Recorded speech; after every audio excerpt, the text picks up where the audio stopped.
Hello, everyone, and welcome to the first ever JetBrains Plugin Developer Conference.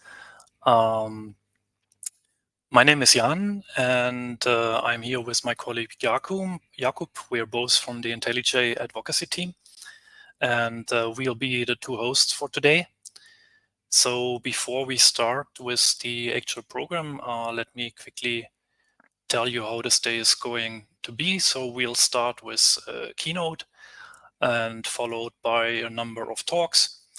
The talks are mostly pre-recorded, so the Q&A will be scheduled for the end of the talk, and we'll have most of the speakers available for the Q&A today.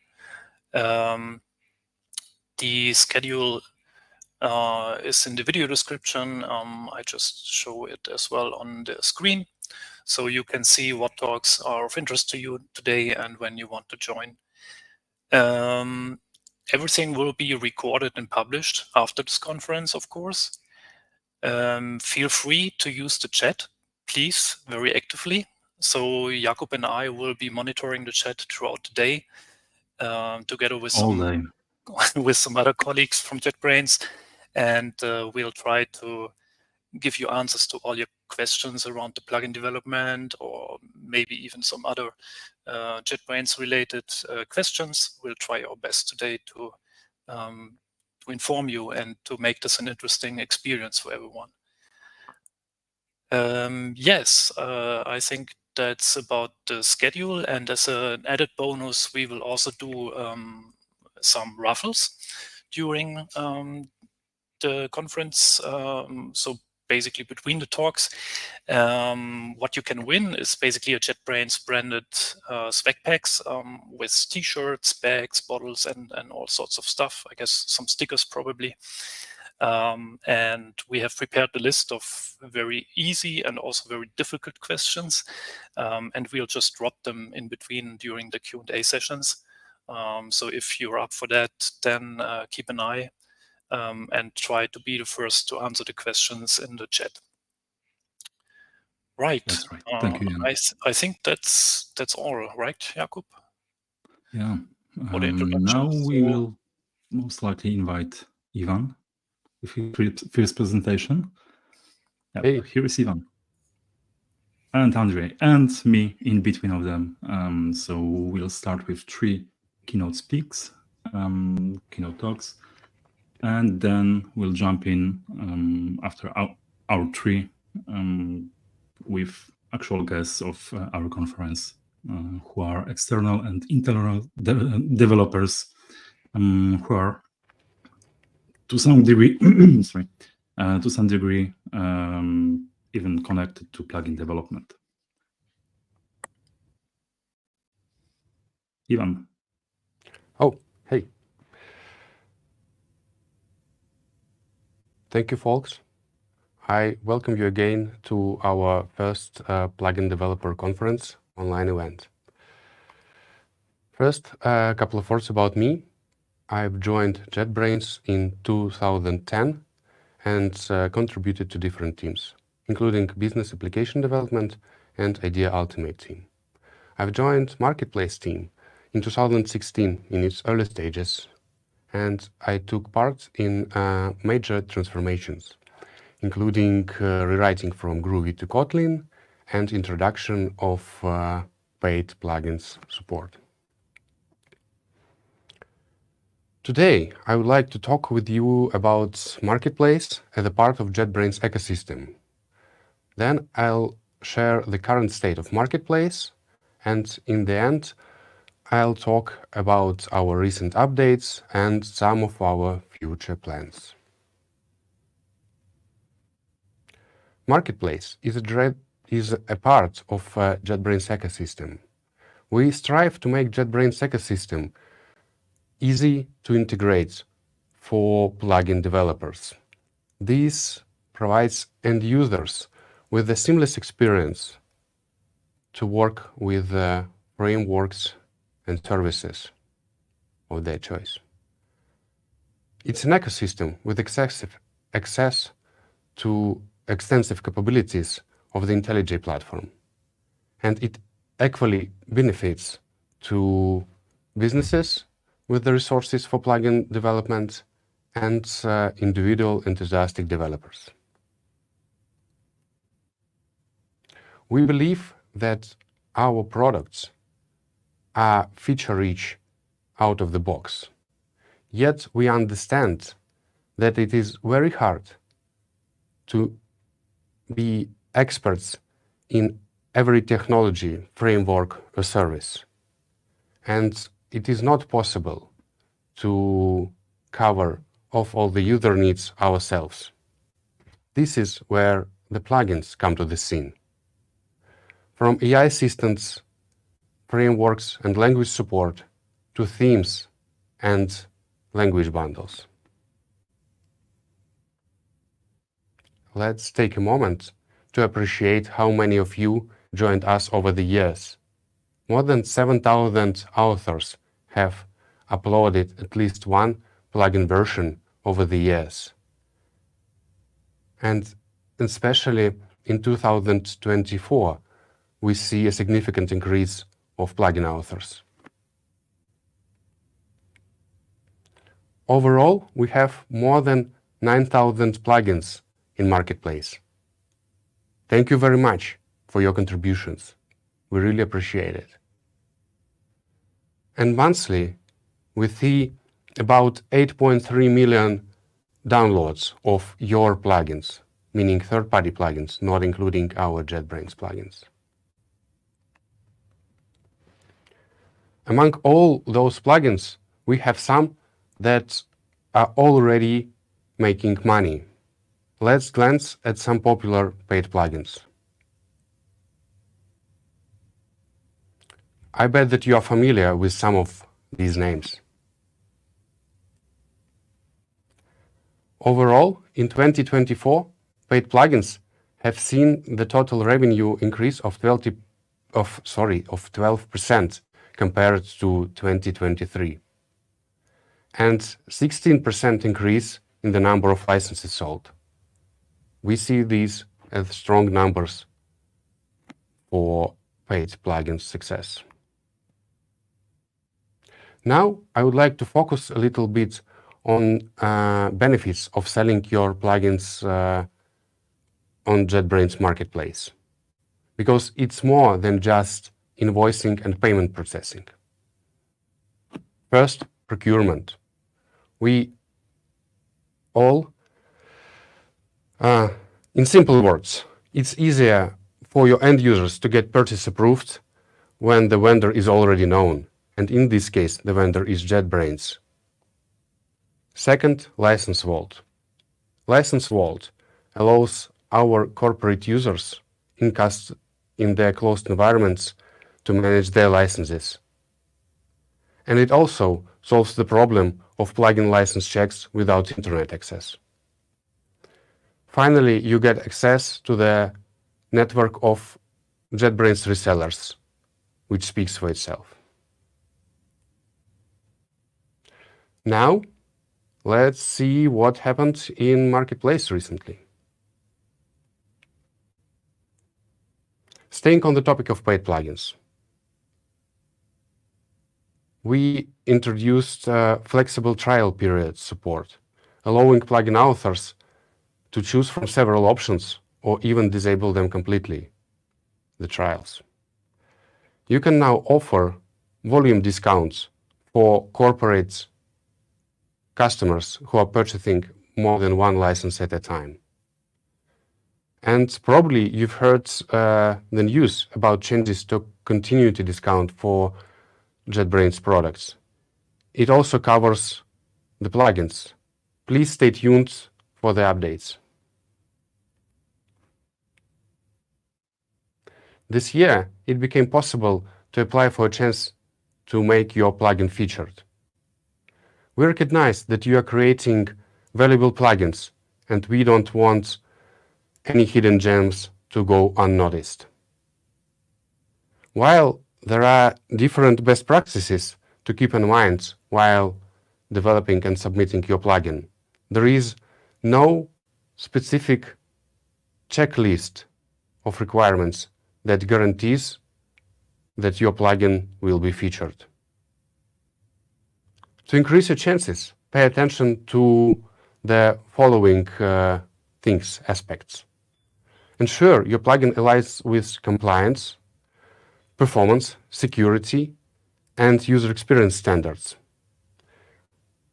Please create an accurate description with good screenshots and videos that showcase your plugin's features.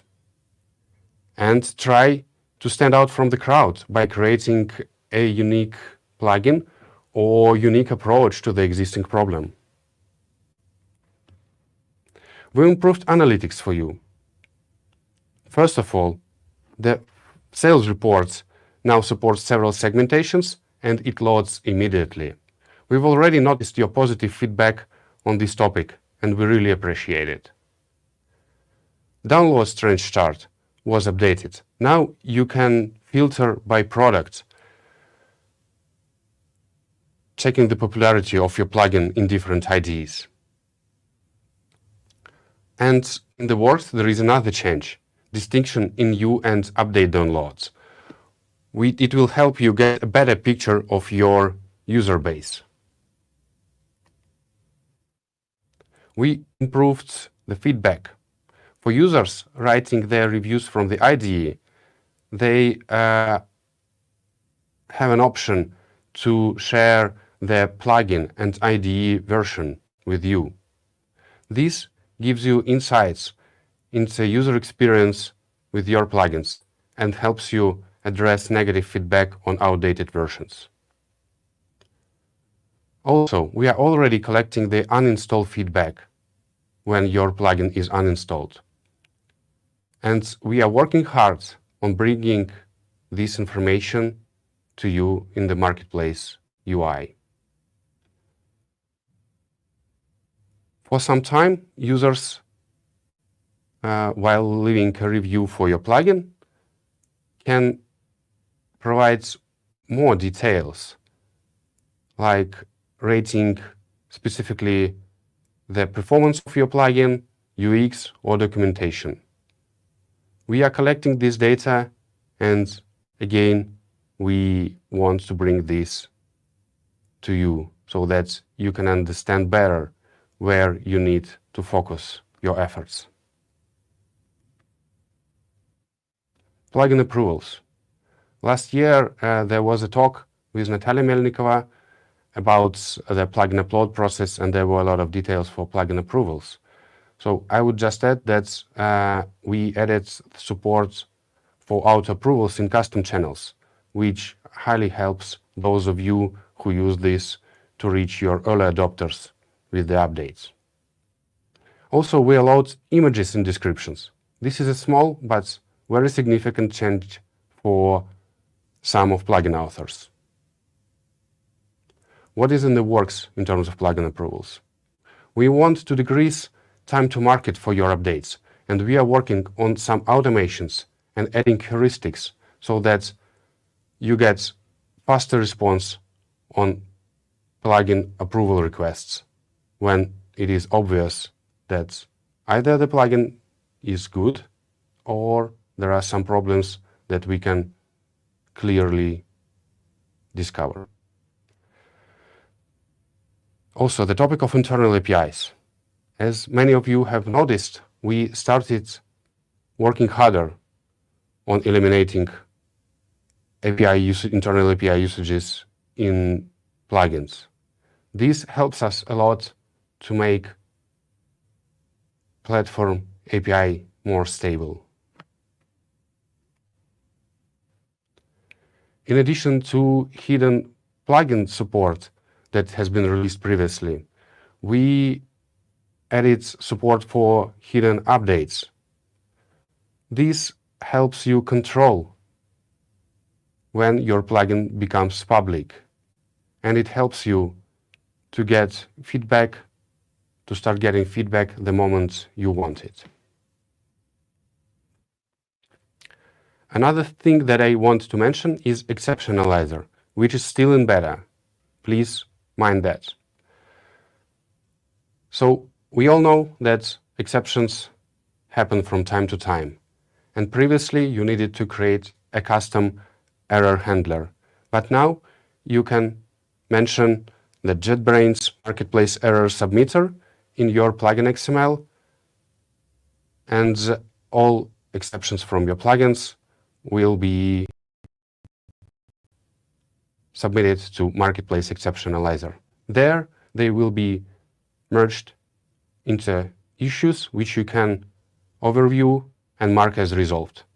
Please keep in mind that this is still in beta, therefore you need to contact us to get access to this feature, and also there can be some downtimes and hiccups.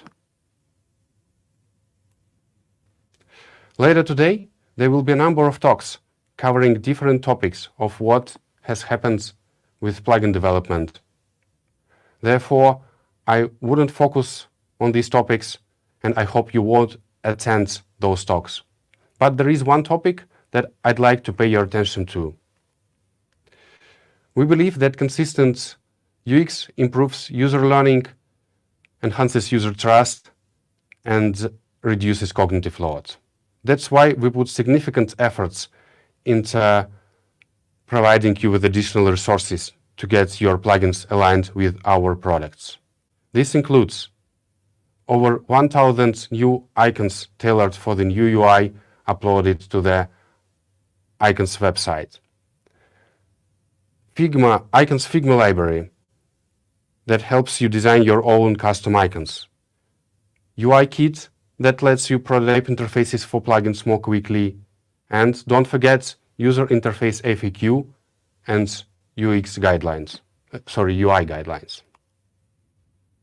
I guess that's all from me for today. And one last thing, we are listening to your feedback and we'd like to hear your thoughts. Please join our platform Slack. You can use this link or this QR code, or you can drop us a message to this email address. If you have any questions, you can ask them later in Q&A session. Thank you much for your attention. And now, please welcome Jakub with his talk on IntelliJ Platform Gradle plugin. Hello, thank you, Ivan. Yeah, for the next 15 minutes, I will talk a bit about why IntelliJ Platform Gradle plugin 2.0 and 2.x, and yeah, because we are not 2.0 anymore. Yeah, so let's begin.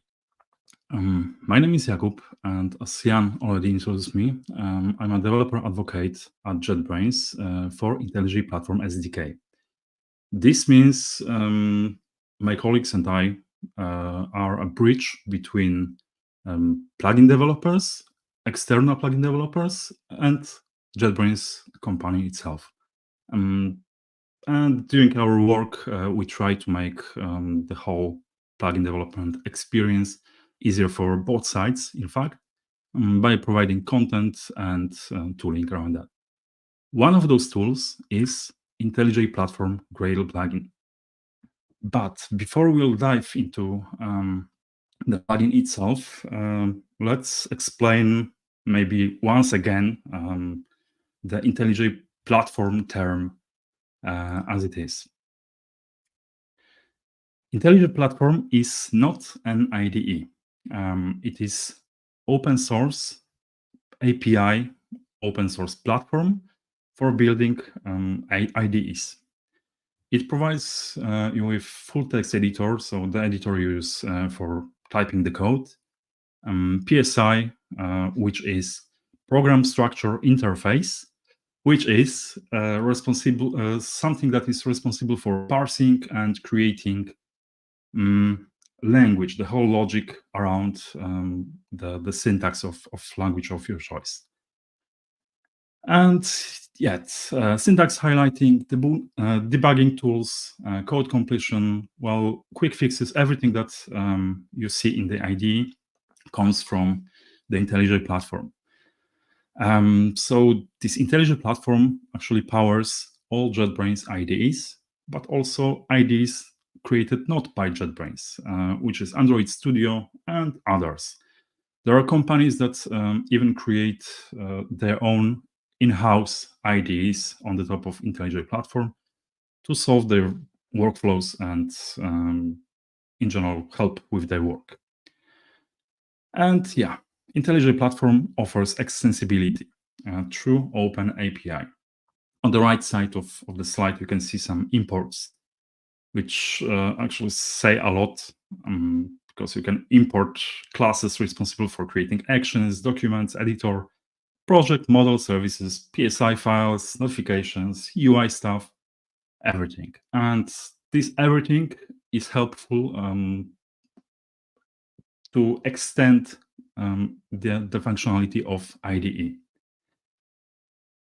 And all the extensions are actually written on the top of IntelliJ platform and together create IDE itself, which are IntelliJ IDEA Community Edition and Ultimate, because those are currently different IDEs.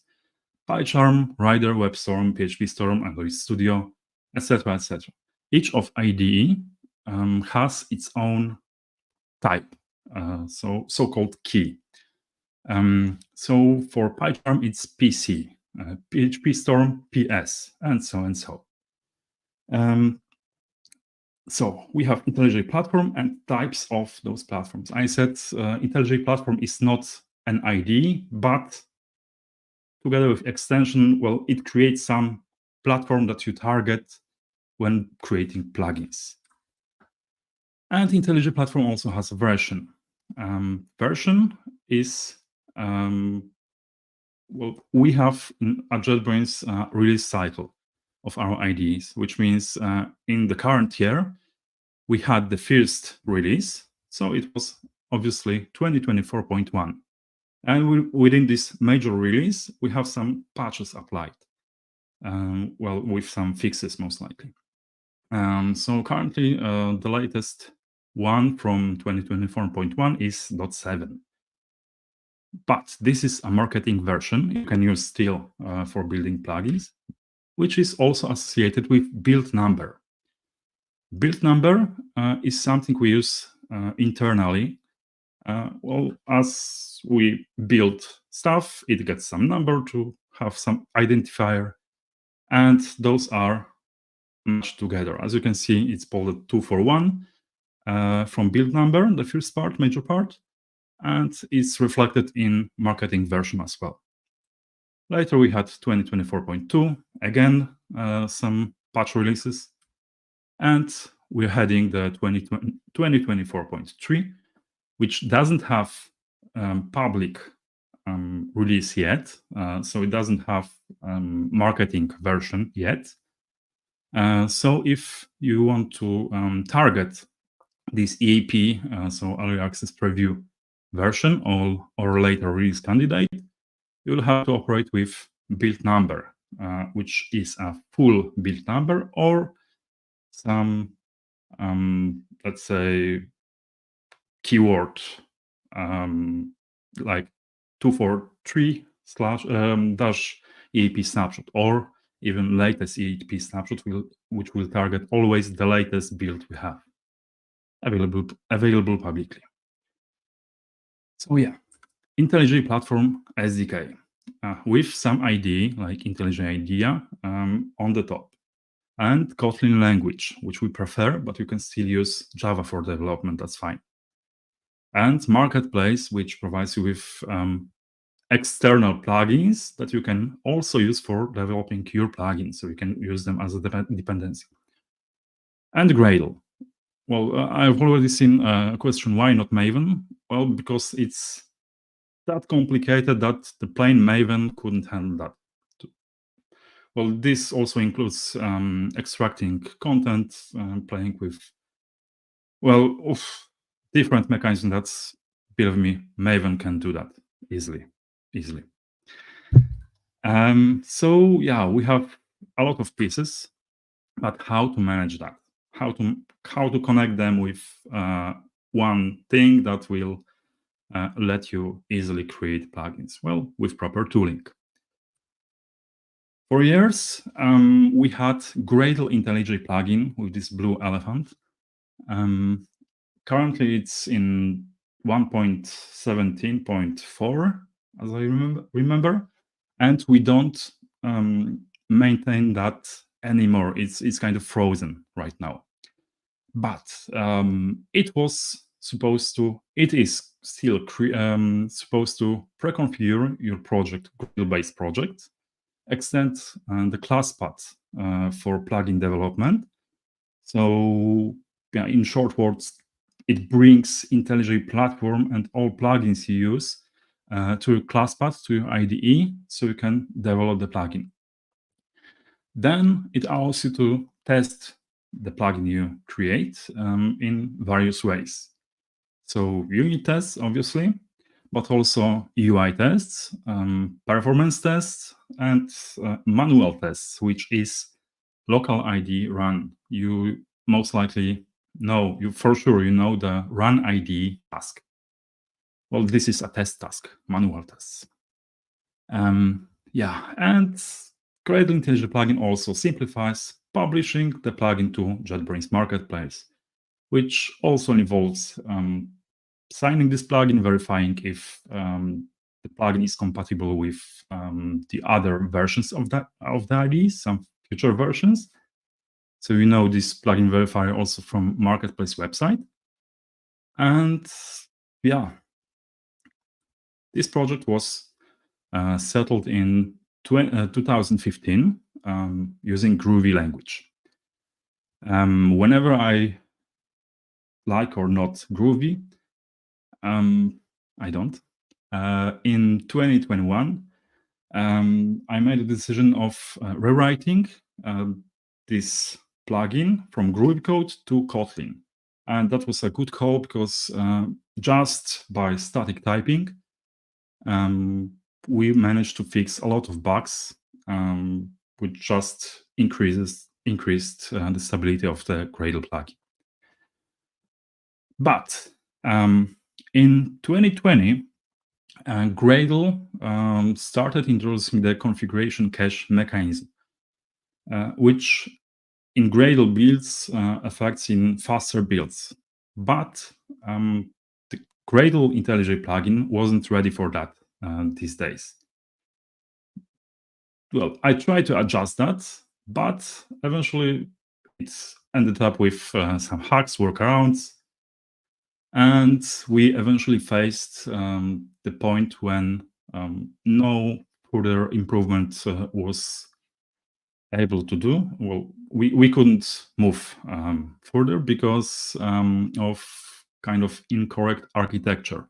Well, it was correct for years, but then Groovy was still evolving, so we had to also adjust to their state.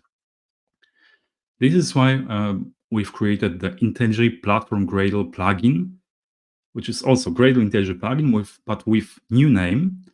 Why new name? Because many folks, externally, internally, were misled, but because we also have a Gradle plugin in the IDE to support Gradle build system.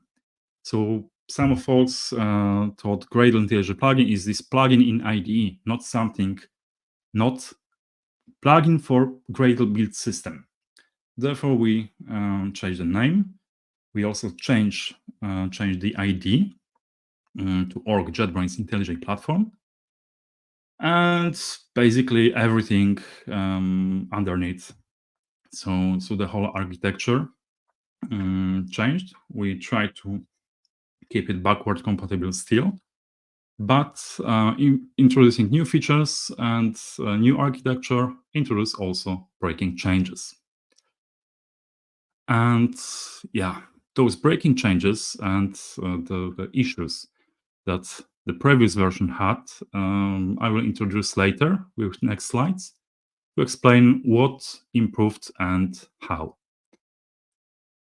The first part is redesigned DSL. The previous DSL was fine, but now it's kind of more clear and reflects how Gradle is configured when you use it for creating Gradle-based projects. So now I believe it is visible. Okay. The first part is applying the Gradle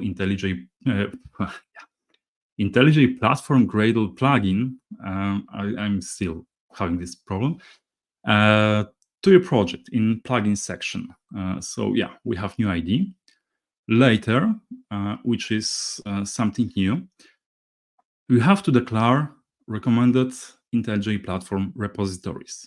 I will go to this topic in a moment, but yeah, inside repositories block, we have yet another sub block called IntelliJ platform, which is created to keep things clean, to clearly indicate that this belongs to our plugin.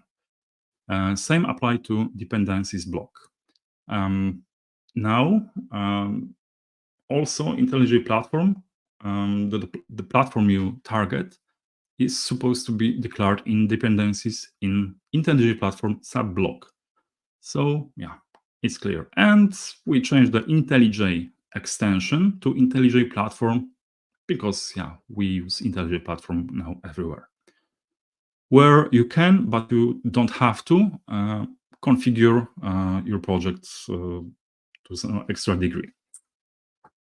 Yeah, and it's must have whenever you want to target IntelliJ platform in 2024.2 version, but you can use it still when targeting earlier IntelliJ platform versions. So it supports IntelliJ platform since 2022.3. So yeah, it's a must-have nowadays. Next, as I said, IntelliJ platform is now a regular Gradle dependency. Inside this IntelliJ platform subblock, you can notice the IntelliJ IDEA community dependency helper, or PhpStorm, or create method which you can use dynamically to dynamically create dependency with some string value, let's say. So now it's a regular dependency. Before, it was added in the tasks runtime. So Gradle wasn't happy about that because it prevents from configuration cache to be applied correctly to your project. And you was most likely confused from where dependencies to my projects are coming from. Now it's clean because everything comes out of your build file. Yeah, plugin dependency as a dependency. Still, we did the same previously for plugin dependencies, which are regular plugins from Marketplace or bundled plugins delivered with the idea used for building the plugin. And there are also regular dependencies right now. And yeah, repositories. I mentioned before, you have to add default repositories to your build file. This is a helper that adds multiple different actual repositories to the project. So this is a shorthand for adding something we recommend to use, but you can add them one by one to the project, or you don't have to do that anymore at all. In case you have some Nexus or Artifactory inside your company, which mirrors everything that comes from the internet in terms of security checks. So that solved a pretty major security problem that was reported over a couple of years by bigger players that we work with. And yeah, yet another problem solved. That result also in fixing other problem reported by users, which is dependency resolution management. This is something you use in settings Gradle KTS file.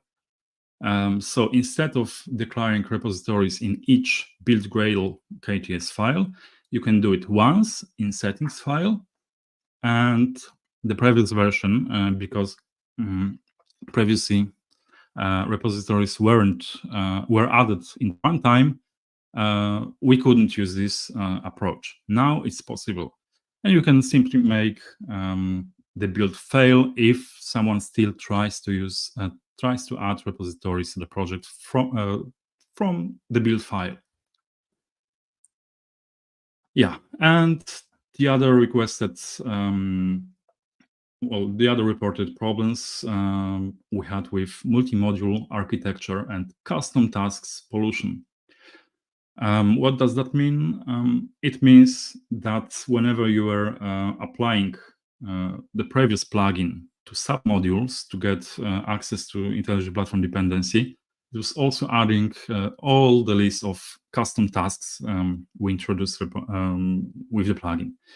Now there is also the org JetBrains IntelliJ platform .module sub-plugin, which pre-configures your project to get access to IntelliJ platform, but without tasks like build plugin or build searchable options or whatever. Well, many of them right now are not added in terms of performance and having a clean project. And this is yet another problem that we solved, feature that we could finally introduce, which is creating a custom run ID and test ID tasks that use different IntelliJ platform for running tests or running ID locally for manual testing. So now note the IntelliJ platform testing extension, and this is something separated. It allows you to create run ID, test ID, and some other tasks as well, which you can pre-configure to set different type, like PhpStorm. So now you can run ID, which uses the base platform target, but also run PhpStorm task to use that other ID. I've mentioned there also the use installer false. This is really important because by default we use installers, so user-facing installers that users can download to their local environments. But we also, and by default, this is installer, which has JetBrains runtime bundled, but you can opt out from that to don't use installer, which allows you allows you to use images from our IntelliJ Maven repository, some multi-OS. Well, read about that in our documentation. Yeah, and as you can run PhpStorm, you can also run plugins with run ID or test ID with custom plugins applied. So to imitate user configurations and how they behave with optional plugins applied. Yeah, and I'm running out of time. Documentation. This is something that you should read. We have QR code here and short URL. I'm sure someone will post those URLs also to chat. Read it. It's worth it. We write it for you, and if you have any comments about that, something is missing, just on the bottom of the page, each page, there is a form you can use for reporting missing content, incorrect content, whatever. And if you wonder how to start creating new plugin, there is IntelliJ platform plugin template, again, QR code and link, which is a GitHub-based template repository that helps you start with the very first plugin of your life. And it also has README, so please read README. Yeah, that will be all. Thank you very much for spending this time, over 15 minutes with me. If you want to connect with me, there is a Blue Sky handle and X, so former Twitter handle, QR code to slides, and the next person will be Andrey with his presentation about UTrack applications and how you can write extensions not for IDEs, but UTrack. Thank you very much. Andrey. Thanks. So I'm Andrey, and I'm going to talk about UTrack apps. Let me quickly introduce myself. I've been working for JetBrains for quite a while. Here I am responsible for many front-end related things, such as open source UI components library called RinkUI, our authentication service hub, and my main workload, our project management software UTrack. The last major project I worked on was UTrack apps, which I'll be presenting today. So the plan. I'm going to take 15 minutes and I'll cover these topics. What is UTrack? What is UTrack app? What makes UTrack apps tick? How to make your own UTrack app, and how UTrack apps communicate with JetBrains Marketplace. You might ask what this UTrack thing is, so let me quickly introduce it. UTrack is a cloud or on-premise project management and issue tracking tool. It's very flexible, configurable, and customizable. It has deep integration capabilities, and it can be used by teams of under 10 users for free. It's a very cool project and also a great project for me to work on. We receive tons of user requests, and we often see that every company has something unique that doesn't make much sense for other users. At that point of customization, it makes more sense to give power to the people, power to customer to cover cases that we just can't. So what is UTrack app? Before diving into technical details, I'd like to show you a 1-minute video that will give you an overview of UTrack apps. Let's take a look. UTrack lets you create and use apps. Apps add even more flexibility to adapt UTrack to every team and team member. Use apps to extend the functionality of UTrack by adding new features, tools, and integrations that aren't available out of the box. Or even fill UTrack with cat photos if you like. An app can show info from external systems, modify UTrack project and task views, create forms or extra pages, implement complex automations, or integrate with your favorite tools. Explore the growing apps marketplace, create your own app or ask your consulting partner to create one for you, and customize UTrack to work exactly how you need it to.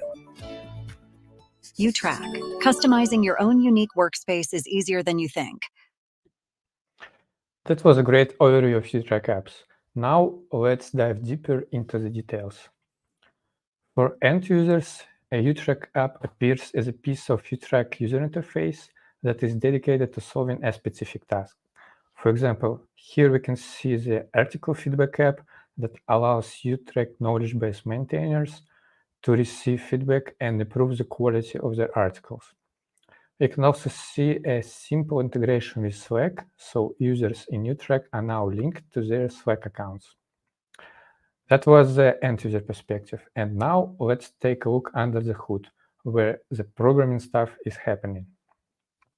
Technically, a UTrack app is an archive with this file structure. We'll get to these files later, but what I'd like you to understand now is that an app is nothing but a simple set of files. These files, when installed into UTrack, can customize the service to the level you need. These UI pieces can be injected into many spots, such as dashboard, markdown content, custom fields panel, and can even add a dedicated full-screen page to UTrack. HTTP handlers allow apps to be accessible by UI widgets themselves and can act as a custom webhooks for integrations with third-party systems. There are also such things as workflow rules, which can be triggered by described events and can automate daily operations in UTrack. And of course, all these pieces are provided with an API to securely access the data stored in UTrack. Next, I would like to dive deep into apps internals. Here, we can see an overall simplified scheme of UTrack. We surely have a web application on the front end that communicates with the server via REST API. And there is in the backend, all the business logic happens, which ends up storing data in entities in the database. Here apps come and things got a bit more complicated. Let's start with the front end. A sandbox appears here, where the app's widget UI is run. Technically, this is an iframe with a sandbox flag, which isolates code inside from the host. And we provide the sandbox with a limited set of APIs to communicate with the rest of the front end and with the backend. Now let's take a look at the backend. The sandbox also appears here, and it is a GraalVM engine that allows execution of JavaScript code in an isolated environment. This sandbox drives workflow rules and HTTP handlers, and they are provided with an API to access to the database. An app can have its own global storage in the database and can also attach data to existing entities such as issue or article in order to extend functionality around these entities. Of course, sandboxed code can also make HTTP requests to third-party services and many more things. Let's get back to the app folder structure. By providing these files, you can set a recognizable logo for your app. You have to describe app details in the manifest. An app can declare its settings in settings.json and can extend existing entities in entity extensions.json. An app can also have HTTP handlers. And lastly, in the widgets folders, you will place the web app statics that will be making this custom user interface. I'd like to take a quick look at what is stored in manifest.json. Firstly, some meta information very common to any manifest file out there, like name, description, version, vendor. And also the manifest declares the pieces of UI that the app injects. In this example, we declare a sample widget that should be shown in the first position in the custom fields panel. It has an icon and it declares that the user needs read user permission in order to see this widget. You can get more information about manifest.json syntax in apps documentation. Now let's make an app. We've prepared a scaffolder, so all you need to do is run this command and answer some questions. Here I recorded how I create the conf app, and I type in the answer to the questions it asked me. Some information about the vendor. And then I create my first widget in this app.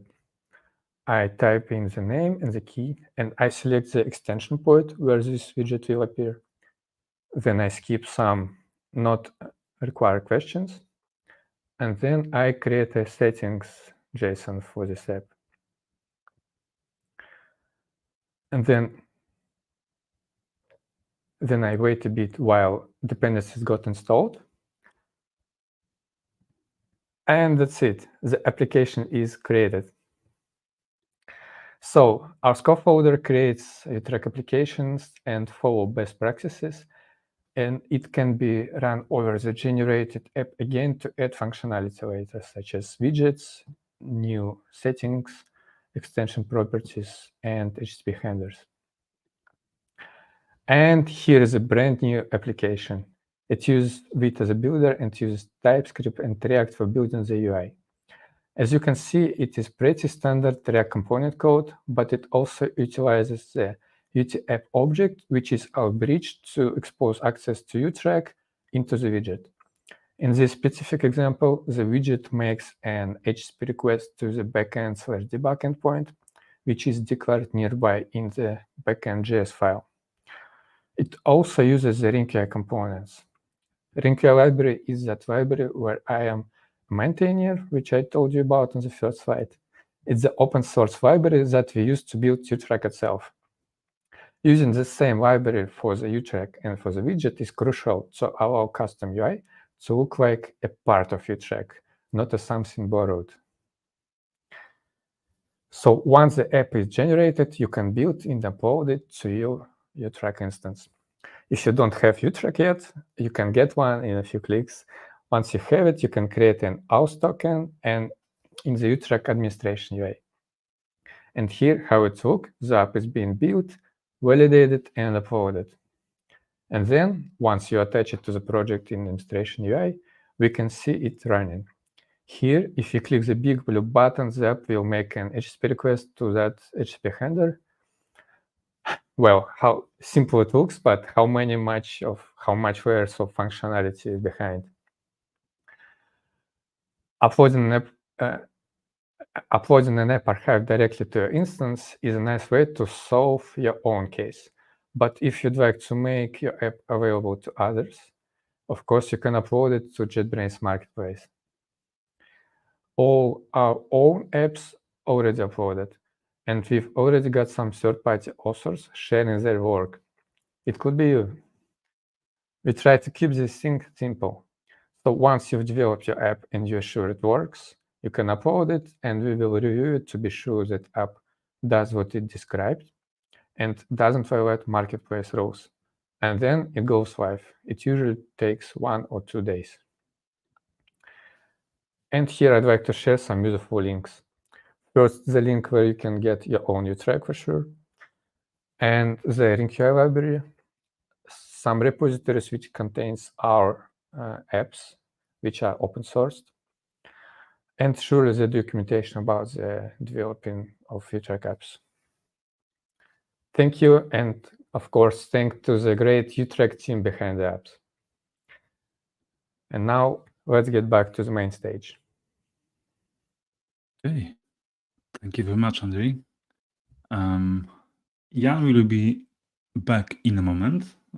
So yeah, thank you very much again, Ivan and Andrey, for the talk, and to myself. Thank you.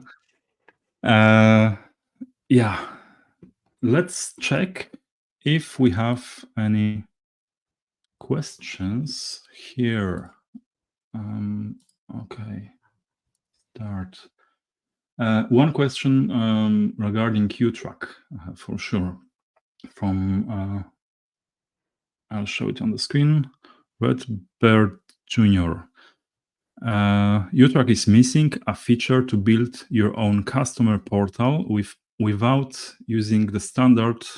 There is always in workaround, but want to see our own customer API to make one. Well, that's right.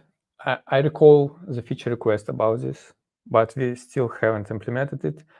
Maybe exactly because we just can't support every feature out there. But with having an app, maybe you can achieve that.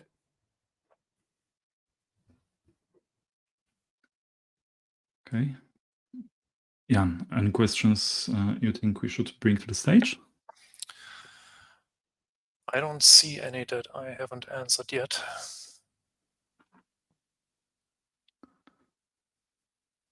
Okay. No. What was the link to the slide deck? Yeah. Can we ask for sharing the link to Andrey's slides? Where is it? Okay. In the meantime, I think we can go with the very first raffle here. Yes. Yeah, we have a couple of questions. And given that recently WebStorm and Rider went free for non-commercial usage, of course, we can ask a question related to WebStorm. And here it is.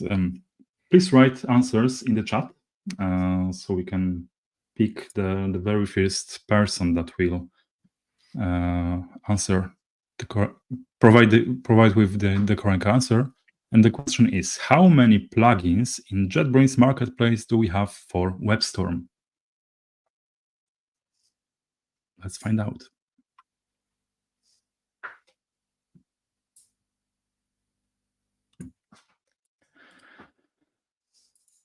Okay, Andrey's slides are here. And let's also... Should we give any tips for our viewers? Well, they didn't ask for them. Yeah, we have answers already. And I think... Okay, this morning, when I wrote down the correct answer, it was 5,007. Yesterday, it was 5,006. So yeah, the correct answer is 5,008. And here is the first person who posted it. Yeah. So, copy. Congratulations. You should please write to this email address and claim your win. So we have a first winner for the raffle. Thank you very much, everyone else, for participating. And yeah, we still have some time left, actually, until the next talk. So your questions are very welcome in the chat, please.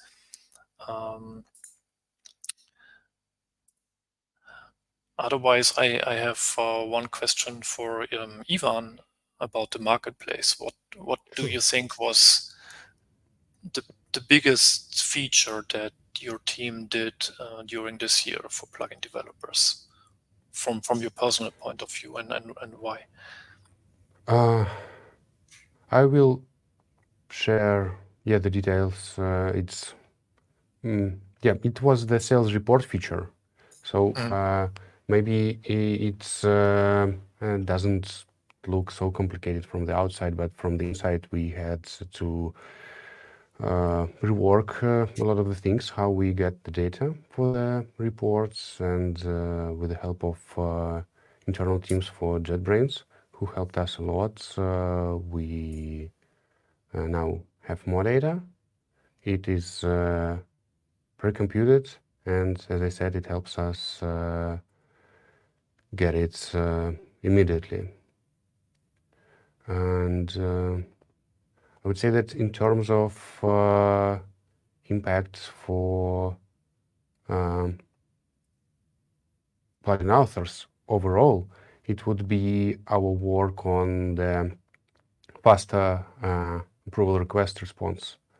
As I said, so those automations here and there and some heuristics that help us answer quicker, and for plugin authors get a shorter feedback loop.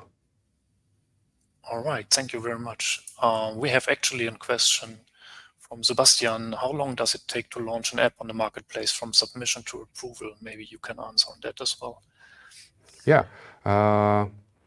As our promise states, the approval can take up to 2 business days, but this is not the case in most of the situations, and usually you should get a response, I would say, after several hours. This is like, the meantime. And either you get an approval or you get some comment from our support team what to look at. It could be something in the description, maybe, or it could be the actual problems found by different tools that we use to check the plugins, like plugin verifier mentioned by Jakub. Yeah, I see. Thank you. So we have another question from Christian. Any plans to add documentation for other language APIs like PHP, JavaScript, and so on? Yes, and actually for PhpStorm, we have dedicated pages in the SDK docs. And we are currently talking to some of the other IDE teams in what they could provide us as input, or what we could do in terms of SDK documentation, maybe even sample plugins for targeting their specific ecosystem. So yeah, please stay tuned. We are aware that there are some gaps maybe here, and that we could need some more of starting or reference plugin maybe for the different IDEs.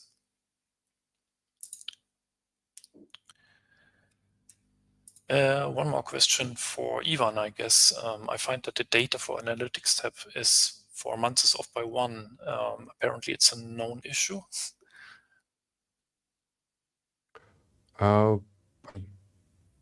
Fortunately, I cannot comment on this right now, but yeah, I'll take a look after the event and we'll get back to you. Okay, well, thank you.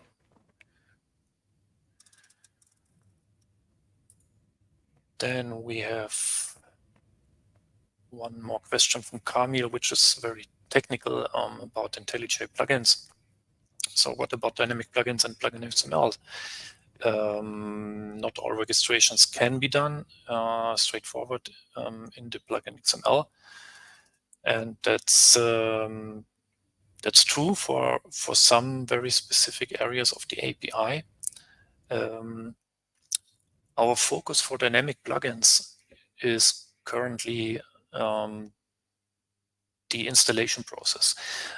So we are very much interested from the platform team's point of view to make the installation dynamic. So if you find some specific stuff that is currently not possible, please reach out to us. You can just join our Slack and just ping us there with a question or file some issue in the IntelliJ platform UTrack, and then we can follow up on specific questions.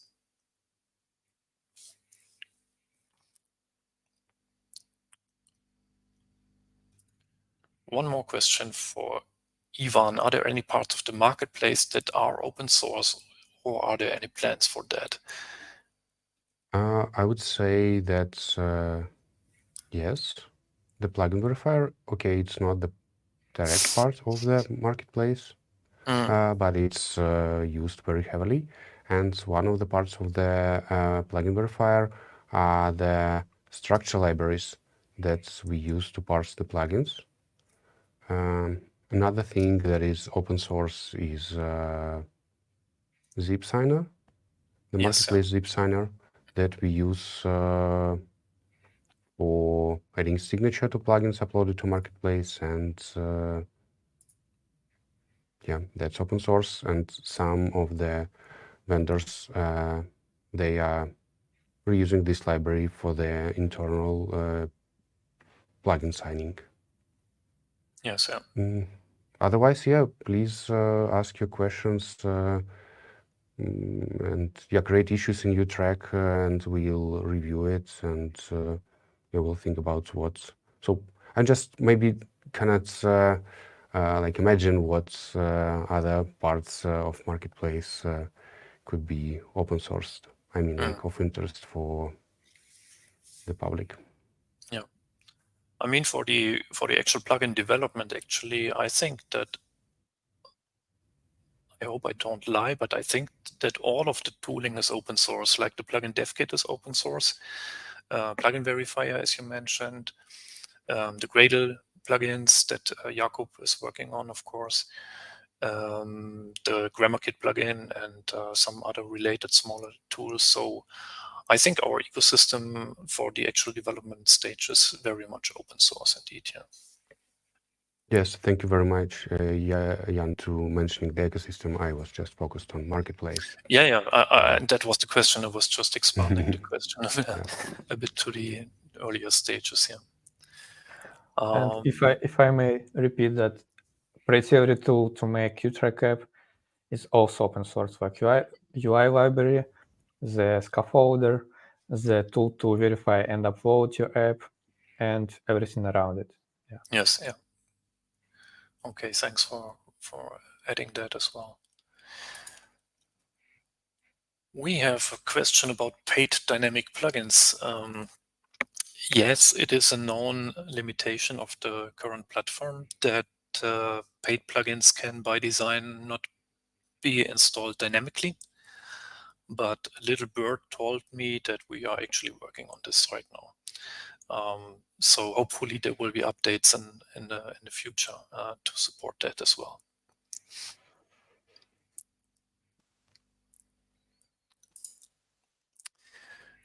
Another question, when will the latest documents be made public? Latest verification error for 243, so that's the upcoming 24.3 release of the IDEs. There are apparently some violations reported. I am not sure what latest documents refers to. If you have any questions about plugin verifier results, you're very much welcome to file an issue or just hop on our Slack and ask there, so we can quickly look into the sources and tell you what can or should be done about any kind of violations that you encounter. So yeah, without any details, it's not quite possible to answer questions. And yeah, Sure. that's basically it. Please reach out with details, and then we can research it. Yeah, I'll just want to add another communication channel is the marketplace at JetBrains.com, where you receive the messages about your plugin verifications. So don't hesitate, reply there. You'll get the answer from our support team. Yeah. So a question about Fleet plugins. Any compatible things with the JB platform plugins?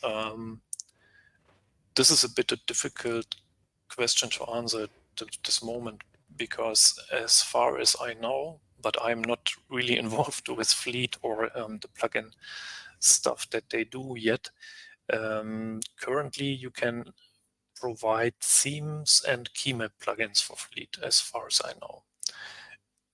That is the current limitation for third-party developers. And I think the best thing is to read the Fleet blog, and there have been some posts about that recently.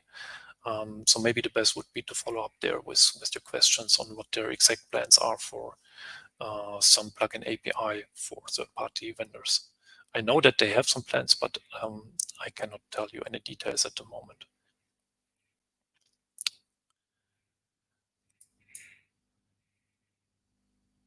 Question from peers, any progress on making Git a standalone IDE? I think this refers to a very, very popular feature request in UTrack that suggested that we could take the Git functionality out of the IDE and make it some kind of standalone application.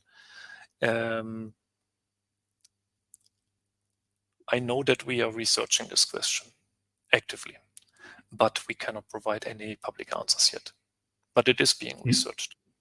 In fact, we also had a similar question regarding the terminal, the new terminal, Yes. which is also pretty cool. Still, we have to wait for the research. Sorry. So yes, we are looking into that and making some evaluations if and how that could be done, basically.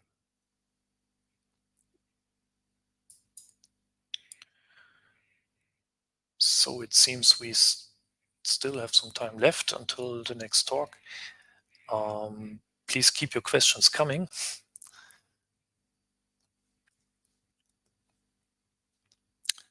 Otherwise, I will ask Jakub one question, if you don't mind.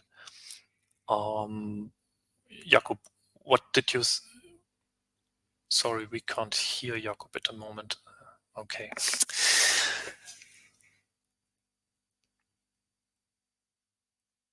Yeah, that's a bit a pity. If we have some technical issues with Jakub, unfortunately.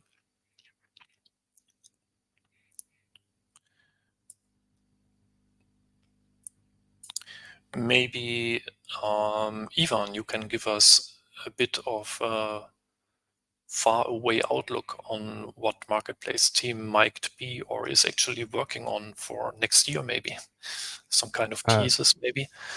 Yeah, so I've shared a bit in my presentation that we are working on more improvements for analytics, and specifically, as I said, a distinction between downloads and updates.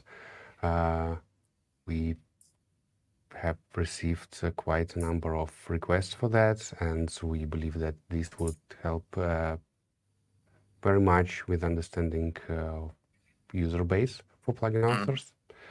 And in general, I would say working on feedback is quite an important direction for us at the moment.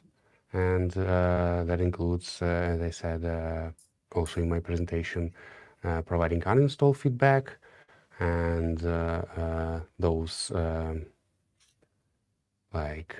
let's call it granular plugin reviews. So when users leave not just the rating of 4 or 5 for the plugin, but specify details about the performance, UI, docs of the plugin. This we collect, but we still need to present it to plugin authors. And if we're talking about some distant future, no promises. Let's keep this in mind, no promises. But like the very good thing that we would like to provide, and I think plugin authors would very much appreciate, is more detailed usage statistics. So we have our internal one, and there are quite a number of questions, as you, Jan, can imagine, to solve before we can start sharing, providing it to external plugin authors. But I believe that would be, very big thing. Yes, definitely. It is actually a question, or a kind of recurring questions amongst plugin developers, specifically, of course, developers who have paid plugins, how they can basically measure the usage of features to make informed decisions about what to focus on. And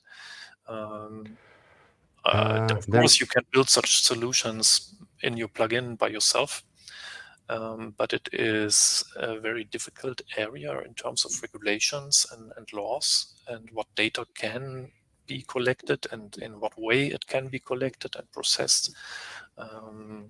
So that's, I think that would be really a big win if JetBrains can offer some kind of proven and or approved solution that anyone can just use as is, basically. Yeah, definitely. And another small teaser would be that we want to provide more information about the unique downloads in our UI. And I think this could be quite a good estimation, like, like the first abroad estimation to the number of active users of your plugins. The unique downloads for longer periods of time. Yes, I see.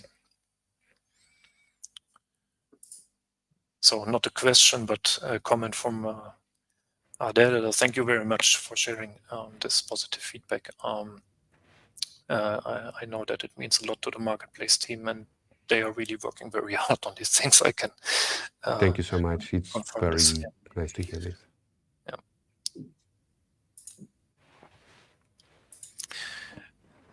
So previously, during the keynote, there were a number of remarks about the completeness of the IntelliJ SDK documentation. And we know very clearly what areas are missing, and we can unfortunately not work on everything at the same time and complete everything in a very short time span. But please share your feedback if some areas are very important for you and they are missing, so that we can take this into account for our planning and focus our efforts on specific areas, or maybe even existing documentation that needs some clarification or updates. So any kind of feedback is very welcome. And we actually receive, I would say, usually like a dozen or so feedbacks per week. And our team is trying to answer all these questions or taking these suggestions into account as soon as possible. So thanks again also to all the people who did provide feedback in the last couple of years. This helped really to shape how the SDK docs evolve and what we should do in general for plugin developers. All right. Jakub. 1, 2, 3, 1, 2, 3. Can you hear me? Yes, he's back. He's back. Thank you very much. No, I didn't plan that. No worries, Jan. No. Yeah, we will see. Hopefully it will be more stable for the rest of the day. We have one remark about the future of Fleet. I think it's important to understand that Fleet is still in early access, and it is not a finished product at this moment. So I can only suggest, to track what they are doing, follow their blog and their x.com account. How do you say this now? Former Twitter account. I know that they are very eager to provide an ecosystem for plugin developers in the future, and they are working on this. And as I mentioned earlier, you already can do some kinds of plugins for Fleet. So any news will be coming from the team, hopefully in the nearest future.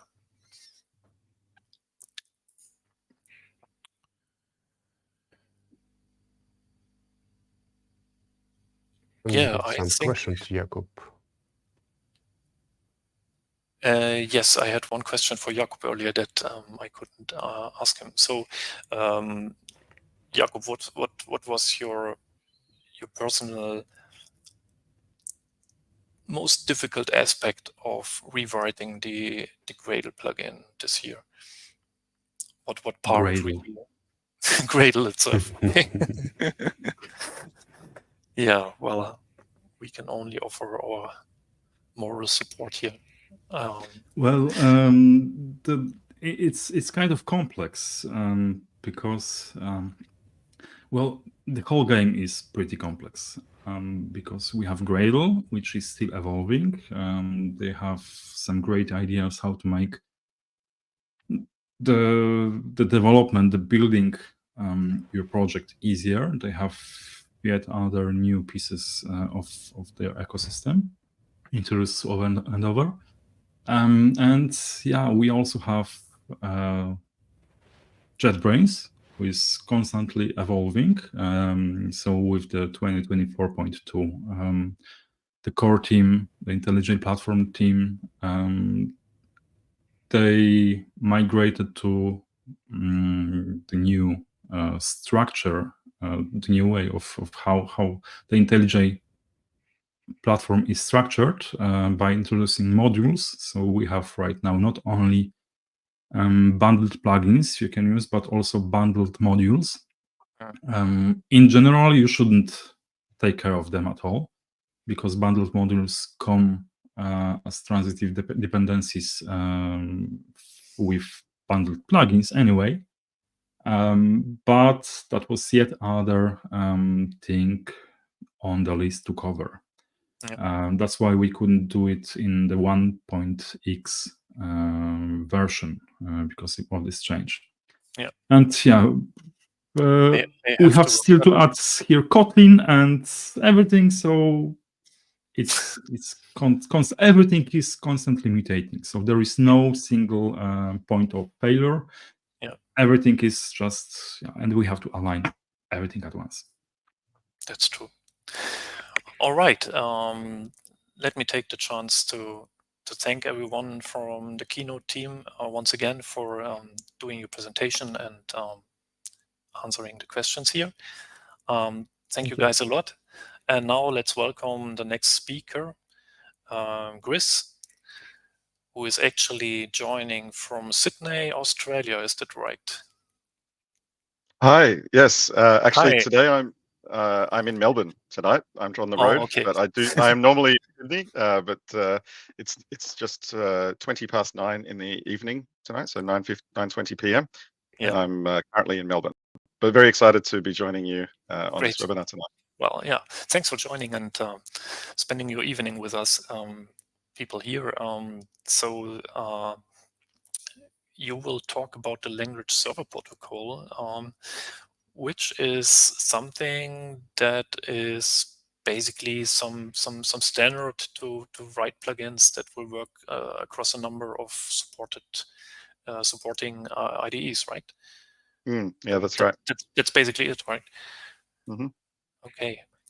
Well, then the stage is yours, Chris. We are keen to hear about your experiences, and we will be answering questions after the presentation once again. See you later, everyone. Right. Yep. Thank you. Welcome to my talk at the JetBrains Plugin Developers Conference, Experiences Building a Language Server Protocol Plugin. In this talk, I'm going to be showing you a plugin I've been working on called Contextive. This is actually a multi-IDE extension, and I'm going to talk to you about how I've been building this for the IntelliJ platform using the new language server protocol support.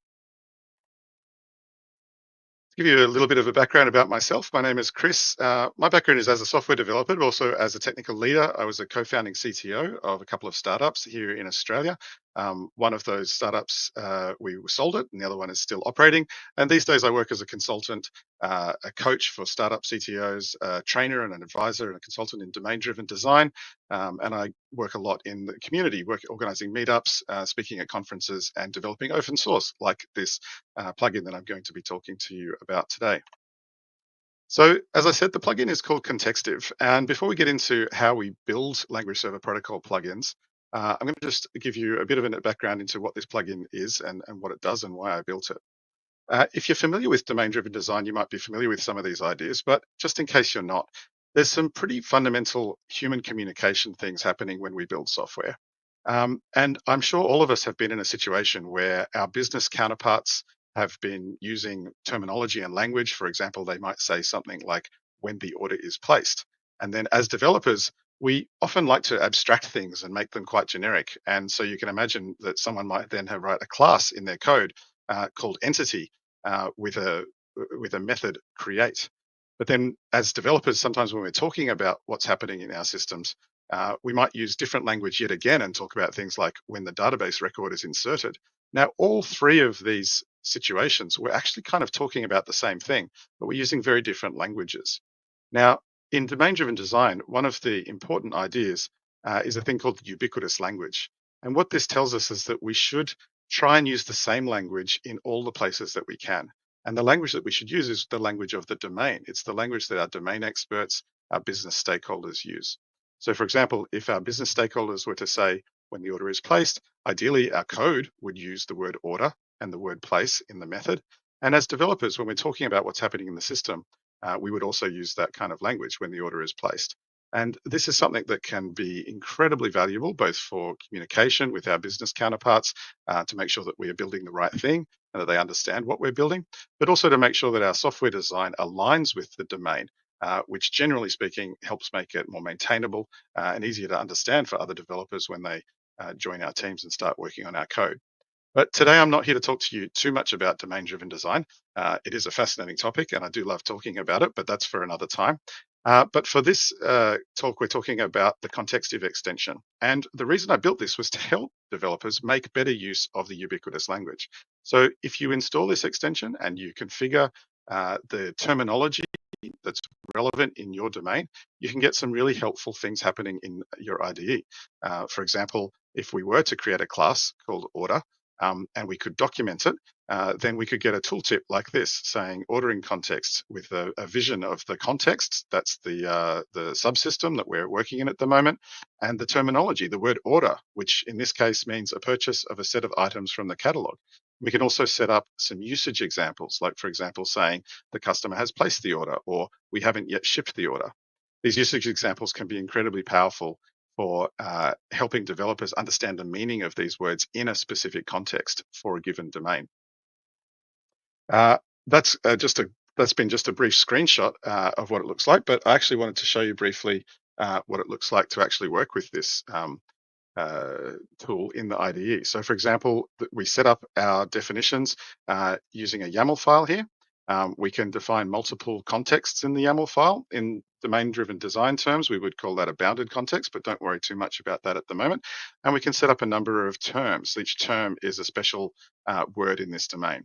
So let's say, for example, we were working in a domain that had the word settlement that means something. I was recently working in a domain that used the word settlement to represent a financial transaction.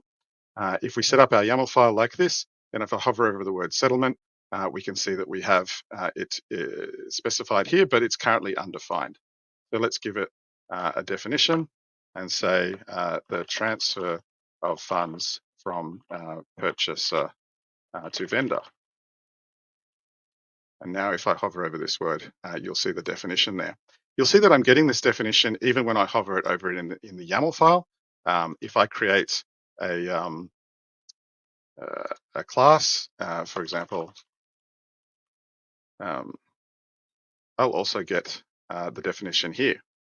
Because we're trying to represent the ubiquitous language, the domain terminology. So this is actually code agnostic in the way that it looks for these words. It works in Java, it works in Kotlin, it works in JavaScript or TypeScript, even in Markdown files, or as you saw before, in the YAML file itself in which we have the definition.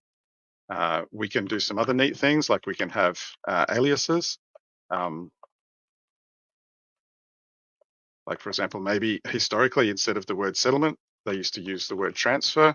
And now if we hover over the word transfer, we'll see that there is a settlement, but also there's some aliases to the word transfer. So that can help us if we're evolving our language over time in our domains. And we can also set up some examples like the settlement is due to take place on the 1st of December. So that's a real sentence that could actually be said by a domain expert about this. And now when we're working in the code, even in this file here, we'll get this definition. So we get the definition of the term and also the usage examples. Now, my hope in building this was that it would really help developers immerse themselves in the languages that their domain experts use. And quite a lot of people are using this tool now and are reporting that it is actually helping them with that. Not to mention that by storing the definitions in the YAML file in the repository, you can track changes to these terms over time, and you can see any changes in pull requests, for example, and it can really help make sure that everyone really understands what's happening in the domain as they're working on this code. So that's been a little demo of how the tool works. But actually what we're here to talk about tonight, because this is the Plugin Developers Conference, is actually how we built this extension, how we built this plugin in the IntelliJ platform. And this one actually uses a fairly new feature of the IntelliJ platform, which is support for the language server protocol. I'm just going to briefly talk about what the language server protocol is. If you can imagine, we have our IntelliJ IDE, and I've built this plugin Contextiv. So there's some kind of connection between IntelliJ and Contextiv, and Contextiv obviously is able to provide the hover definitions that you saw there before. But since I'm building Contextiv to work across multiple code files, I want it to work in as many IDEs as possible. In fact, I want it to work in IntelliJ, I want it to work in VS Code, I want it to work in NeoVim, Visual Studio, in pretty much any IDE where someone might want to get these definitions. I'd like Contextiv to be able to work. And this is actually what the language server protocol was built to support. It was built to support people who are developing language features, not usually, or I don't think it was expected to be used the way I'm using it for human language or ubiquitous language. But say, for example, you design a new programming language and you want to build support for that programming language into your users' favorite IDEs, the language server protocol can help you. And so just by building one component, which we call a language server, any IDE that supports the language server protocol can integrate with your language server and provide common language support for it in that IDE. A common interaction pattern, say for example, if you were to use the capability to go to a definition, as we often do, if you're referencing a class, for example, this is straight from the language server protocol specification. When the user opens the document, the IDE will send a notification to the language server called text document did open. When the user edits the document, there's another notification sent saying text document did change. The language server can send back diagnostics, for example, like warnings or errors that it finds in the code, and that can get surfaced up to the user in the IDE specific way. The user can say go to definition, which will issue a request to the language server. The language server can respond with the details of that definition and the location, and then the user closes the document and we get the did close notification. So you can see there's a mixture of notifications, which are sort of one-way messages, and requests, which involve a message and then a response. And this specification of the language server protocol defines everything to do with all of these things, all of the notifications and requests that are available, and the parameters that are available as they get sent back and forth between the IDE and the language server.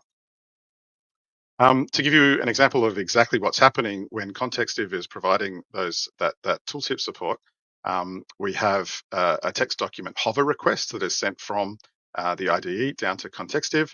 It includes a text document field that specifies what file the user is currently hovering over, and the position of their hover with a line and character specification. So on the first line of the file, in the 15th character, or maybe the 16th character, this is where the user's cursor currently is in this file, and it's saying to the language server, what would you like to show in the tooltip, in the definitions? And so the response can be, here are the contents that I'd like you to show. I'm going to be sending Markdown. You don't have to send Markdown. You can send plain text. And there's a couple of things that are supported. And then the value might be the Markdown heading for ordering context with a new line and so on. I haven't included the whole definition there, but it gives you a flavor of the kind of JSON messages that are sent back and forth between the IDE and the language server to make it possible for any IDE that supports this protocol to support any language that someone might build a language server for. And it's quite nice as the developer of a language server to be able to build it once and have it work across multiple IDEs. So how do we actually get this language server to work in IntelliJ? How does the IntelliJ LSP support work? This is a fairly new capability. This is a screenshot from the JetBrains documentation site about the language server protocol. It's a great page. It's getting updated all the time. I found it incredibly helpful in building this plugin. There's a bit of detail here on the JetBrains IDEs that are supported. And the target baseline that you must have. So you have to start with IDE. So IntelliJ IDE Ultimate 2023.2. Anything later than that will support it, and they're adding more support for more capabilities from the language server protocol all the time. So every new version, there tends to be 1 or 2 new language server protocol features that are supported. This is again exactly from that documentation. This is a bare bones language server protocol plugin. There's a few key elements going on here. But this is really all the code that you have to provide if you already have a language server to make your plugin work in the IntelliJ platform. The first thing is you override this function, which gets executed whenever a file is opened, and it tells you the project and the file that is being opened. If you decide that you want to use your language server for this file, then you call ensure server started on this server starter object that's passed in to ensure the language server is running. The argument to this is a server descriptor, which you define down the bottom here. And the server descriptor has a few methods that you override. The most important one here being to create the command line, which tells it how to start the language server if you need it to. And as you can see here, in this example, it's starting it using standard input-output. And those JSON messages are just being passed directly over standard input-output pipes. So the very first version of the ContextDiv plugin for the IntelliJ platform didn't look very different from that. This is actually what it looked like. I copied this out of the GitHub history. It has evolved a lot since then, but this is the first thing that I did to get it started, and was very pleasantly surprised that it worked straight away. So we had the same sorts of things here. We were saying when the file is opened, we're going to ensure the language server is running. To get it started, when I was first going, I made the assumption that the language server is available in the global path, so I didn't need to worry about configuring the specific location of it. And I said that it's going to be active in all files, because for my use case, it actually should be active for all files, because as I said before, it's language agnostic. One of the things that you might imagine then, okay, so we have our IntelliJ IDE, and then we have a language server. We have to actually make sure that we can get the language server to our users when they install the plugin. So there's a couple of options that you can rely on. One is that you can bundle the language server into your plugin, just as like a regular asset, or you can set up a configuration parameter so that the user can configure the location of the language server, which might be useful if maybe you want to publish a plugin to the IntelliJ plugin store, but you don't actually own the language server that's connected to it, and you want to give users the opportunity to configure that location. Both of these are options, but I had an extra challenge with this, which is that my language server is written in a platform-specific language, so it actually compiles a bunch of different binaries than the different binary for each platform. So you can see here, this is from the GitHub, the most recent release version 1.12.1, and I've got a binary for OS X x64, binary for OS X ARM64, Linux, 2 variations there, and Windows. And so I have to make sure that the user has the right language server depending on their platform, which is something that I think obviously most IntelliJ plugins don't have to worry about too much, relying as they do on the JVM. So there's a couple of options, as well as bundling into the plugin and having the user configure the location. I think for a platform-specific language server, we should add the auto download capability so that users don't have to worry about finding it, but also we don't have to bundle all the platforms into the plugin. I think that would be a huge waste of space, and it's probably quite complex for users to have to go and fetch the language server themselves and configure its location. So I decided I was going to build into this plugin the ability to automatically download the language server, the correct language server, when the plugin starts up. So the process that we use is sort of illustrated in this flowchart. When the file is opened, we check on the status of the language server. If we couldn't find it, if it's not present on the disk in a standard location, then we execute a download process. And then once the download is completed, then we ensure that the server is started. If the language server has already been downloaded, then we can just make sure it's started straight away. If the language server is in the middle of being downloaded, then we don't need to do anything because the current download process will ensure it's started when that has completed. And as a simple methodology, this one works okay, but it has a bit of a problem, which is that it blocks the user interface. That file opened method is blocking, and so if you immediately start doing a download in that, you'll block the UI until the download is completed. So in order to implement a non-blocking download, we basically move that download capability into a scheduled activity on a pooled thread, which makes sure it can happen in the background. And then there's a few other bits and pieces we need to do to make sure that the thing starts. And so just to give you an example, some of the key code elements to make that possible, in the part where the file is downloaded, when the file is opened, we do this thing here. We call the application manager, get application, execute on pooled thread, which is a non-blocking call. The nice thing here is it actually allows us to switch into a run blocking coroutine, which means that the download method can make use of some of the nice background process reporting capabilities that are available. So for example, we can set up a reporting context with the title of contextive and indicating that the user can cancel it. And then we can set up some item steps here and then report on the size. And so the nice thing here is that when you first start up the IDE with the plugin installed, if the language server is not found, then it will download it, but you get a nice little progress indicator down at the bottom of the IDE that you can cancel if you want to, and it shows you how the download is going, depending on obviously your download speeds that are available.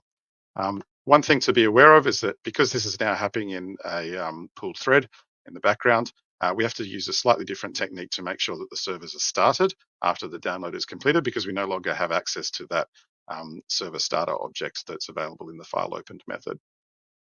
But once I got this working, it works incredibly well, and I'm really happy to say that people that have been using it have not had any problems, and it's quite a seamless experience for them to just install the plugin.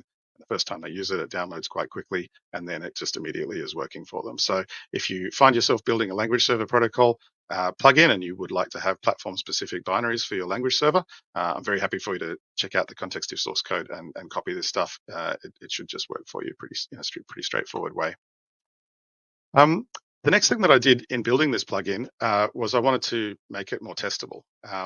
Even though I obviously test my language server quite extensively, now that I've built this automatic download capability, there's some complex logic going on, and I wanted to make sure that I could test that. So I ended up refactoring it into a more composable structure. I set up a class called a contextive manager, which is the one that sort of handles most of the rules of the language server downloading. And then a language server download scheduler, which takes care of executing on the pooled thread. And I split out a few key elements. So there's a location resolver, which works out the URL of the correct language server to download by inspecting the platform that we're on and the version of the plugin. Then a downloader, which actually does the download and unzip of the plugin. There's a file system abstraction that allows us to test the download scheduler by mocking the file system, and an LSP manager abstraction that allows us to mock the starting of the language server once the download is completed. So by decomposing into these elements, it made it quite easy for me to set up some pretty nice unit tests here. So you can see here the language server download scheduler test. I don't think we've got time to go into all the nitty-gritty elements of the code here, but just to show you the key components here, there's some tests like given already downloaded, it should call back immediately, and given not yet downloaded, it should call back after downloading. and given mid-download, it should do nothing. So that kind of represents those key outcomes from that flowchart that I showed you earlier. Whereas the contextive manager has some tests like given the contextive file presence, ensure started if is present. This is something that I forgot to mention earlier, is that whilst this extension does work in all files, it should only be active if there's a YAML configuration file found. If we don't find such a configuration file with any definitions, then there's no point starting the language server. And so there's a few tests here to make sure that we only start the language server if that configuration file is actually found. So getting pretty close to the end of the talk here, I've sort of shown you the key elements in building a language server protocol plugin and the journey that I've gone on in building this plugin. But I wanted to wrap up with a couple of suggestions and my personal wish list for the future of language server protocol support in the JetBrains IDEs. Now, my first tip, and really it's my only tip, is definitely join the plugin developer Slack. I joined this when I started working on this plugin, and it's been incredibly helpful. It's a very active community on there, and I want to have a special shout out to Alexander Doroshko, who's been an incredible support. Every time I've asked a question on the Slack, he's responded very quickly and has reviewed my code and given me some great suggestions for improving this plugin. So huge thanks there. And I think you'll find that pretty much all of the team that monitor the Slack provide the same level of support to plugin developers. So great job, everybody there. And if you are working on a plugin, definitely join the Slack. You don't want to be missing out on that. In terms of the actual language server protocol support, there's a couple of things that I would like to sort of suggest that would be helpful for me personally. One is that once you activate a language server at the moment, it kind of takes over the native capabilities. So for example, if I had an order class but I did not have my contextive plugin installed, then as you would imagine, I'm going to get the information tooltip here with public class order and the domain model for order coming from the Java doc comment up the top there.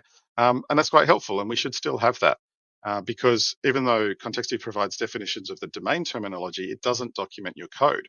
So you're probably still going to have Java doc comments that describe the class or the classes that you're using, which is separate from the domain terminology definitions, which contextive is trying to provide. However, at the moment, because the language server is kind of assumed to be taking over support for the file that's been opened, what ends up happening after contextive is installed is that it replaces the whole definitions panel. So my wish list is that we actually can merge those two, and we can see both the native support as well as anything coming from any language servers that are active. The next thing that would be really nice is if it supported an automatic downloader, so that I didn't have to go and build the one that I built. I'll be honest, it was quite a lot of fun building it, but it's always nice when the platforms take care of these things for you. And I do think this is something that a lot of language server protocol plugin developers are going to find helpful. So if there was a sort of a built-in download capability, that would probably be quite nice. And if there was one, I'd be very happy to retire mine and make use of the platform's capability. Next thing would be a sort of a coroutine friendly API. As you saw, I had to execute on a pulled thread in order to switch into a run blocking coroutine. So if some of the APIs that we're hooking into, those sort of methods that are being overridden, that would be quite nice if we could sort of hook into that in a coroutine friendly way, if you're building in Kotlin, of course. And then the last one is that even though all of the JetBrains IDEs are supported with the language server protocol, as you saw back on an earlier slide, Rider does have some unique elements to it because of the architecture of how it delegates out to, effectively the sort of resharper capability within Rider for .NET support. If you open a solution in Rider, the language server protocol plugins don't seem to work particularly well. And I think this is probably related to that first point about making sure that the native and language server protocol support can work side by side. I do understand that this is going to be not necessarily something that's going to happen in a hurry, but just sort of noting it there that it'd be quite nice for me and my users.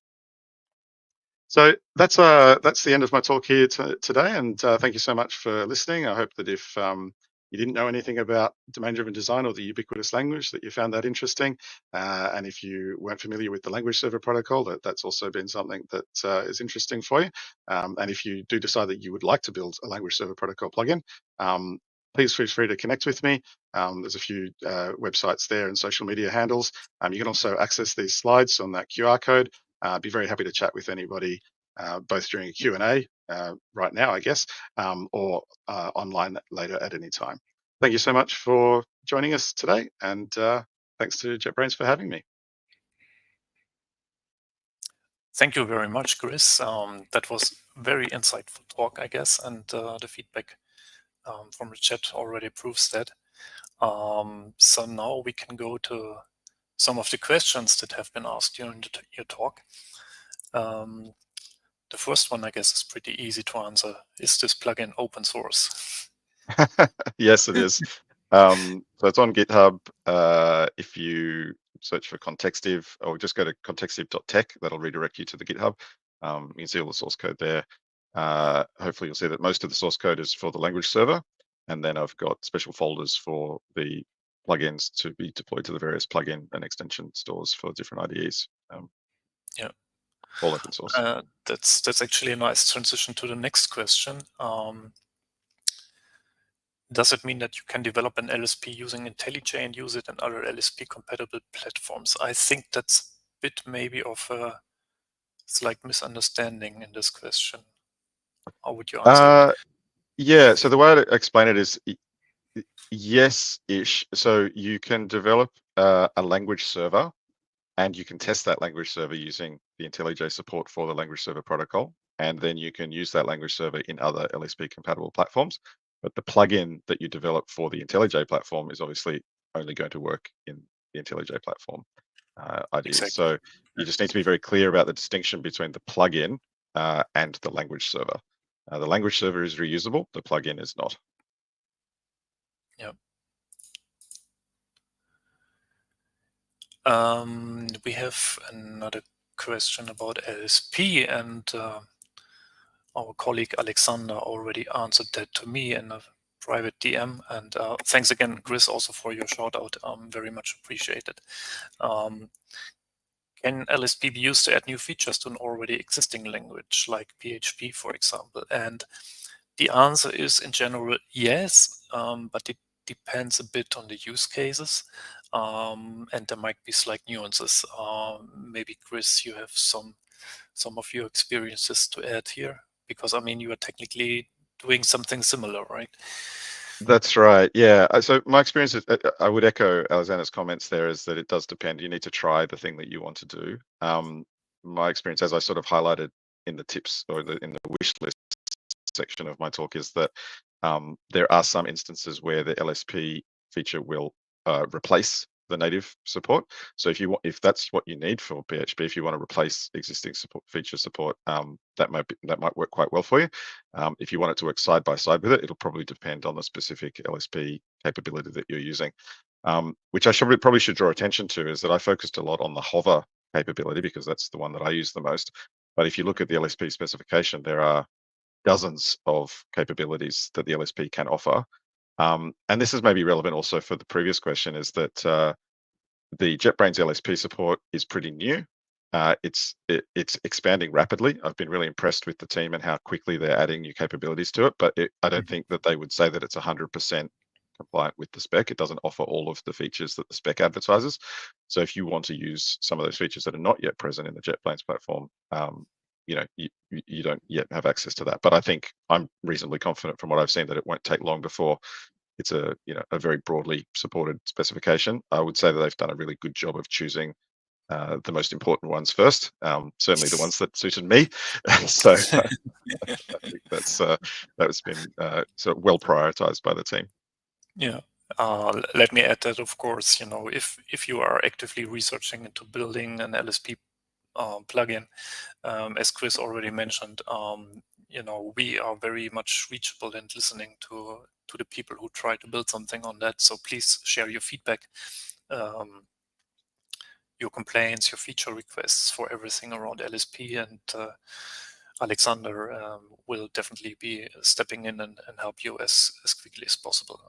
He's really great in doing that. So thanks to Alexander from my side as well, for answering all the LSP questions that our team gets. And in fact, I've just yesterday updated the LSP page once again with a few more features, new endpoints supported. So yeah, it's worth keeping an eye on that as well, what's going on. Mm-hmm. we have more of a technical question. Is this communication between the LSP server and the IDE, isn't it slow? Or is there anything you can say from your experience, Chris? Because to be honest, I personally haven't been using LSP plugins myself yet. I simply didn't need them. So what's your experience? So the communication itself, I don't think is particularly slow. Yes, it's JSON over some sort of pipe. You have to remember this is usually a local communication with a locally running server. So you don't have sort of network delays and other things going on. I guess in theory you could run it over a network, but I don't think that's usually the pattern that people are doing. So the communication itself is quite fast. In terms of the amount of data being transmitted and whether the LSP is sort of loading files from disk every time, or if it's open, keeping them in memory, that's really an implementation question. My plugin does keep them in memory.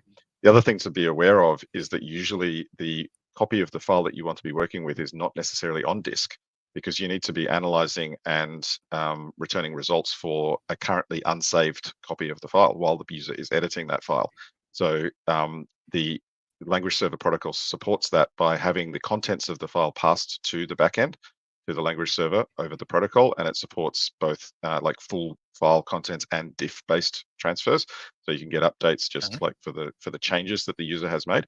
And the intention usually is to keep that in memory so that you can analyze and return results in relation to what the user is currently editing, even if they haven't actually saved the file. So that kind of speaks to, I think, the question that the person is asking around storing files in memory and why that actually is the case that you do that. It's not just a performance reason, it's like a functional reason, because the files aren't actually on disk yet. So you have to get them from the IDE via the protocol. Right. But I think the net result of that is that usually the performance is fine. Although, as I'm sure many of us have seen, if you want to make it slow, you probably can. And you might do that by accident if you are, making some mistakes in your code. But certainly the protocol itself doesn't force it to be slow. And there's plenty of plugins that work very efficiently and effectively using this in multiple IDEs. Yeah, thank you very much for sharing this field experience with us. And this will hopefully also encourage other people to look into LSP as one of the options you have for supporting features in IntelliJ and many other IDEs, but that way. Let me add one small note.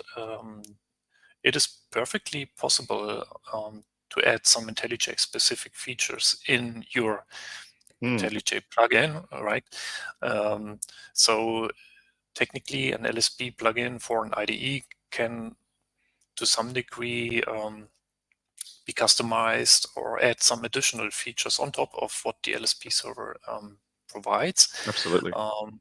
So if there is some things that are easier to do, maybe using the IntelliJ platform API, then that's perfectly doable.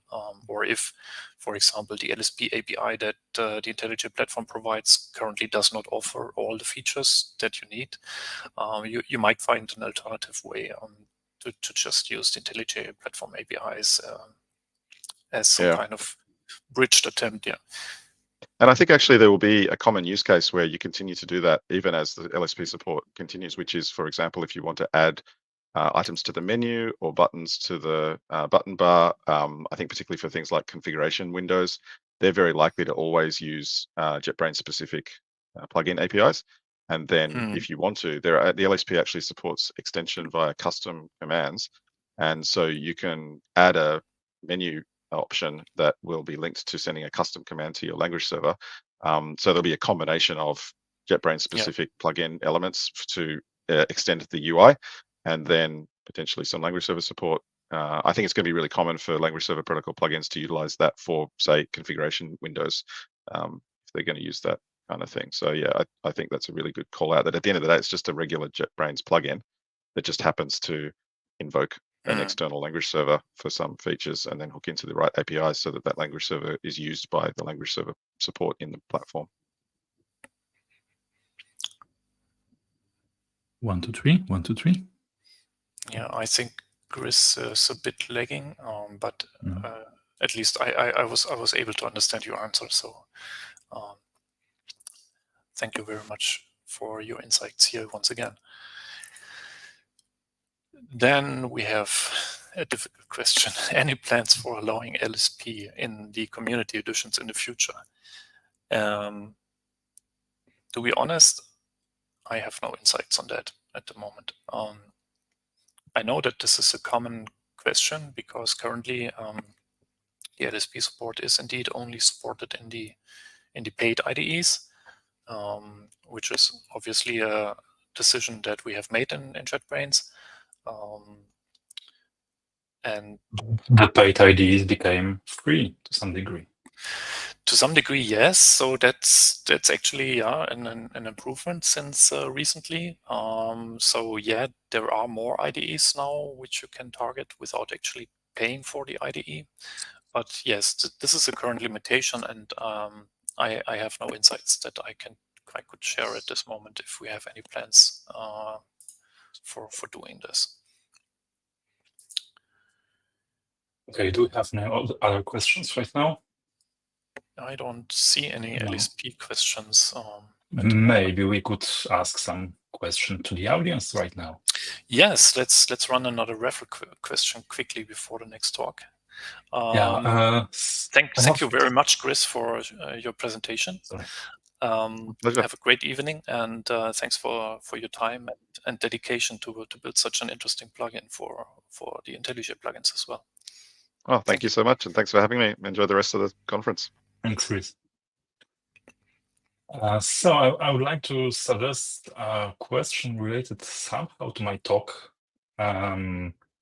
which is, because someone may already forget the answer in time, as time passes, what does PSI stand for?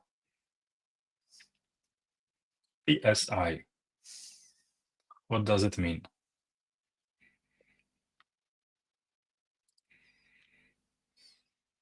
I think there must be some lag from the YouTube chat because I would expect dozens of answers. The structure of the file, yes, but PSI, exactly. What does PSI? Yeah, we have a winner there, right there. Sandeep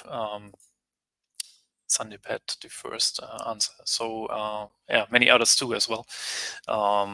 Thank you for playing, everyone. Program structure interface. Okay, noted. So yeah, congratulations. Sandeep, please write an email to marketplace@JetBrains, and then they will contact you with your swag bag. And okay, Jonathan's answer is also pretty nice. Please stop indexing. Okay, that's a new one. Yeah, I think indexing has improved a lot in the recent releases, actually. So, but yes, it is still sometimes a bit taking away focus or resources. But a lot of work has been done by the indexing team here in the recent years. So let's welcome our next speakers, Adel and Tania. Hi. Welcome. Where are you joining from? Hi, Jan Jakub. Hello. Hi. I'm from Munich office. Okay. JetBrains. I'm in Brisbane, Australia right now. Ah, yeah. I heard that you are currently attending some conference, right? What conference is that, Adel? Yeah, it's LaraCon, so Laravel Framework Developers Conference, and I'm sponsoring it. So first time offline sponsoring. I had my logo in the screens and everywhere, so very interesting experience. So that's a logo of my plugin, I mean. Yeah. So yeah, that's probably one of the best places to meet current and future users of your plugin. Exactly. I guess, right? Yeah, and talk to them face to face. Yeah, cool. Well, the stage is yours. The presentation will be about the story of collaboration, how the Laravel IDEA plugin and PhpStorm collaborated there. Adel is the author of this plugin, and Tania from JetBrains was responsible from our side. So let's hear what happened with your plugin. Everybody, my name is Tania. My name is Adel. And today we are going to talk about our collaboration So this is a collaboration between PhpStorm. PhpStorm is an IDE for PHP developers, and Laravel IDEA plugin, a dedicated plugin supporting PHP developers with everything they need for Laravel development. And our talk will be divided in two parts. The first part is about Laravel itself, that will be presented by Adel, and I will be handling the second part with this about the marketing background of this collaboration. So I invite Adel to start. Welcome, Adel. Hi, I'm Adel. I'll talk about Laravel IDEA, my Laravel IDEA journey. So let's start from the beginning. I started my software development career in 2003, and I had about 4 jobs, offline jobs with languages like C++, PHP, C#, Visual Basic. And 2015, I started to remote freelancing. I worked for American and German companies, and I had a lot of Laravel projects there. Laravel is PHP framework, if you don't know. And almost immediately, I started to write in PhpStorm because it had a great Laravel plugin. And it has a lot of useful completions, but right after starting using it, I feel that it's not enough. So I need more. It make it more smart, add more features, and even in 2015, I started to contribute to this plugin. And actually, this feeling when you making a lot of software developers like me more productive, more happy, and it's really awesome. And I started to adding a lot of features there to that. In 2017, I started a new project, and there was a lot of using end file when the first parameter is environment variable, which is we are declared in .in files. And so I decided to write a little plugin just to complete everything, because I started to do a lot of going to .env files, copying value there, and going to the code and pasting there. So after doing this several times, why don't write a plugin? I wrote it, and the next day after releasing, I see that a lot of people using it. And why? Nobody knows about it. But in the old PhpStorm, when you want to install a plugin, you click in Browse Repositories plugin, and in the first screen, all plugins are sorted alphabetically. And obviously, my .in file became the first. So it was a little cheating by me, but not on purpose, it was accidentally. But people started to using it, started to asking features like adding syntax coloring, adding completions to other languages, and I was happy to implement it. And today, it is one of the most downloaded plugin in the marketplace, which also makes me happy. In 2019, JetBrains opened their marketplace to paid plugins. Also, I wanted to add a lot of new features to Laravel plugin, but if I wanted to add it, I had to change full architecture fully, so maybe rewrite it from scratch, and it took a lot of time. And I wasn't sure that the author of this plugin will be happy about it. So with this offering from JetBrains, I decided, why can't I just make a paid plugin? And probably in the future, I can work full-time on it and implement everything I wanted. So I was very, very motivated. I still remember these 3 months So my typical day is fully job, full-time job. And our full-time job is working on plugin. I almost didn't see my family. I come home only for sleeping. But just I was really motivated to implement everything I wanted to do. Also, I invited a lot of, about 10 people from Laravel chats as alpha testers. So I started to building an early preview version of my plugin and sent it to them. And they were testing it and provided a really useful feedback. Like, it doesn't work here, it doesn't work here. Maybe you can add this feature or this feature.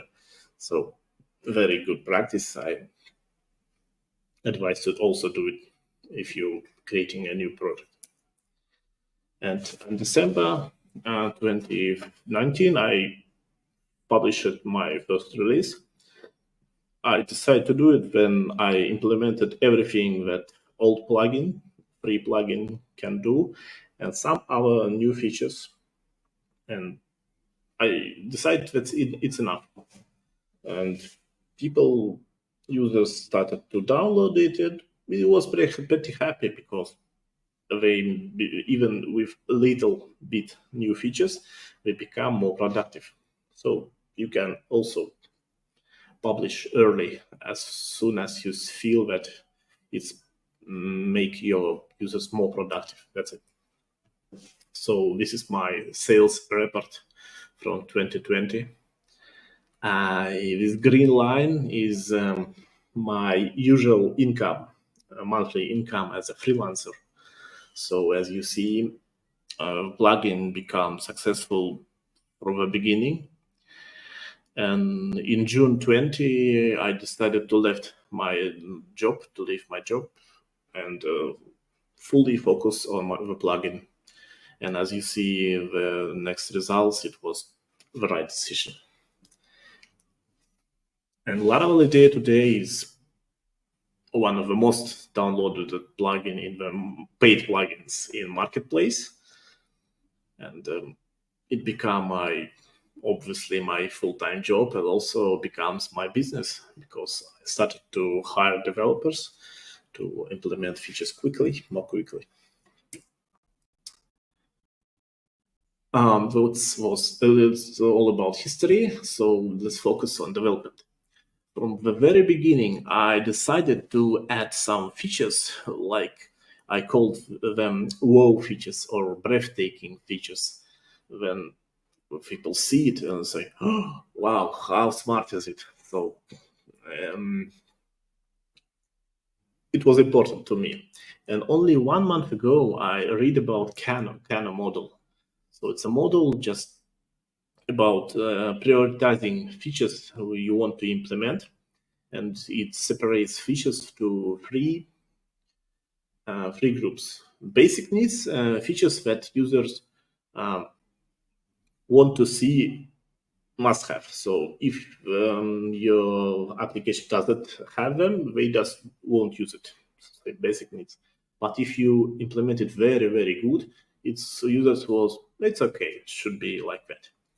Performance needs, features that increase user performance. And if you implement it bad, user not happy. If you implement it good, user are happy. So obviously, but there are also delighters in this model.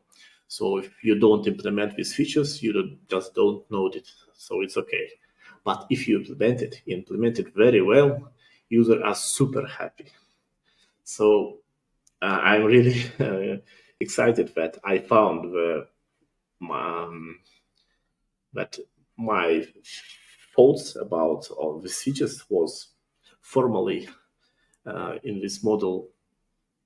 And the one rule in his model is that you can write it here or read it here. Over time, the delightful innovation becomes another basic need.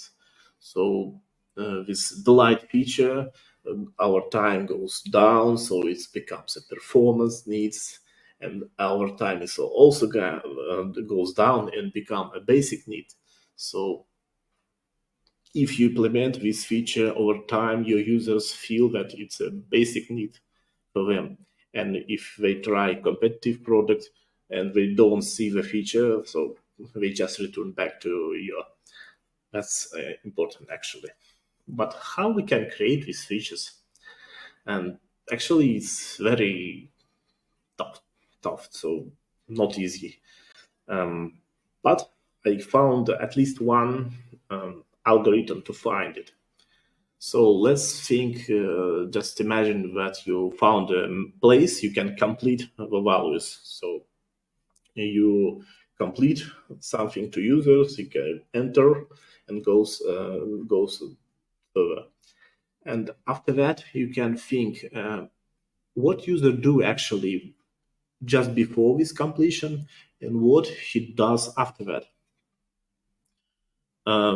Right after completion, what he write next? Maybe it's something common and you also can help with. And maybe you can just imagine all actions, so begin, completion, next steps, and another steps, and all big action, and implement it, just it. So let me show an example. This is a post model. So when you're creating a post model, you can just write fields here and with values, some values. Now, of course, obviously, I want to complete fields here, and see, I do. But right after completion, the fields here can be only as array keys. So right after that, user goes here, writes space, and makes this arrow every single time.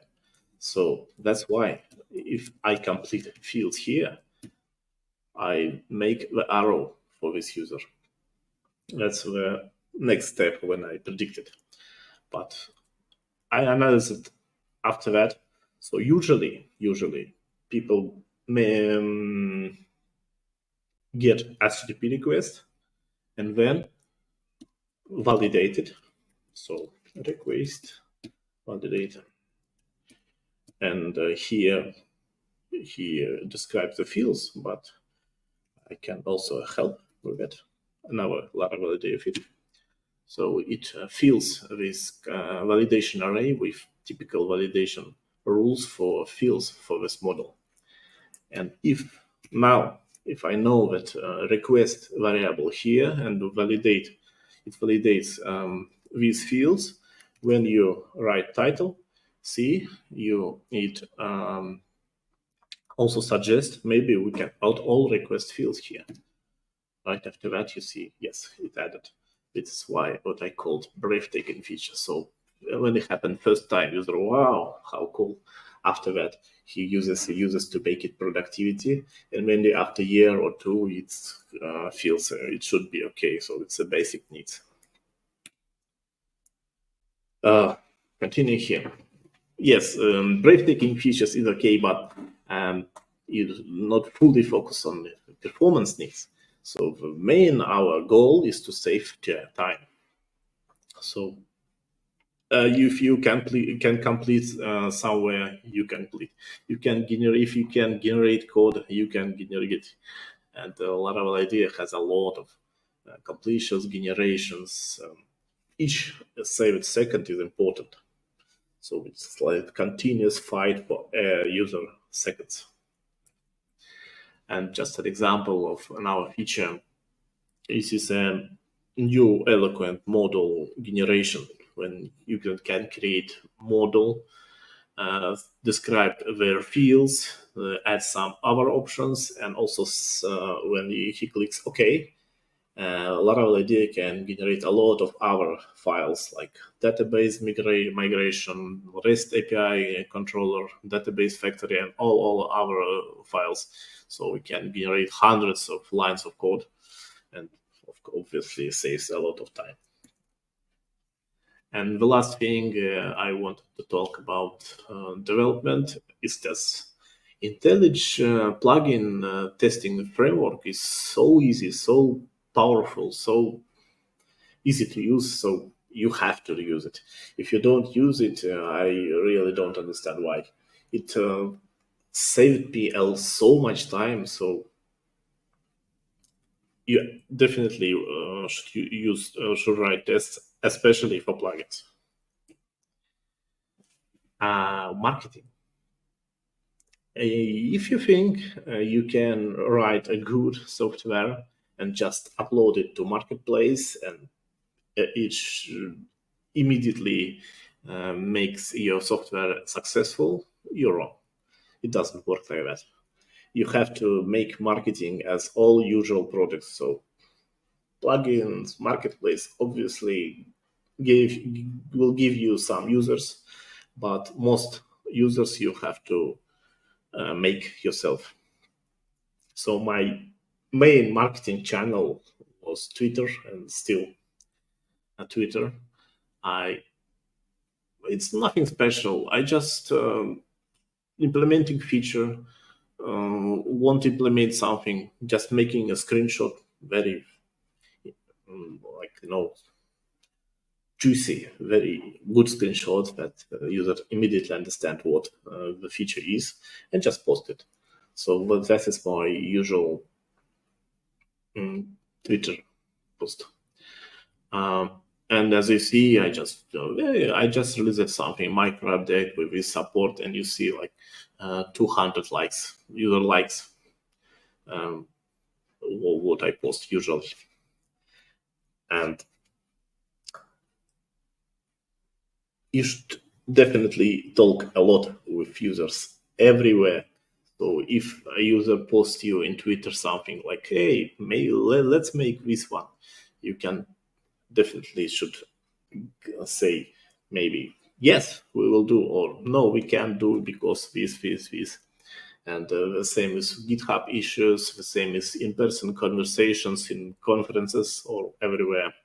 So my favorite thing that I do usually is when I making big boring stuff, it's a lot of happens every time. I just sometimes read a Twitter, and when users asks some new feature, small feature,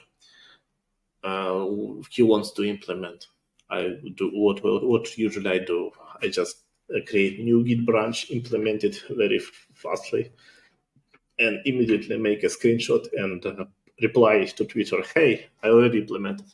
And my record is 8 minutes. And users so like it. So, oh my God, wow, they tweet about it, they post about it. So it makes marketing for you. Also, about sponsoring conferences. Of course, when you already have some sales, already have some money, you can think about sponsoring conferences, but only if they really reach your target audience. If you're a very, very big conference and only a small part of their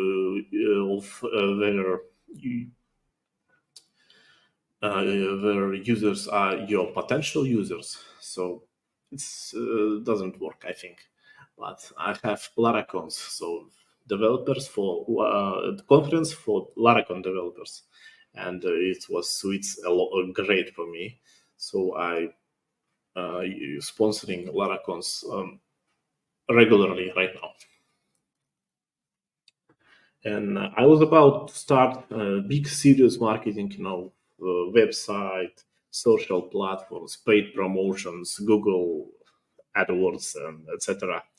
But I get an interesting email from JetBrains, and Tania will talk more about it. Thank you. Thank you, Adel.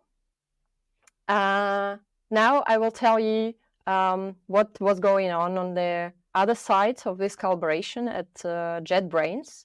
But first, let me introduce myself. So I'm Tania Goral, and I'm responsible for product marketing here at JetBrains. More exactly, product marketing for PhpStorm. I'm responsible for making PhpStorm a #1 tool for PHP development, including Laravel is an essential part of PHP development. And so back at the day, at 2023, PhpStorm has quite limited support for Laravel. And we needed to do something with that, because Laravel is one of the major framework for PHP, and the usage of this framework is growing from year to year. We do not provide the full support for this framework, but we are committed to provide our customers with the best-in-class support for PHP, including Laravel.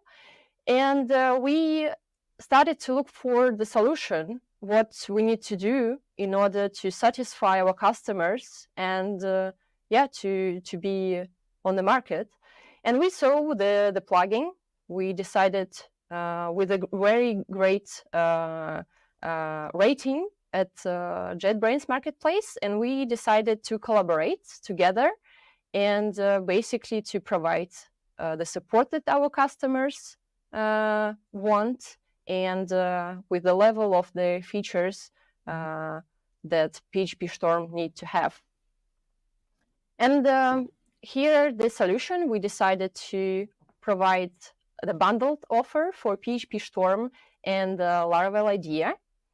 The first thing that we did was creation of the entry points. So the people, the newcomers or existing PhpStorm users, they knew right away about this offer. So we created different pricing cards on our web pages with the offer, highlighting the special price, and people can just buy the bundled offer with a discount. So it was introducing on our main website, jetbrains.com, plus the JetBrains Marketplace, as you can see on the screen. Additionally, we created a separate landing page. We put it also on jetbrains.com, and this is exactly the page where we let all the traffic. So our goal was whatever Laravel request is entered in Google, in any other search engine, we wanted to be there on the first position. So that user who is looking for Laravel support, Laravel ID, would find our page and buy PhpStorm and Laravel IDEA together. The second part we did is we understood what the entry point and landing page creation is not enough. We need people start talking about our collaboration and knew about this. And so for these purposes, we collaborated with different influencers so that we could reach their audience through these channels. And the first and one of the biggest influencers in Laravel community is obviously Laracast. This is an educational course where you can learn almost everything related to PHP and Laravel. And so we created a dedicated course, educational course about Laravel support in PhpStorm.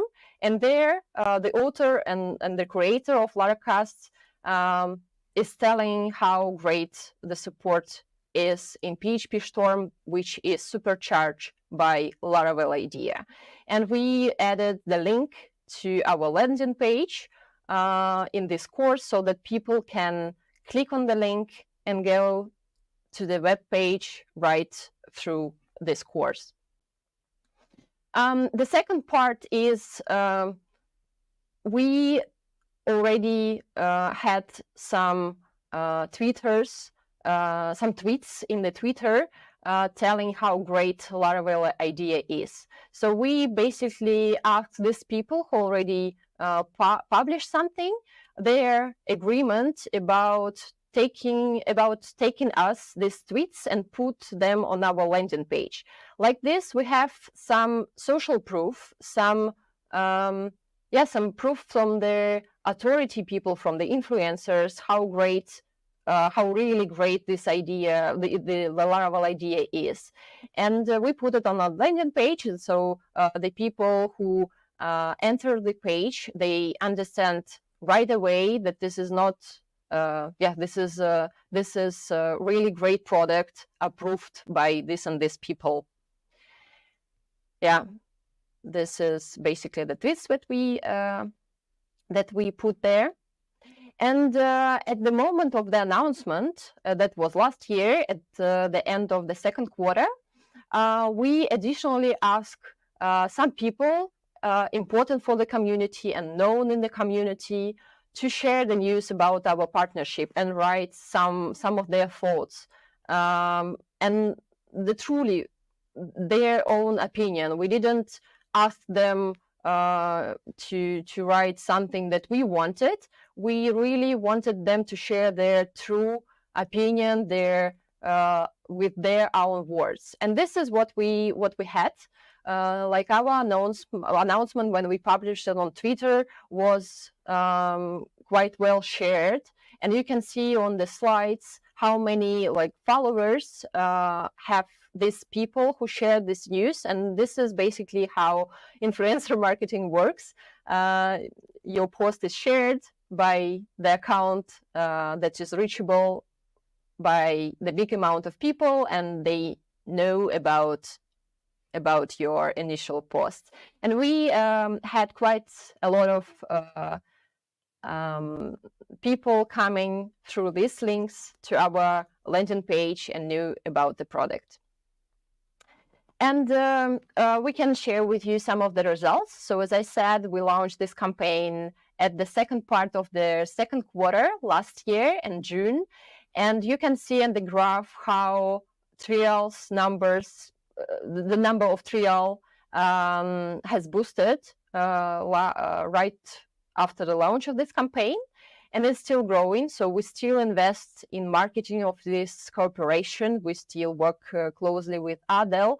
And we still have this goal of making everybody know about our collaboration, about this bundle offer, and about the fact that with Laravel IDEA plugin, PhpStorm becomes very powerful and great product for Laravel framework for Laravel developers.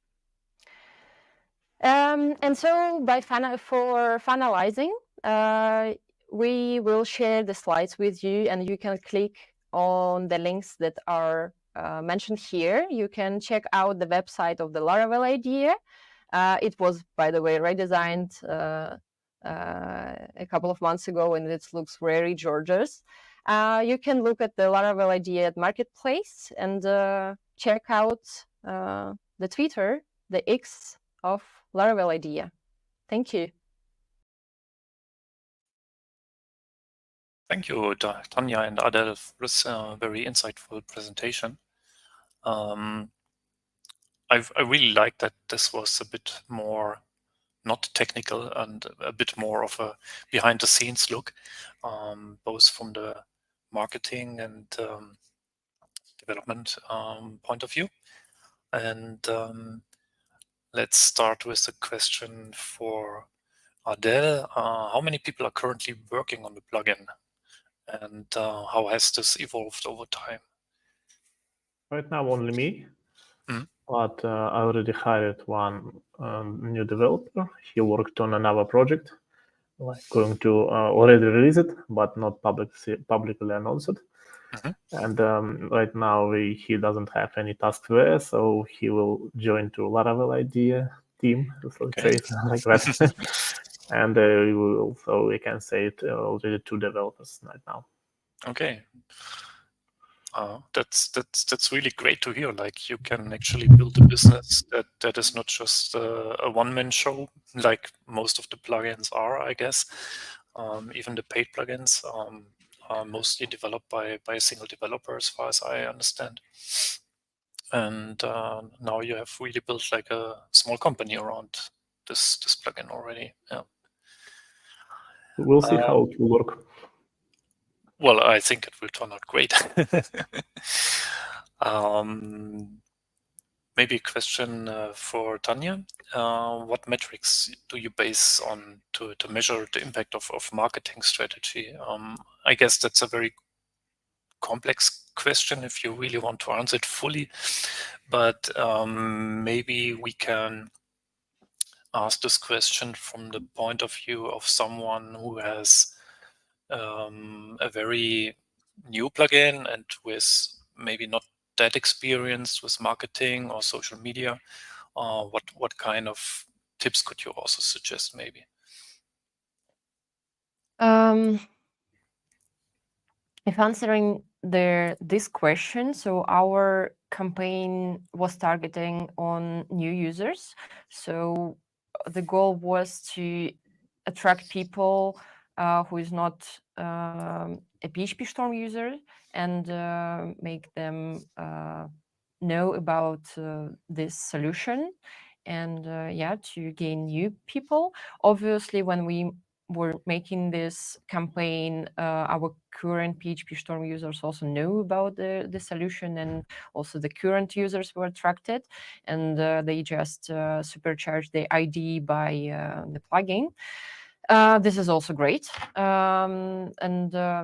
So this is the answer for this question. But the second part of the question, how you presented is, it's you should probably start with the small steps and not,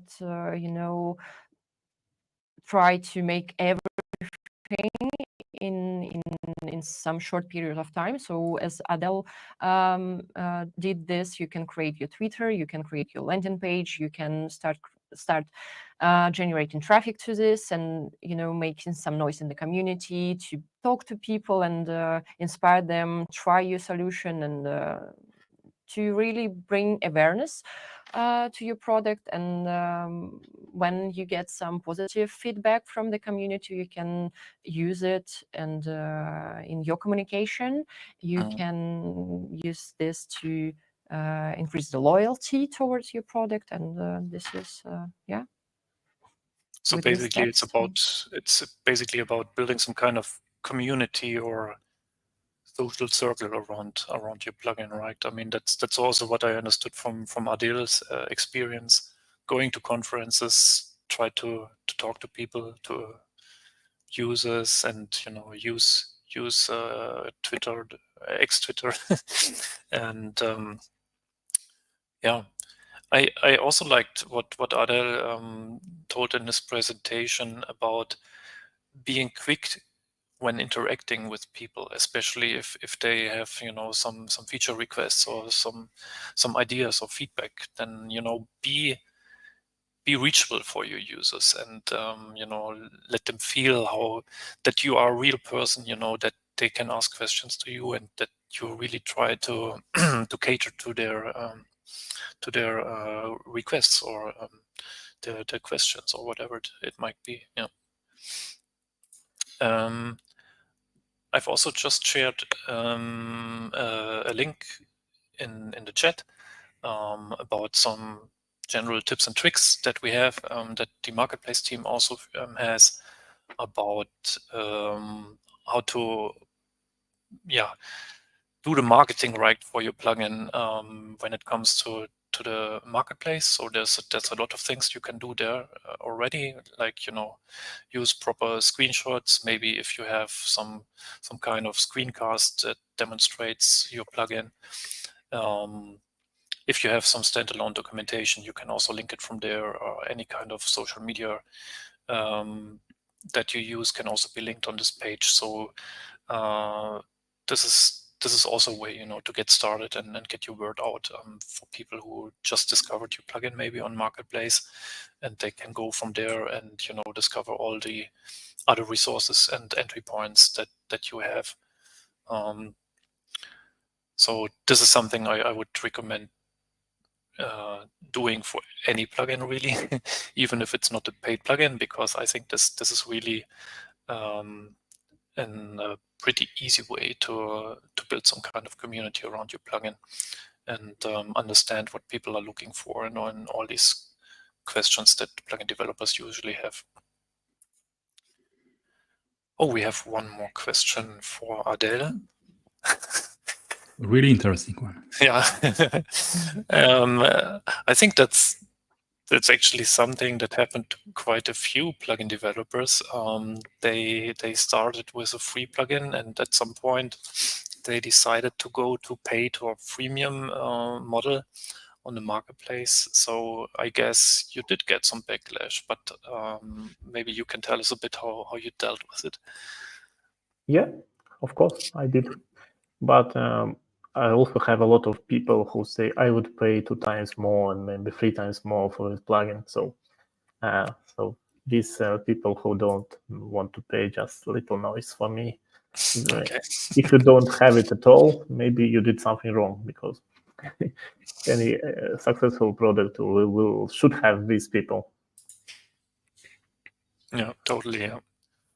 I can imagine that people, are surprised by plugins going commercial, especially if they really depend on it, like your plugin, like a framework plugin that they use probably all the time during their development. But yeah, I mean, it's a decision that every plugin developer has to make for themselves. I didn't have this problem, so my plugin was commercial from scratch. So yes, yeah, but I heard from other plugins have this problem. Yeah. Good. Jakub, maybe do you have any questions? Well, I can just add a little bit about marketing. So great. if you want to make marketing, you should a very hard job, which should be done regularly every day. You should do something for marketing. You should check Twitter a lot. So some developers think you can just develop a cool product and don't do any marketing, and they be okay. It doesn't work like that. You're every day working on it. So yeah, working with influencers. So not directly. So hey, use my plugin, please. So, but indirectly, like if he uses a plugin and complaining something, you could immediately react, especially if he's an influencer, and it really helps a lot. But yes, yeah. Should every plugin developer sponsor a conference? No. Actually, if you have some income and you think it will be useful, maybe after that. But yeah, I'm sure it will profit. Yeah, obviously. Well, Tania, Adel, thank you very much for your insights, and I think it's a great story that we can tell from both sides, from plugin developers and JetBrains, and how we can create some success and more importantly, make people productive using all the tooling that we build every day. So thanks again very much for sharing your story and your behind the scenes look. Thank Have you. a great day. Bye-bye. Thank you. Bye. Bye. So there was just a question about lunch break, and it's coming near. We will have a lunch break after the next talk. And before the next talk, I think Jakub wants to answer to ask another Raffle question, right? I'm not sure if our audience wants to get some free stuff. Well, we have to get rid of it, right? Yeah, you're right. Okay, so let's maybe switch to plugin verifier. Kind of easy one for me and you, for sure.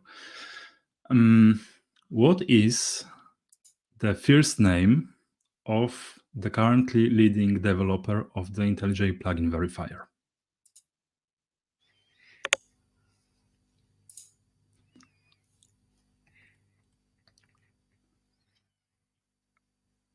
He's also present in JetBrains platform Slack. No, it's not me. That's not Jakub, no. You may spot him in plugin verifier channel in the Slack. And everyone is opening Slack right now.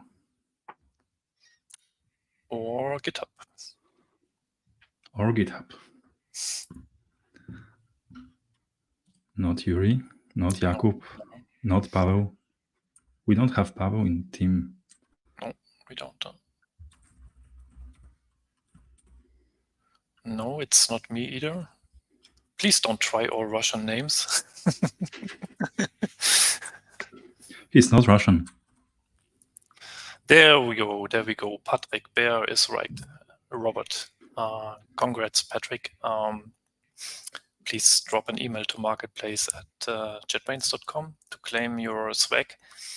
And thanks everyone for participating. So, Robert just DM'd me that this question was tricky. Yeah, maybe it was. We have one more talk coming up before the lunch break. Let's welcome Natalia. And hello, Natalia. How are you doing? Awesome. Thank you. Thank you for the awesome conference. Cool. Thanks for joining us. Your talk is from Hackathon to Marketplace. So that's also, I think, an interesting way to build a plugin and release it on Marketplace about the Magnolia YAML Assistant plugin. So let's give the stage to Natalia and hear about this plugin. Everyone, and welcome to my talk from Hackathon to Marketplace, building a Magnolia YAML Assistant plugin. Let me introduce myself. I'm Natalia Khodiakova, a software architect and team lead at Reizono. Over the past 12 years, I've become fluent in Java and have worked on a wide range of projects in backend development, DevOps, and cloud, all the way up to software architecture. I'm also passionate about hackathons, both organizing and participating in them, which we frequently do at Reizono. Reizono is a digital agency based in Germany with its headquarters in Munich, where I'm currently located, and additional offices in Berlin and Frankfurt. Our employees, who proudly call themselves Ruiz, now number 270, and we've been in the market for over 30 years now. Reizono has a broad skill set centered around three main pillars: strategic experience design, digital communications, and IT development. Our team of over 40 developers works on all sorts of cool projects, from apps and microservices to IoT, cloud stuff, and content management systems. We've got a pretty diverse lineup of things we work on, but today I'm going to talk about one in particular, Magnolia CMS. Now, if you haven't heard of Magnolia, it's basically a Java-based content management system that a lot of companies use to manage their digital content. It allows editors to create enterprise-level websites and portals. It's huge and flexible, and anything you might want to connect can be programmed in good old Java. However, there is also an option to configure templates and dialogues with YAML files. This feature is called fly development because of its simplicity and ability to change things on the fly. While this approach gives you a lot of flexibility, it's also based on YAML and comes with some headaches. And that's where our journey begins. So, how did this all start? Well, it began with a bit of frustration. Like many of you, we developers at Reizono love finding ways to be more efficient and productive. But when it came to working with Magnolia slide development, we hit some roadblocks. As you already know, Magnolia CMS relies a lot on YAML files for its configurations. Things like setting up dialogues, content structures, and various other settings. YAML is a markup language that's pretty easy to read, but it's also easy to mess up. One extra space or a misplaced character, and you're stuck troubleshooting why something isn't working. To make things more challenging, navigating between these configuration files is a nightmare. Each different type of configuration has its own directory structure. Some YAML files are referenced by relative paths, while dialogues are referenced by module names. So as soon as you start working on these components, most of your time ends up being spent scrolling through the file tree to find the right snippet. It kind of felt like we were constantly fighting against the system rather than letting it help us. Then came a perfect opportunity to change that, a hackathon. For those who aren't familiar, a hackathon is basically an event where you get a day or two to step away from your usual tasks and focus entirely on a side project. The goal is to build something quickly, whether it's solving a problem, testing out a new idea, or just experimenting with new technologies. It's fast-paced, chaotic, and a lot of fun. But more importantly, it gives you the freedom to focus on a problem that matters to you without the usual pressure of deadlines or expectations. Hackathons are perfect for tackling problems like the one we had with Magnolia, because they let you try out old ideas without worrying about whether it's a perfect solution. It's all about experimentation and rapid development. We saw it as a chance to take the pain points we were experiencing every day and turn them into something productive. The best part was that we got to set our own goals and requirements. So we could focus on the things that would make the biggest difference for us as developers. And that's how the journey began. Before I dive deeper, I want to show you a quick demo that really captures the difference our plugin makes. In this video, you'll first see what it was like to develop with Magnolia before we had the plugin. It's not exactly a pleasant experience, a never-ending search of the right file, manual configurations, and time spent hunting down YAML mistakes. Every change felt like it took forever. Then you'll see the after, what development looks like with the plugin. You'll notice how much smoother and faster everything is. Autocomplete catches potential errors, navigation between YAML files and code is quick, and overall the whole process is much more streamlined. It's a complete turnaround from where we started. So let's take a look.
So now you have an idea of what we're talking about.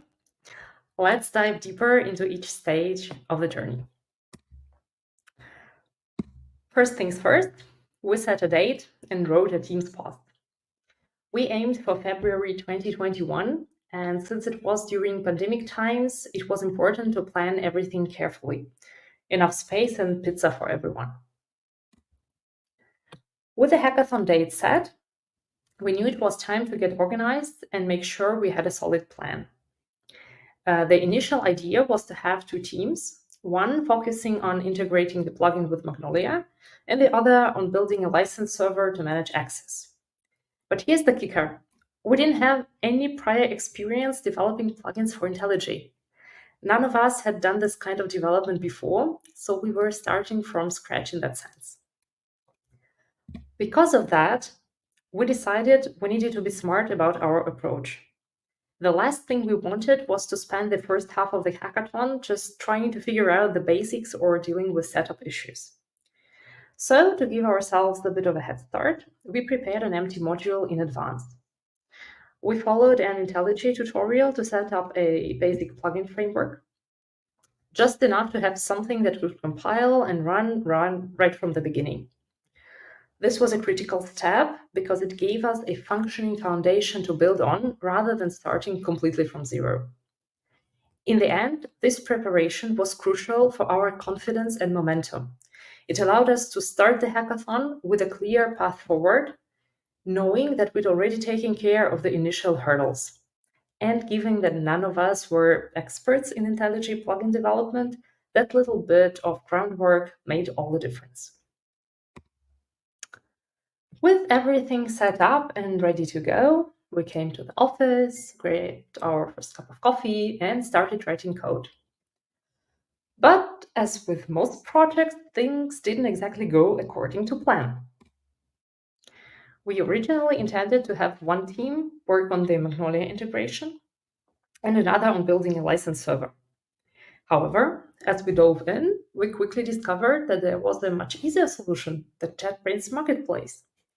We realized that the marketplace had built-in support for managing licenses and making our initial license server plan unnecessary. So we decided to pivot. Instead of 2 teams, we reorganized into 3 smaller teams to maximize our efforts. Each team focused on developing a different feature for the plugin. This was a bit of a scramble, but it allowed us to adapt quickly and get more done. Here's what we ended up focusing on. Our main focus was improving navigation. We built jump navigation not only from YAML to Java code, but also between different YAML files, dialog definitions, components, and templates. The navigation takes into account the position in the YAML file, such as whether the link is a value of a node or an include block. It also considers where it leads, to a component, dialog, template, or a Java class. So now navigation between the files in the Magnolia universe was just one click away. Another pain point was dealing with YAML syntax and keywords that are allowed in Magnolia. So we prioritized building a schema autocomplete feature. Of course, you can customize IntelliJ's schema for YAML, but that would require manual configuration in the UI. So our plugin comes with built-in schema definitions that are automatically activated in the light development context. Since different versions of Magnolia might use slightly different YAML configurations, we made this feature configurable to support multiple versions. The right place to configure the Magnolia version in use is, of course, the plugin settings. So the 3rd team focused on displaying and saving the plugin settings.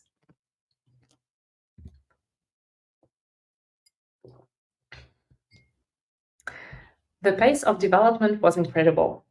By the end of just one day, we had multiple branches with almost complete features.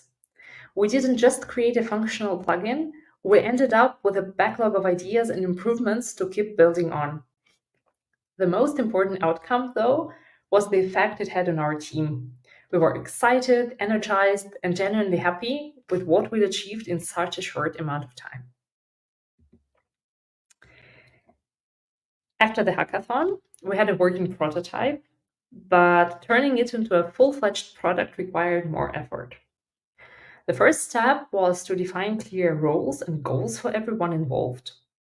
We wanted to keep the momentum going, so we assigned responsibilities right away.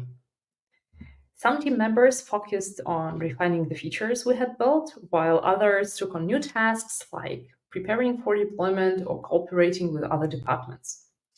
We split into parallel development streams to tackle different aspects simultaneously. Our initial hackathon version worked, but there were plenty of rough edges to smooth out. The autocomplete feature was done by one team and the plugin settings by another. Merging the code between these 2 branches was definitely worth its own to-do item. The general refactoring resulted in a pretty concise package structure. As you can see, each feature got its own package, clearly showing where the classes reside. One of the biggest technical challenges came from how Magnolia handles YAML. Magnolia deviates from the standard YAML specification by using custom keywords like inherit and include. While this approach helps organize configurations, it also broke compatibility with IntelliJ YAML parser. To get our jump navigation feature to work correctly, we had to tweak our approach to handle these non-standard elements, which wasn't as straightforward as we'd hoped. It took quite a bit of trial and error to make the plugin robust enough for the real-world use. While some of us focused on code improvements, another group worked on preparing the plugin for deployment. We set up a GitLab pipeline to automate the deployment process, making it easier to publish new versions quickly and consistently. We also needed to find the right solution for code obfuscation to protect our intellectual property, which involved testing different obfuscators to compare their results. We ultimately chose Zilix Classmaster, but if you're building a product of your own, it's worth testing several options on the market to find the best fit for your needs. Additional deployment scans and preparations were, of course, also in place, and our hackathon project was gradually transforming into something that resembled a production-ready product.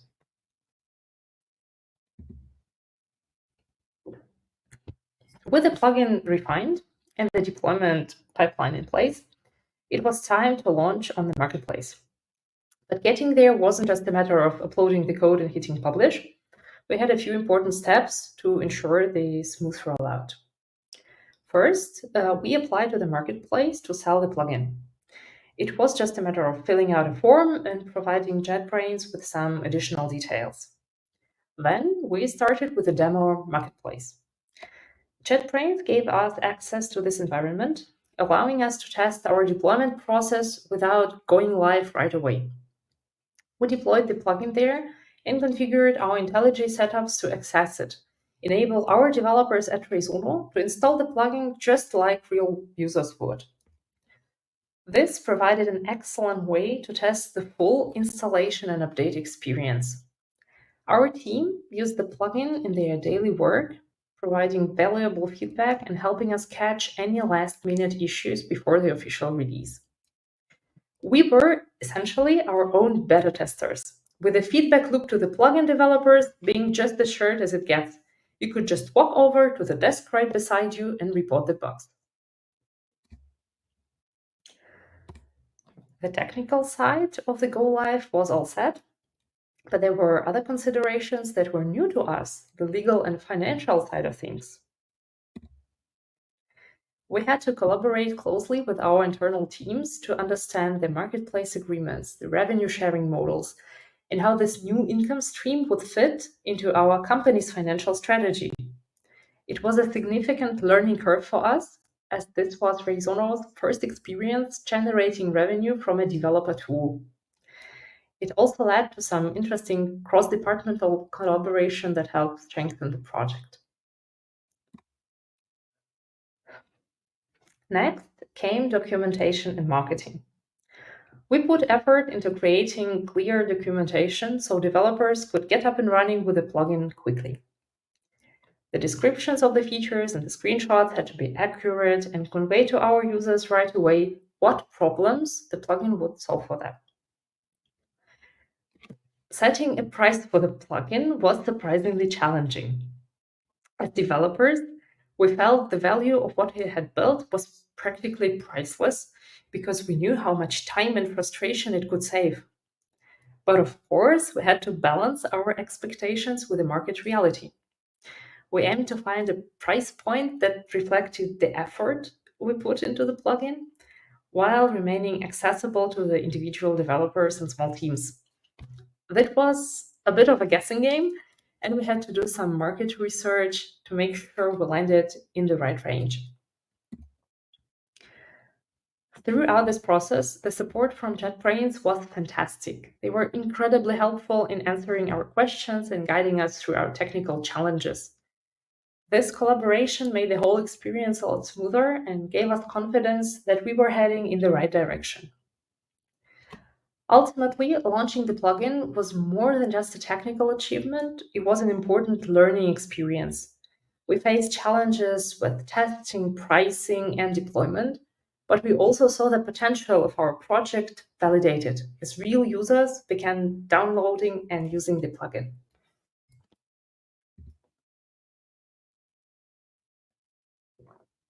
So we launched the plugin on the official JetBrains marketplace. It was an incredible feeling. At Risono, we have a release fridge, and that day it served us well. After the official launch, we saw some immediate traction, which was really encouraging. And the first thing we did was make sure our internal developers had access to the plugin. So we generated 100% discount codes for them. This allowed our team to continue using the plugin under the same terms as our external users, which helped us gather even more feedback for future improvements. We also reached out to the Magnolia CMS team to let them know about the plugin, and that turned out to be a great move. They were interested in what we had built and ended up featuring our plugin on their own marketplace, giving us some extra visibility. This helped spread the word and reach a broader audience within the Magnolia community.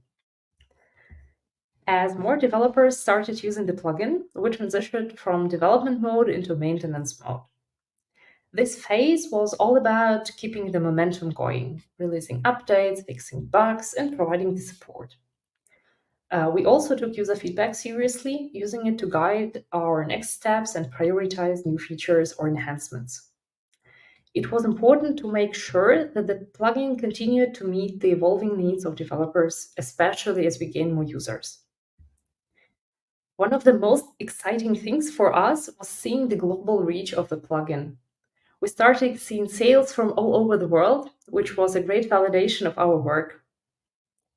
In many ways, the plugin became a successful test balloon for us at Risono, showing that we could create valuable developer tools and even generate revenue from them. It also opened up new possibilities for future projects and innovations within the company. I'm so excited to see this graph representing unique plugin downloads since the launch. It shows that the need for the features that we built is still there. Developers still rely on our jump navigation and autocomplete. It means our work is paying off. Let's recap our journey from the initial idea to a successful product. It all began with recognizing the need for a better development experience.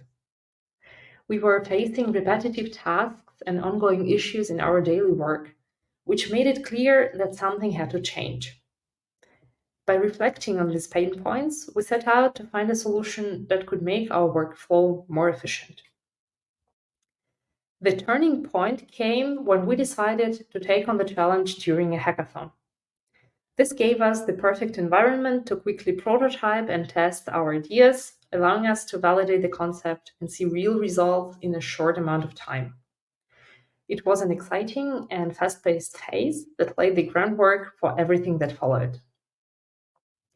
From there, we focused on refining the prototype, making sure it was stable, robust, and ready for the real world. This involved tackling technical challenges head-on, improving the core features, and ensuring that the plugin met our quality standards.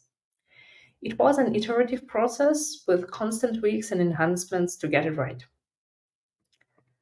Finally, we launched the plugin, shared it with the world, and began promoting it.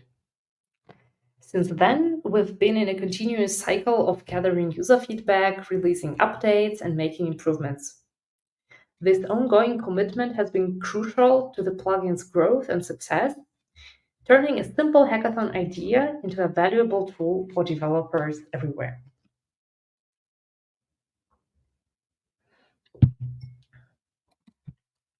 So, that brings us to the end of our journey, from a spark of an idea born out of frustration to a fully fledged plugin on the JetBrains marketplace.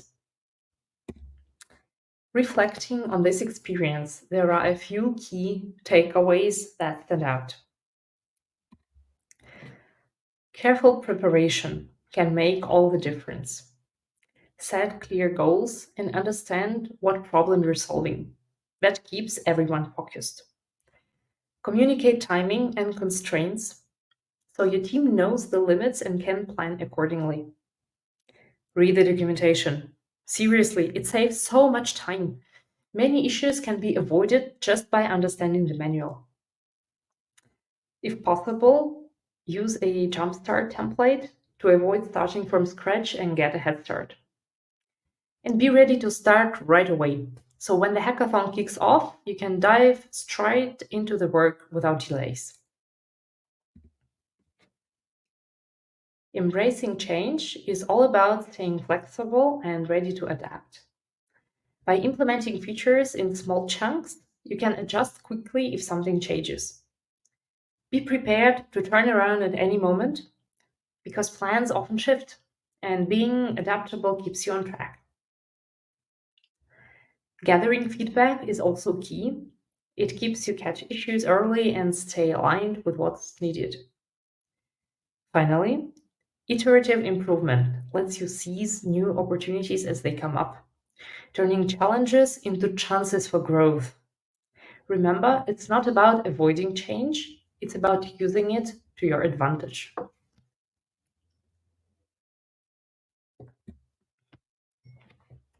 Collaboration really is at the heart of any successful project. We worked closely with developers to ensure the code was clean and maintainable.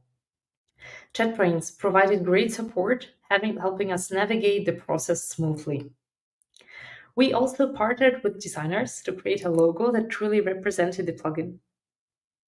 Engaging with legal and finance teams ensured that all our procedures were compliant, while marketing helped us spread the word effectively.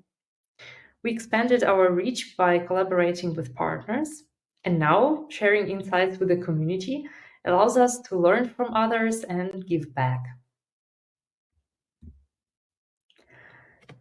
This journey has given us the confidence to take on new challenges, knowing that even a simple idea can grow into something truly impactful. The key is having the right mindset, being prepared and working as a team. When you combine those elements, you can transform ideas into powerful solutions that go beyond expectations. It's about recognizing potential in the small things, putting in the effort to bring them to life, and continuously pushing forward. With the right approach, there's no limit to what you can achieve.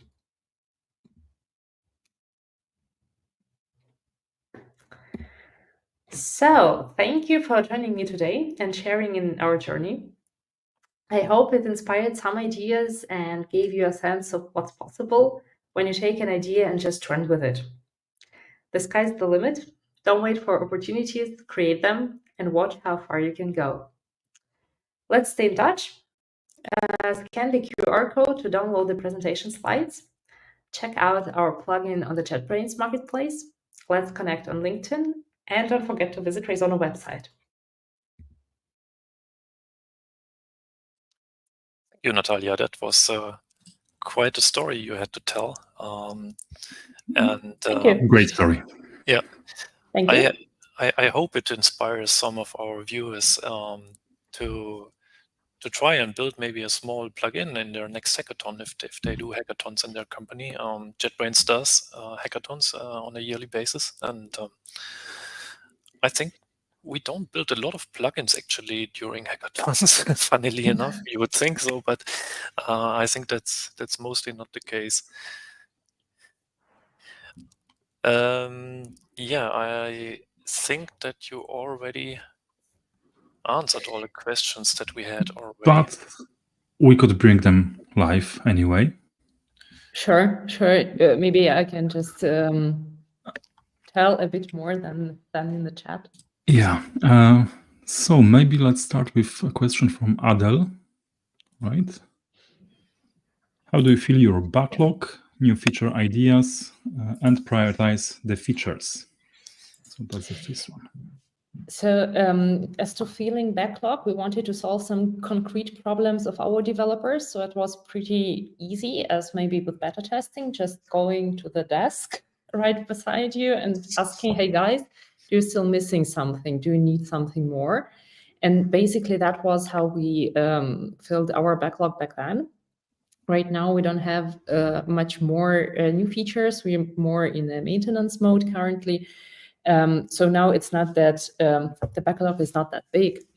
For the tasks tracker. Of course, it depends. And like Rezono as a consultancy, we use like Jira and like standard tools when working on customer projects.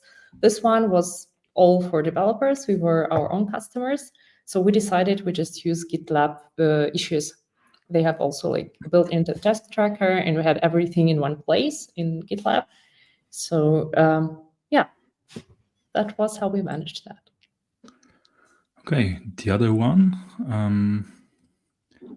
Could you share technical insights on dealing with include GitLab CI YAML has reference tags, which are currently not supported by IntelliJ, and those insights might be helpful. Yeah, that was like the biggest problem. I spent a couple of sleepless nights with the include tag. The biggest problem is that the include in YAML standard, you can theoretically use that, but if you don't have a space between this tag and the content, then the YAML parser just says it's something invalid. I just ignore that. So to do that, to make this work, we had to go into YAML parser, into YAML plugin of IntelliJ. Look how it works. YAML plugin is a dependency of our plugin. We extend the YAML parser, and for the case if we are in Magnolia context and if we're dealing with this special text, we just override that. So I can grab some code, and if you want deep, please reach out to me on LinkedIn and we can dive into this issue deeper, and I can share some insights and practical tips and show you how we manage with this problem. Awesome. Another one related also to YAML. I'm the YAML parser developer. Can you share your solution with parser to make it publicly available?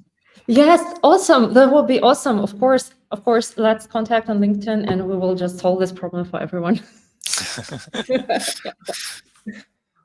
Yeah, so the last one we have right now is when you signed the agreement, do you agree with the reseller discount in the JetBrains resellers program or the JetBrains community support programs, user groups, students?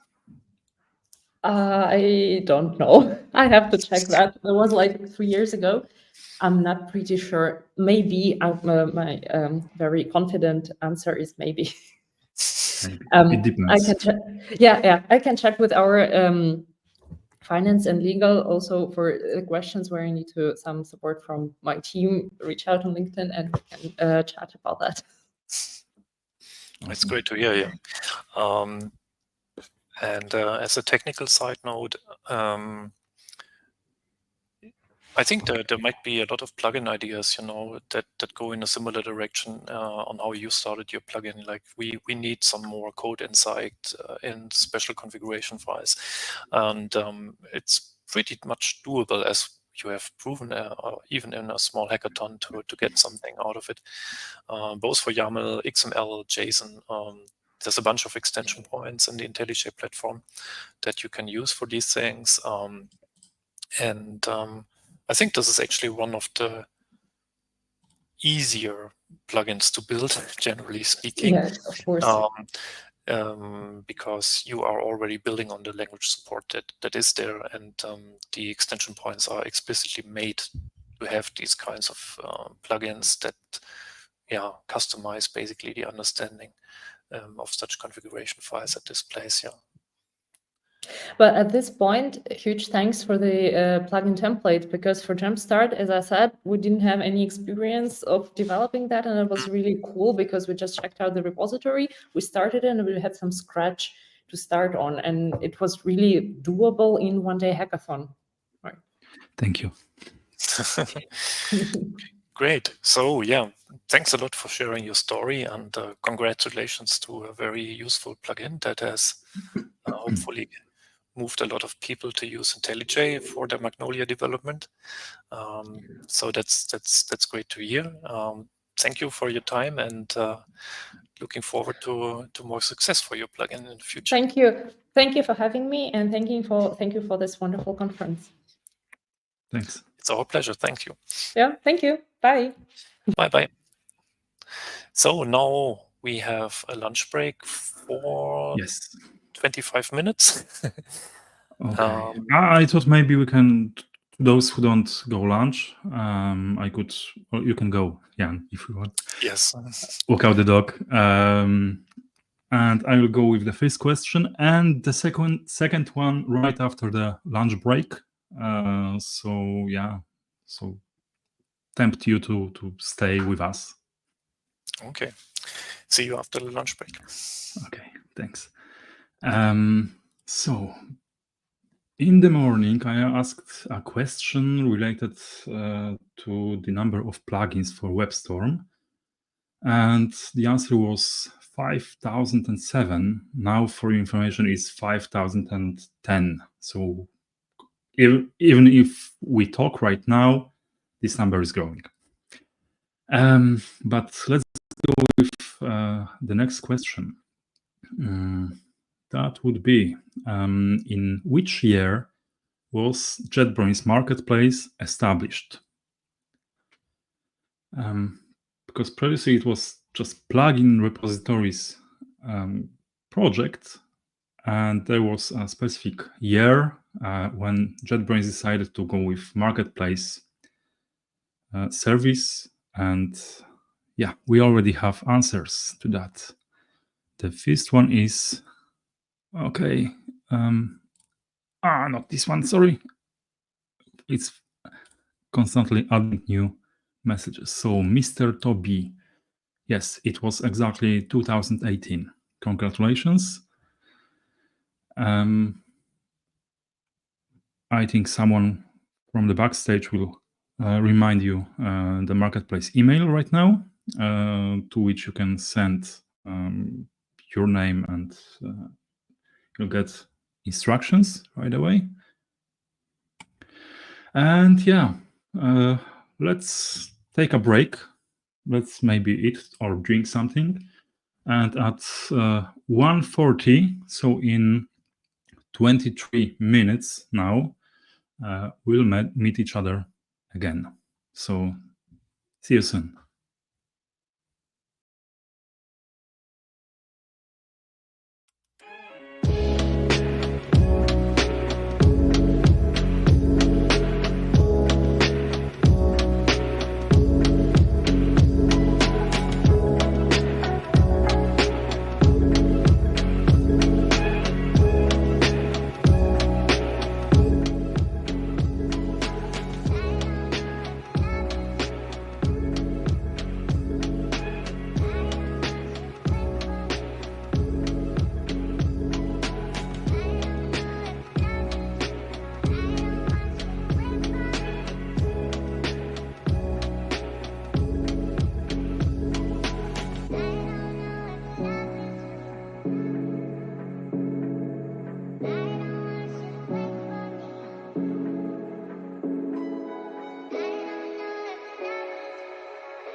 Hello, and we are back after the lunch break.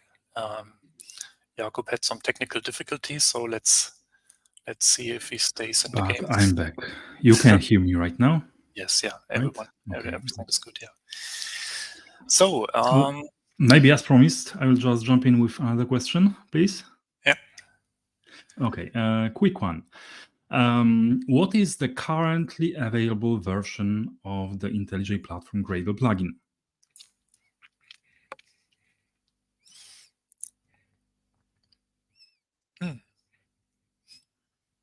Is everyone still asleep? Or trying to update? Oh, we have an answer. We have an answer in the winner. Yeah. Yay! Very good. Finally, you made it. And yeah, while we have this topic, please, everyone, keep up to date and try to upgrade as soon as possible. It will make Jakub and everyone else very happy if you do so. And soon, maybe on Friday, we'll have Friday releases, or in the beginning of next week, depending on some external circumstances, let's say, we'll go with 2.2.0. So yeah, expect a major update soon. Great. So with that, we are ready for the afternoon sessions. We have 5 more talks coming up today. As I mentioned in the beginning of this morning, everything will be recorded, everything will be provided, links to the slides will be provided, so you can revisit the talks and revisit the slides at any time later. Or if you missed something today, then you can come back on the weekend and keep watching the other talks that you may miss today. Our next talk is about a topic that many people or many developers apparently don't like so much. It's about testing plugins. Welcome to Maxim, colleague from JetBrains. Hi, folks. Hi. Who will tell us a bit about testing plugins? And this talk is not about the usual tests, is it?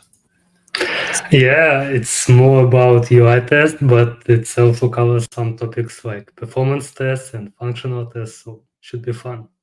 Okay, well then, the stage is yours. Let's see what you have for us in testing world. Everybody, welcome to my talk about end-to-end tests for plugins. I'm excited to share with you today how we can help make your plugins more reliable, save your time on manual testing, and give you confidence that new changes won't break your plugin's core functionality. Over the next 30 minutes or so, we will explore the testing framework we've developed internally and are now ready to share with you. But first, let me walk you through what we will cover today. First, I will show you how we test your plugins on our site and share our future plans there. Then we will look at new tools and the approaches you can use to write your own integration test. The main focus will be on our starter framework and its driver extension, testing tools that will help you get up and running quickly. Let me tell you a bit about myself and the team behind this work.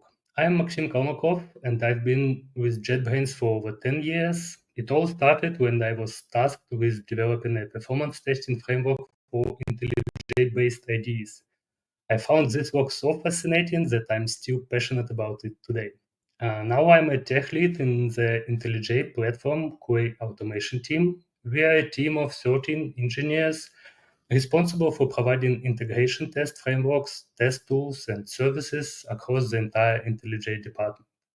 We test core IntelliJ platform features like version control, indexing, code completion, AI assistance, and much more. We also help teams behind language-specific IDEs like PhpStorm and RubyMine write their tests and integrate them into our common infrastructure. Recently, we started working with our large customers to help them implement performance testing on their side. Let me start by explaining how we test plugins on our side. Every time a plugin update is uploaded, it triggers an automated smoke test in TeamCity. While this test is basic, It's crucial. It catches major issues like startup problems, freezes, and platform exceptions. Here, how it works. The test first gets the latest plugin update from Marketplace and the compatible version from our CDN. It then runs two tests. First, it starts the IDE without the plugin and records any exceptions. Then it installs the plugin, starts the IDE again, and tracks any new exception or freezes. Each time we wait for all background processes and indexing to finish before closing the IDE. By comparing these two runs, we can identify which issues are specifically caused by the plugin. There is one interesting case that often trips up the test. Modal dialogues on startup. These are particularly problematic because they block normal project opening and pause indexing, causing our test to time out. And it's not just bad for testing. Think about a real user scenario. Your team has 10 required plugins, you open a project, and suddenly you have to click through 5 different modal dialogues. That's why we strongly recommend using notifications or suggestions instead to get user attention. And here's something impressive. We run about 600 tests daily, checking roughly 100 plugin updates. The best part, most plugins pass. No crashes, no freezes, no exceptions. You are all doing great work. Keep it up. You might wonder how you will know if your plugin update passes this test. Currently, it's a manual process. When a test fails, we get an email alert, check the TeamCity results, and reach out to you through our Marketplace support team. Yeah, it can be quite hands-on at times, but don't worry, we will share our plans to improve this process later. When our support team contacts you, they will include a link to the test failure. We've set up a special TeamCity instance with guest access where you can see exactly what went wrong.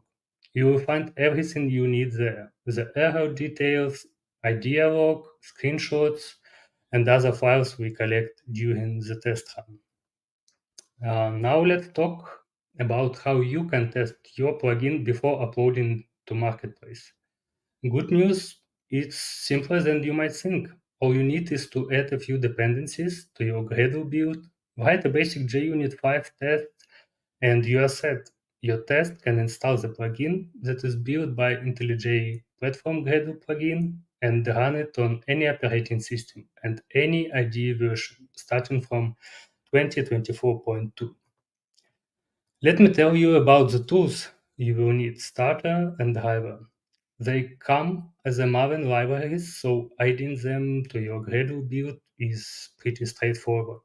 And here's a helpful tip. You can connect Starter with IntelliJ Platform Gradle plugin by simply pointing it to your plugin's distribution location. Let me show you what a test looks like in practice. While you can write tests without interacting with UI, those are usually more complicated. So today we will focus on UI testing, which is more straightforward. Let's look at this example. It combines two key tools, the Starter framework and its driver extension. Here, what is happening? Starter downloads the latest IntelliJ IDEA Ultimate, launches it without any project, and installs your plugin. Then, the driver part takes over and performs a series of UI checks. It waits for the welcome screen, navigates to the plugin settings, clicks the Install tab, and verifies that your plugin is actually there. Don't worry if the code looks a bit overwhelming right now. We'll break down each part in detail a bit later. The important thing is to understand the basic flow of what is happening. Let me show what makes the Starter framework so powerful. It's the backbone of our testing setup. It gives you incredible flexibility in how you test your plugins. Think of it as your IDE configuration Swiss Army knife. You can use any IDE version, either download it or use your local installation. Set up test projects however you want, from remote zips, GitHub repositories, or your local projects. Fine-tune everything, VM options, system settings, debug logs. Install plugins from the marketplace or your local build. configure SDKs, and much, much more. But here is what I really love about it. Starter handles all the tricky parts automatically. It manages IDE execution across different operating systems and collects all the important data like logs and screenshots.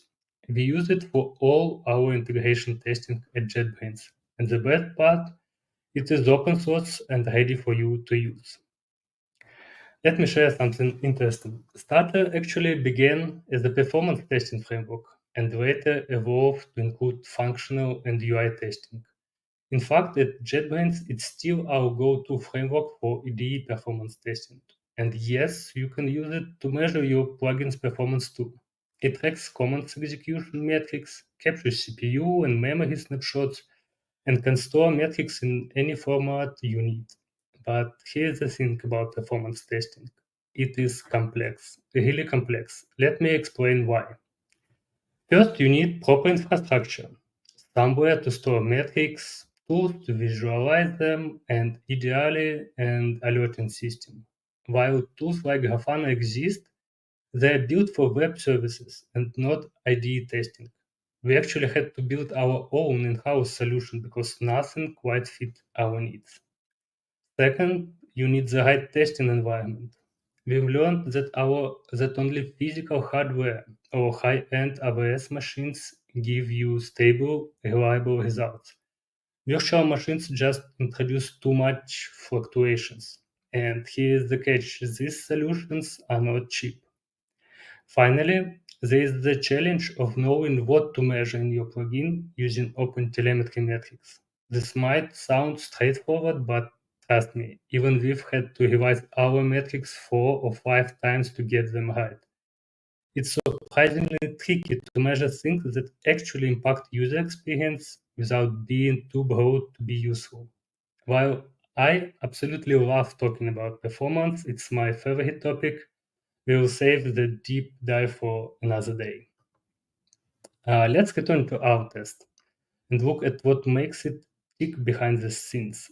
We are using the driver extension, which combines two key technologies, JMX, Java Management Extension, and the library for navigating through AVT trees. Now you might wonder why we need a special protocol for this test.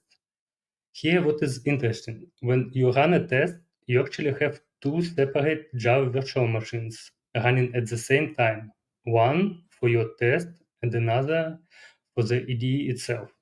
They need to talk to each other, and that's where JMX comes in. We choose JMX for a few good reasons. It is a standard in the Java world. It doesn't require us to modify any classes. It works right out of the box without extra libraries. What JMX does is pretty powerful. It lets us access any class, calls its methods, and get results back. There is one small catch. You need to create interfaces for classes that pass between the two JVMs. But we won't get too technical about that today. In our test code, we are using these JMX calls to navigate through the AVT component tree, find the UI elements we need, and interact with them using Java's AVT robot.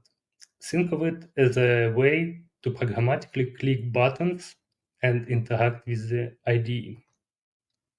Let's talk about running this test both on your machine and on CI. There is something important you need to know. Since we are using Java AVT robot for UI interactions, it actually performs real mouse clicks and real keyboard presses, and this leads to some interesting challenges on different operating systems. On macOS, you need to handle accessibility permissions.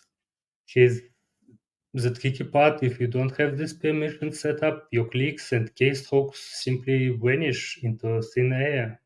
The worst part, the test won't even tell you something is wrong because the OS silently ignores these actions. Windows has its own quirks. You will need two things: run tests from the command line, not as a Windows service. Make sure you're logged in properly, and if you miss either of these steps, Windows thinks you're in a headless mode and the IDE won't start at all. So yeah, let's see how it works. You can see here how the test starts, navigates through IDE interfaces, just like a real user would do. So yeah, here we started IDE, navigating, checking, and yeah, have a green check. Let me show how flexible these tests are by writing another one together. We will keep most of the test structure the same, but let's make two changes. We will switch to testing in PhpStorm instead of IntelliJ IDEA, and we will use a specific version, the release version of 2024.2. The best part making these changes is surprisingly simple. We just need to tweak two things in our test case object, change the product provider to specify PhpStorm, and add with version call to target the exact version we want. Let me show you another useful feature. Instead of starting from the welcome screen, we can begin our test with a pre-configured project. In this example, we will pull the latest version from the master branch from GitHub repository, but that's just one option. You can set up your project in any way that makes sense for your testing needs. The rest of our configuration stays the same. We still need to install our demo plugin into the IDE. Let's look at the actual IDE startup part of our test. We use two important methods here. Run IDE with driver to launch the IDE itself. Use driver and close IDE, which takes a block of code that we want to execute. In this example, we are keeping it super simple. Our code block is empty, so the IDE will just start and shut down right away. Of course, this isn't very useful by itself, but it shows us the basic structure we need.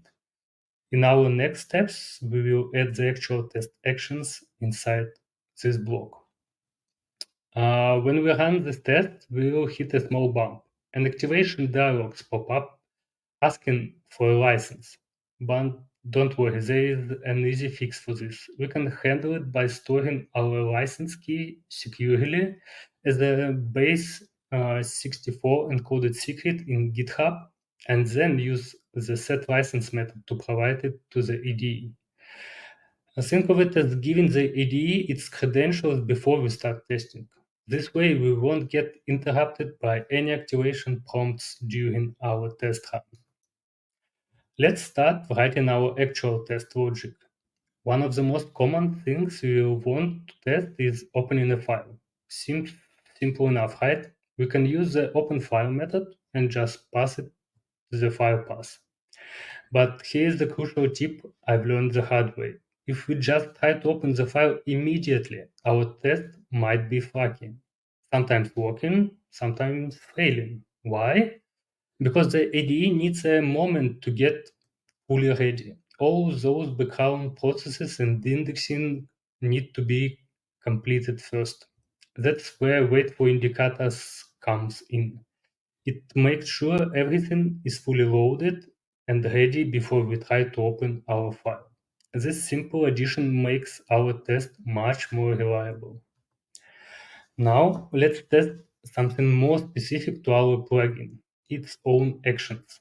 We can do this using the invoke action method, passing in our actions ID. In my demo plugin, I'm calling the show dialog action. Here's something interesting about how this works. You might notice the now parameter is set to false.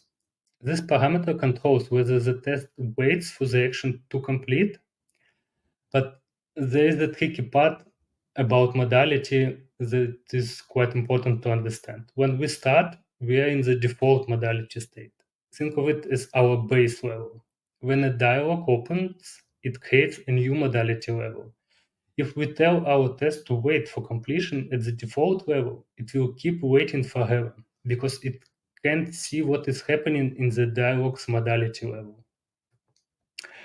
Let's work with our dialog step by step. We need to first find the dialog using its title, test dialog, then locate the OK button inside it, and finally click that button. There is something clever about how this works. Notice the nesting pattern. IDE frame, then dialog, then button. This isn't just for organization. It actually helps us find components more precisely. When we look for the OK button, we are only searching inside our specific dialog, not everywhere in the IDE. This makes our test both more reliable and faster, since we are looking in exactly the right place. Let me show you a really useful debugging tool that helps you write UI tests more easily. Remember when I mentioned the drivers creates an avatar tree? Here's the cool part. It converts all UI components and their properties into HTML div elements.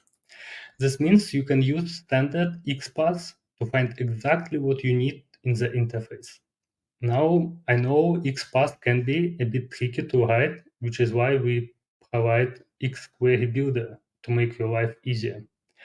But here is an even better tool. While your test is running, we automatically start a small web server in the IDE. Just look for API remote in your build log to find the port number, open it in your browser, and voila, you'll see a live view of your UI tree. Looking at the screenshot, you can see exactly how our test dialog is represented. There is a dialog with its title and the OK button where we are working with. This makes it much easier to figure out how to reference UI elements in your test. Here's the really practical tip for writing your test.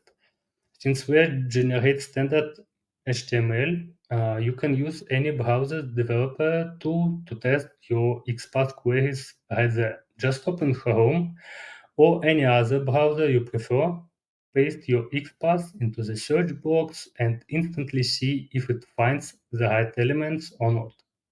And there is more. While we keep the web view clean and readable by default, you can find additional attributes that might be useful for your tests. For instance, if you need to find a component by its Java class name, which is pretty common, you can see that information right here in the HTML. This makes it much easier to figure out exactly how to identify your UI elements. Let me show you our test in action. As you can see, everything happens just as we wrote it. Our test opens the project, patiently waits about 10 seconds to make sure all background processes are truly finished. And yes, those indicators sometimes pop up when you least expect them. So it's better to be safe than sorry. Then it goes through our test steps, opening the file, triggering our custom action, and clicking that OK button. I hope this demo helps you visualize how a UI integration tests come together from the code we wrote to what actually happens in the IDE.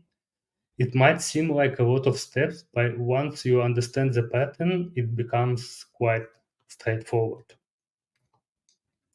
Let me address what some of you might be wondering about. What is happening with the previous UI testing framework, which was called Remote Robot?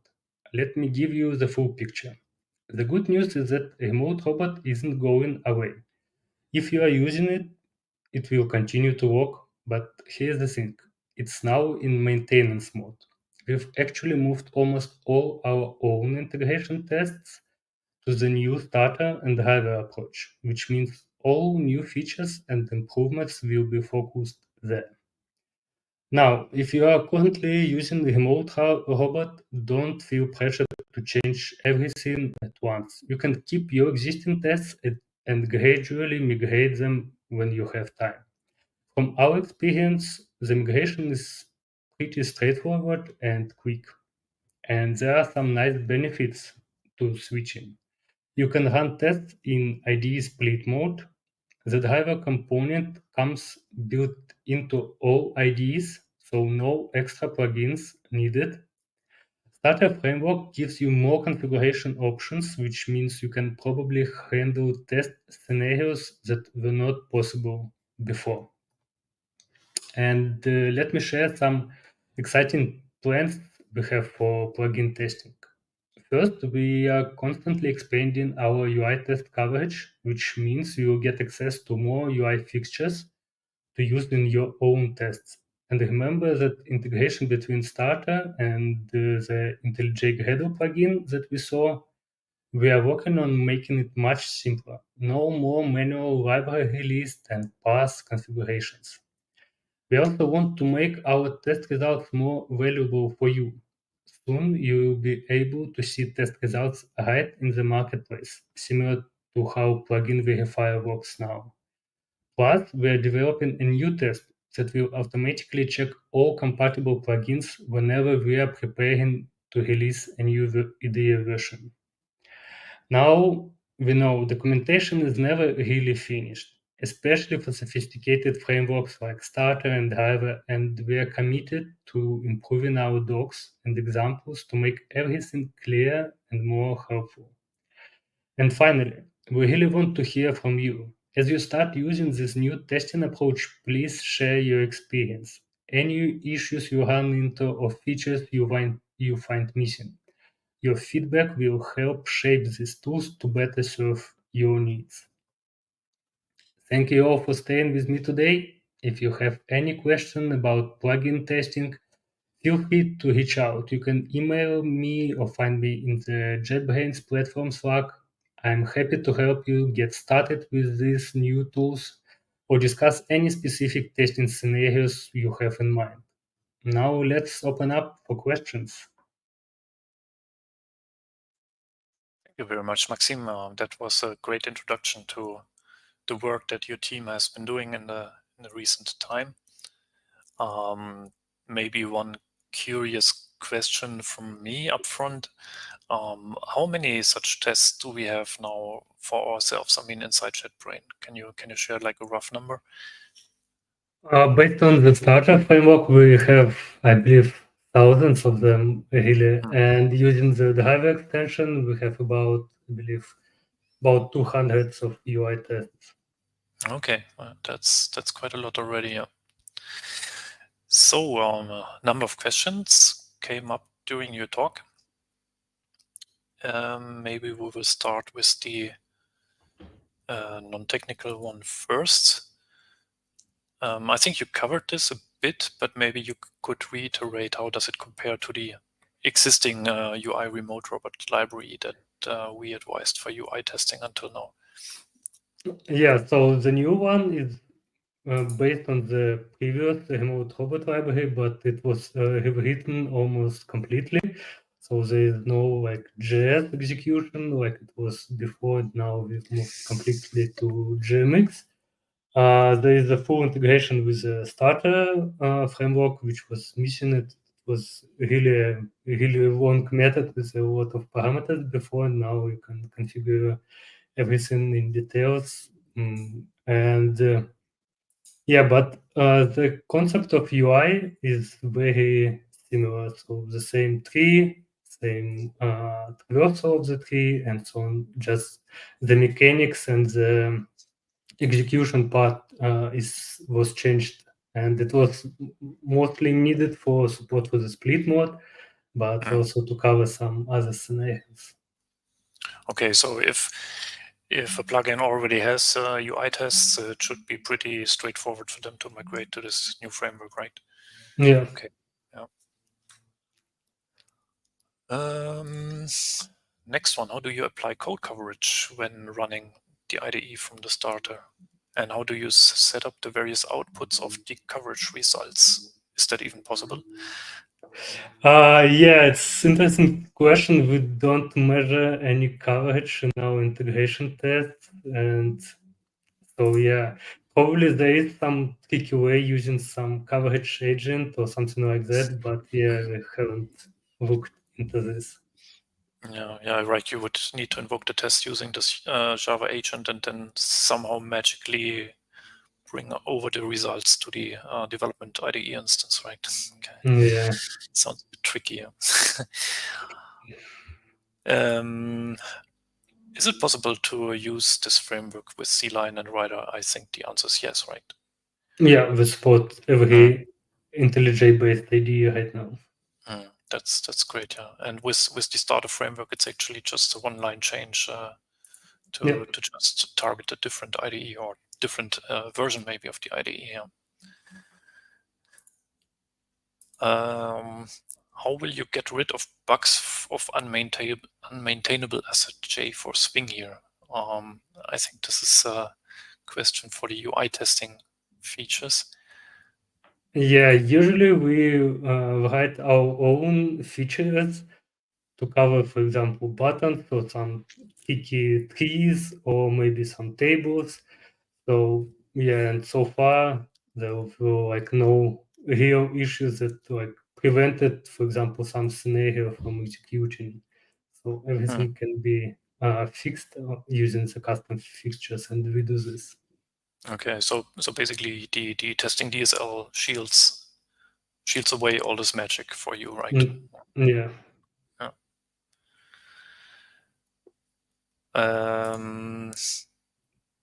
That is a simple yes/no question. Yes, it is open source, and there are links at the end of the presentation, and yeah, we will share it. Yeah, we'll try to figure out the link and post it in the chat. Ivan. I've already done that. It's already posted to the chat. Oh yeah, right, great. Thank you. Yeah.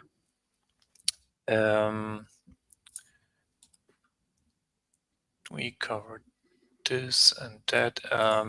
Yeah, so this question is pretty obvious. I think we don't really have documentation, at least not in the IntelliJ platform SDK docs, that I know for sure. I think you have some kind of demonstration project or something where people can look for a reference, right? Yeah, we have documentation inside the repository for the starter itself, for the drivers there, also some docs, and yeah, there is a demo project, but that's true, we need to integrate to the common docs. Yeah.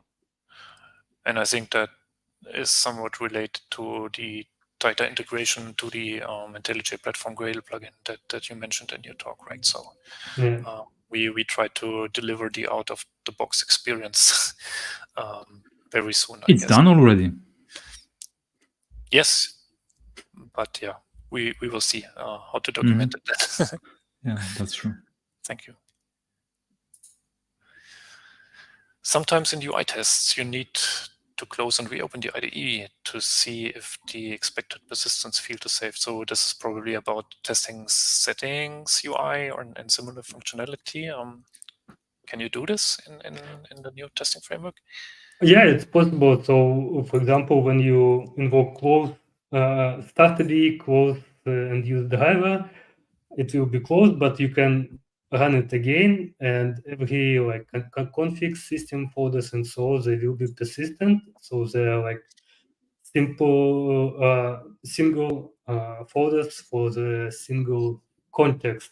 So yeah, you can reuse them and reopen the without issues. Yeah. Great. So since the documentation technically is not really there yet, what is the best way for developers to stay up to date on all the testing framework stuff that your team is building? I would guess looking at the sources mostly. Yeah, we're trying to provide changelog between different versions because sometimes you will need to migrate some methods, and we provide those paths of migrations. So yeah, this is another way to stay up to date. One more feature question. Do you plan on adding a recording tool in the testing library? I suppose something like automatically taking a screen capture, basically, or maybe even like a screencast. Yeah, it's actually already possible. So we capture screenshots every minute to preserve what is going on. We also exit save screenshot on exit, and if some error appeared, and there is the possibility to enable screen recording for the particular IDE run, and it will be like FFmpeg on Linux and some Java library on Windows and Mac. So yeah, you can see recordings at the end as well. yeah, I think this might be very useful also to debug your UI tests specifically, right? Because Yeah, where we all know that UI is not UI on every target machine, and things can behave rather unexpectedly. it's true. Especially if you're just not aware of the differences because you always use the same machine for development. Or maybe you're just unlucky and most of your users only use Windows, for example, and then suddenly some poor Linux user is stuck with your plugin for some reason.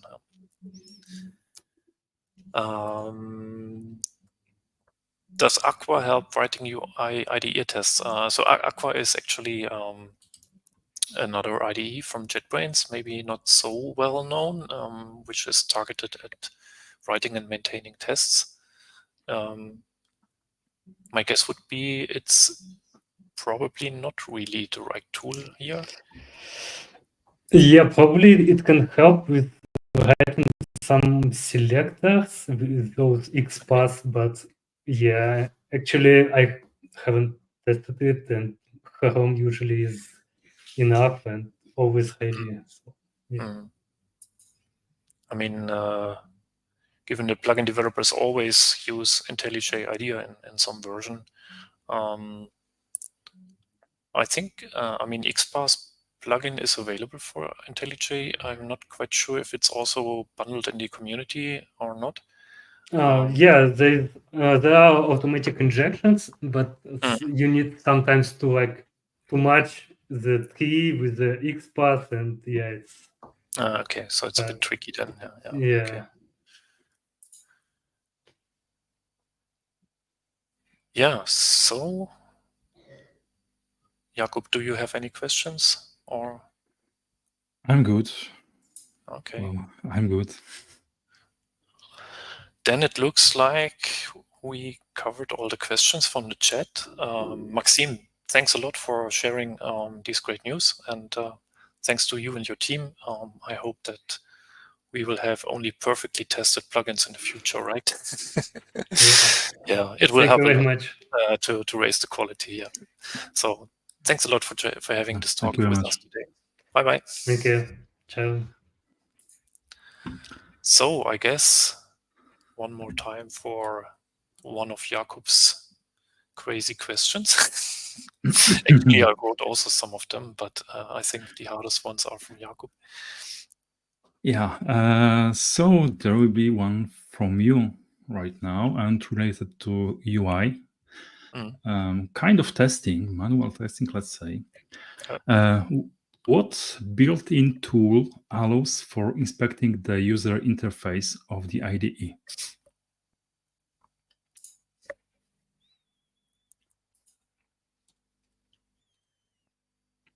Right, we have a winner already. Marco, congrats. It's exactly, the UI inspector. The UI inspector. I think in one of the upcoming webinars we will do about plugin developers, plugin development. We should take a dedicated section and show that tool in action because it's really, really powerful. And especially if you try to mimic or investigate how a plugin does certain things, this is really the go-to tool to investigate existing plugins UI and understand where things come from. And yeah, Jakub just posted a link to the doc. So if you haven't played with UI Inspector, I strongly recommend to add this to your toolset and investigate how all the magic happens in other plugins or in the platform. Right, so much about testing for today. Now the next talk will be about localization. Please welcome Joachim Ansorg. Hello, Joachim. Guten Tag. Hello, Jan. Guten Tag. Nice to meet you. Yeah, another German and very active plugin developer. And Joachim's talk will tell us how to localize your plugins, so how to translate and provide all the resources necessary for international users of your plugin. Let's see what we can do already. Herzlich willkommen zu Sei freundlich und lokalisiere. Well, are you confused? Well, you should be.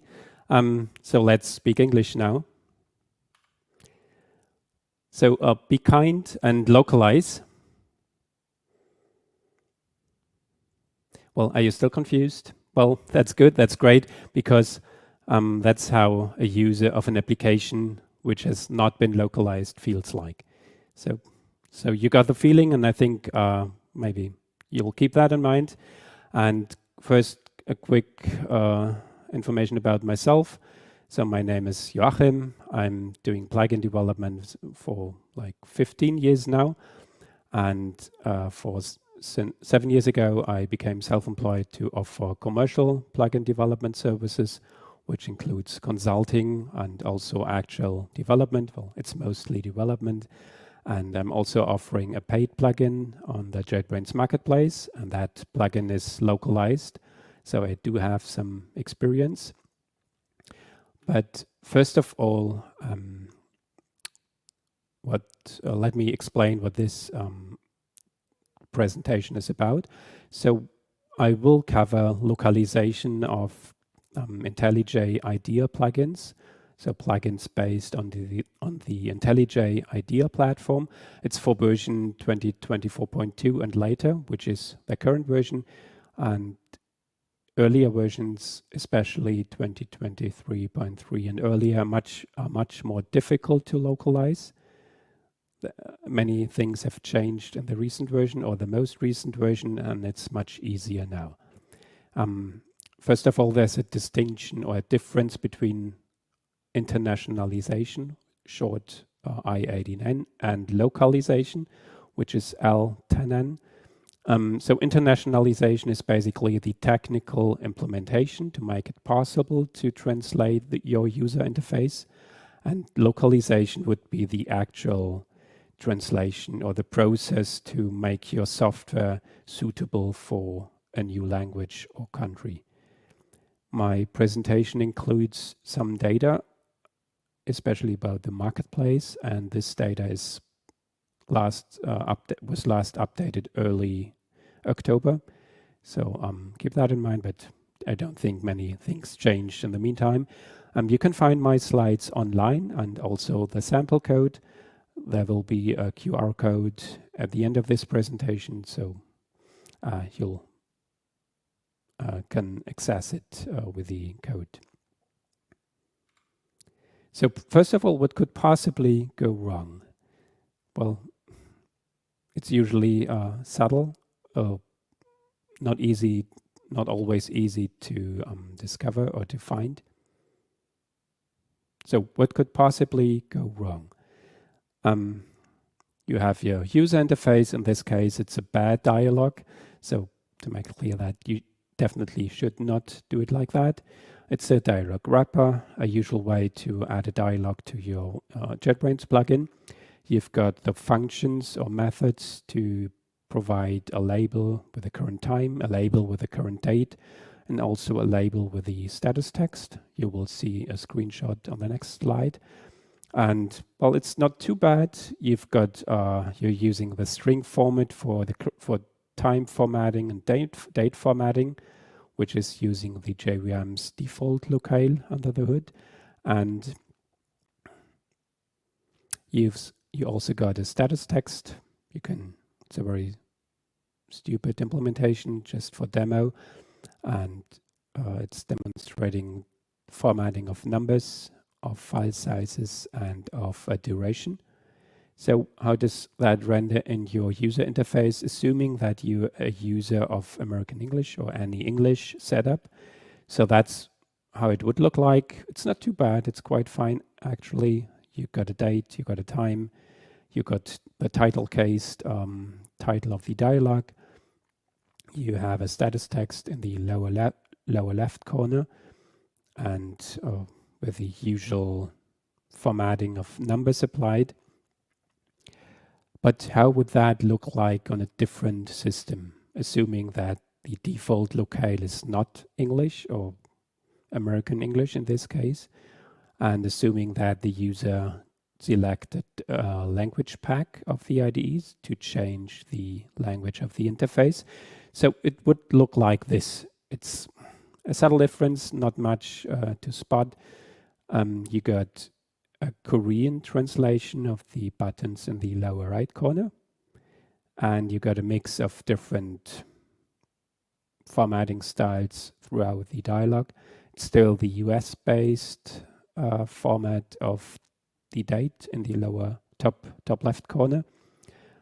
It's month, day, year, which is uncommon in other countries.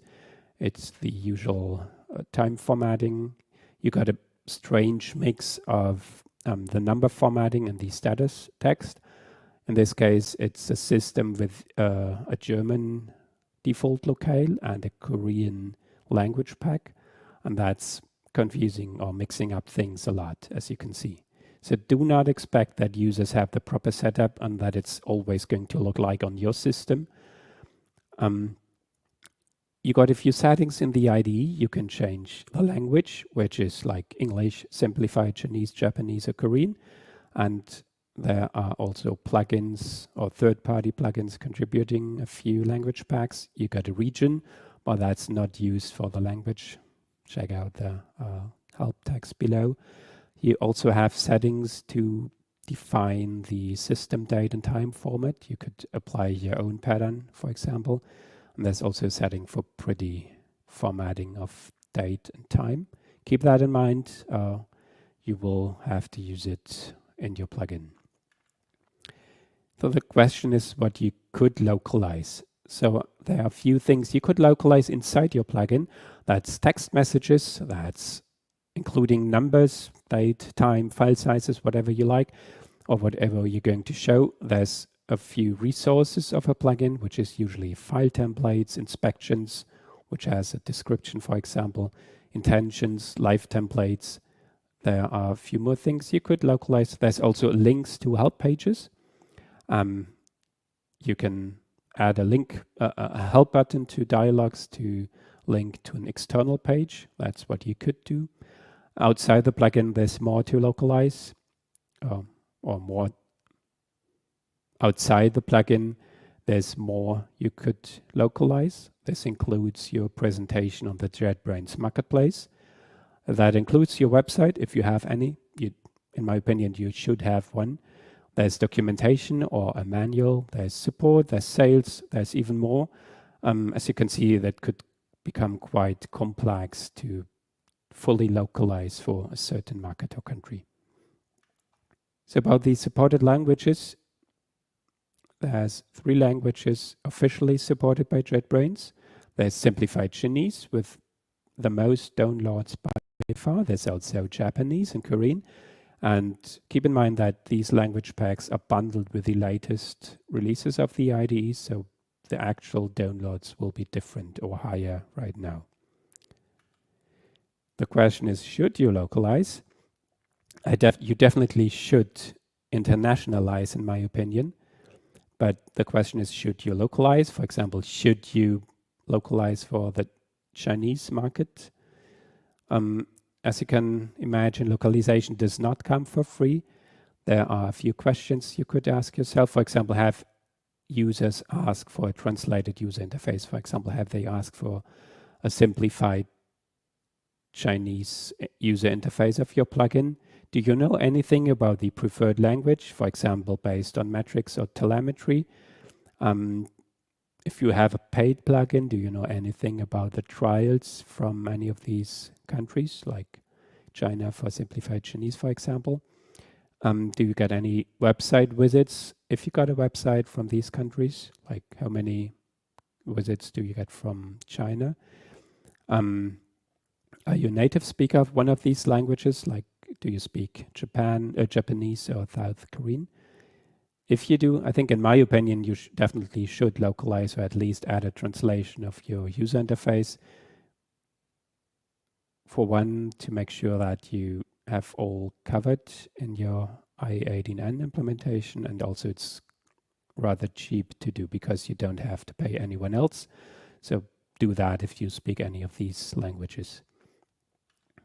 So what are other plugin vendors doing for localization.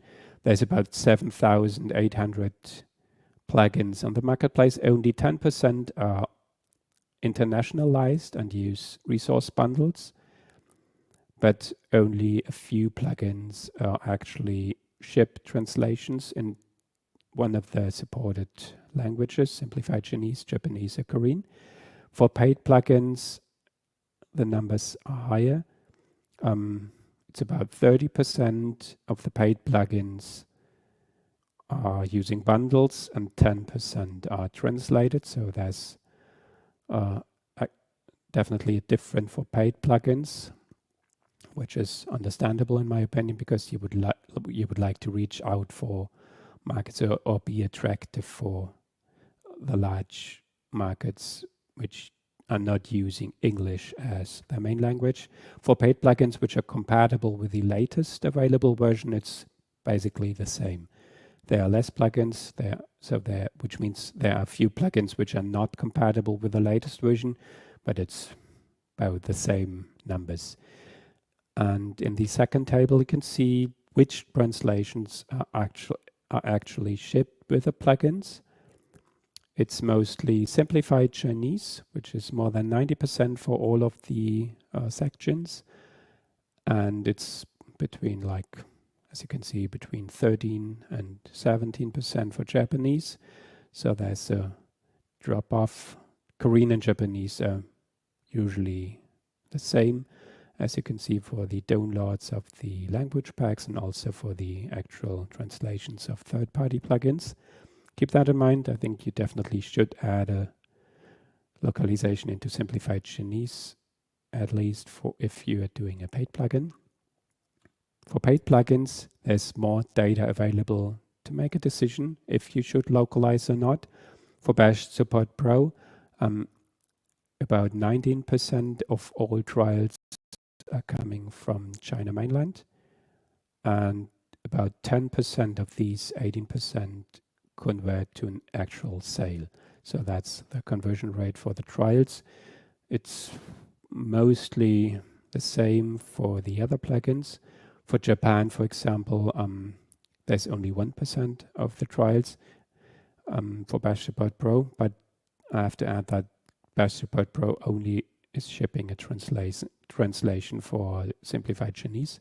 So Japanese is definitely different. And the conversion rate is actually higher in Japan and about the same in Korea, at least for Bash support.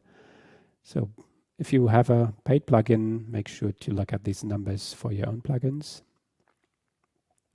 I-89, so which is the actual technical implementation of internationalization for your JetBrains plugin. Make sure to read JetBrains' own documentation and definitely do not use or change the JVM's default locale. Make sure to use dynamic bundle get locale instead. That's what you should use. Everything else is going to make a mess. Use I-89 from the very beginning. Doing that later is very time consuming and you will most likely forget a few places. Make sure to use Unicode, of course. Make sure to use Unicode in property files too. And American English is the default language of the IDE and also of the marketplace. So how could you do the messages?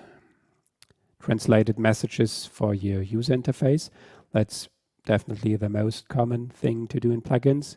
You should instantiate a dynamic bundle, then use get message to get the text for a message key. I usually prefer for Kotlin code an global I-18N function, which is inspired by KDE years or decades ago.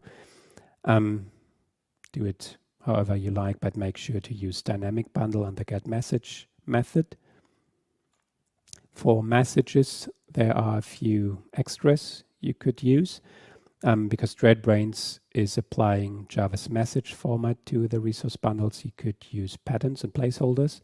For example, look at the first code snippet. The first line, item selected, contains a placeholder, which is going to be formatted as a number with the integer formatting applied. There's also a choice pattern, the second line, which is a bit complicated to define or to set up. There's also date and time in the message format, but I do not advise to use it because it's not using the IDE settings. I'll explain that later, or I'll expand on that later. If you are using choice patterns, it could be confusing to find which of the conditions applies to a certain value. Just go backwards, at least that's what I found most useful. For example, if you have the value of 2000, you go backwards. The first matching condition is greater than 2, and you will get the generic formatting text.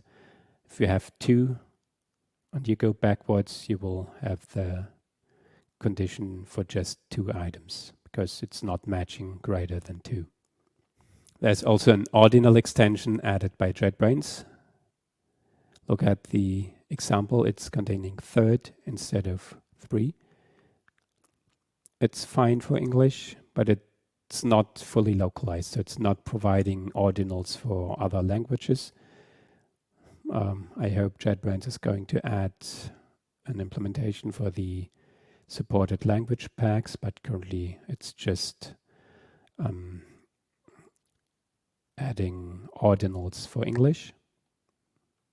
Up to you if you use it. I currently do not use it. There are a few utility functions for AI18N. For date and time, there's the date format util, which is only localized with the upcoming major version 2024.3. It's not fully working on the current version 2024.2. Look at the 2 methods. If you're okay with the long date format, you could use the second method. If you really need formatted date and time, you'll have to wait for the next version, unfortunately. For durations, it's similar. Just check out the methods I'm listing here. For file sizes, there's currently no method available which is fully localized. It's currently using the JVM's default locale. So it's probably going to create a mix of different formatting styles if you're using the method for formatted file sizes. I just hope that JetBrains is going to fix that with the next versions. There's a lookup order for I18N for internationalized resources. The IDE or the SDK is going to look at different resource paths to find the translated resource in your plugin. You definitely should not reuse resource paths which are also in the SDK because that would make it fail. With the example of messages, my bundle properties, the IDE is looking at the following locations if the user has configured simplified Chinese. So there's some prefix directory with the language name and language region taken from the locale. There's also a suffix to the file and then a more generic lookup with just the language code. I usually prefer 2.2. Up to you what you do.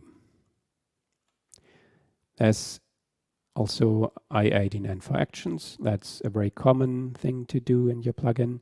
Make sure to add the ID attribute, and that ID attribute will allow the IDE to automatically look up resources or resource keys from your message bundle. If you are using the override text tag, you could use it, but only specify the place because that will make it look into the resource bundle. In this case, if you use place equals main menu, the second line of the resource bundle snippet is used, which is action, go to action, main menu text. So I usually do that to customize an action for the main menu, for example, and I find that quite useful. That's a bad example. You should not do that. Everything looks all right in this example, but it's using messages actions bundle, which is also present in the SDK. And as I mentioned before, that's going to fail. Even if you have all the proper resources in your plugin, it's going to look into the SDK's actions bundle, and that's not going to work. So don't do that. Make sure to do not use paths which are also in the SDK. For inspections, it's similar. There's a key attribute. You got a group key, group path key to use messages from your resource bundle.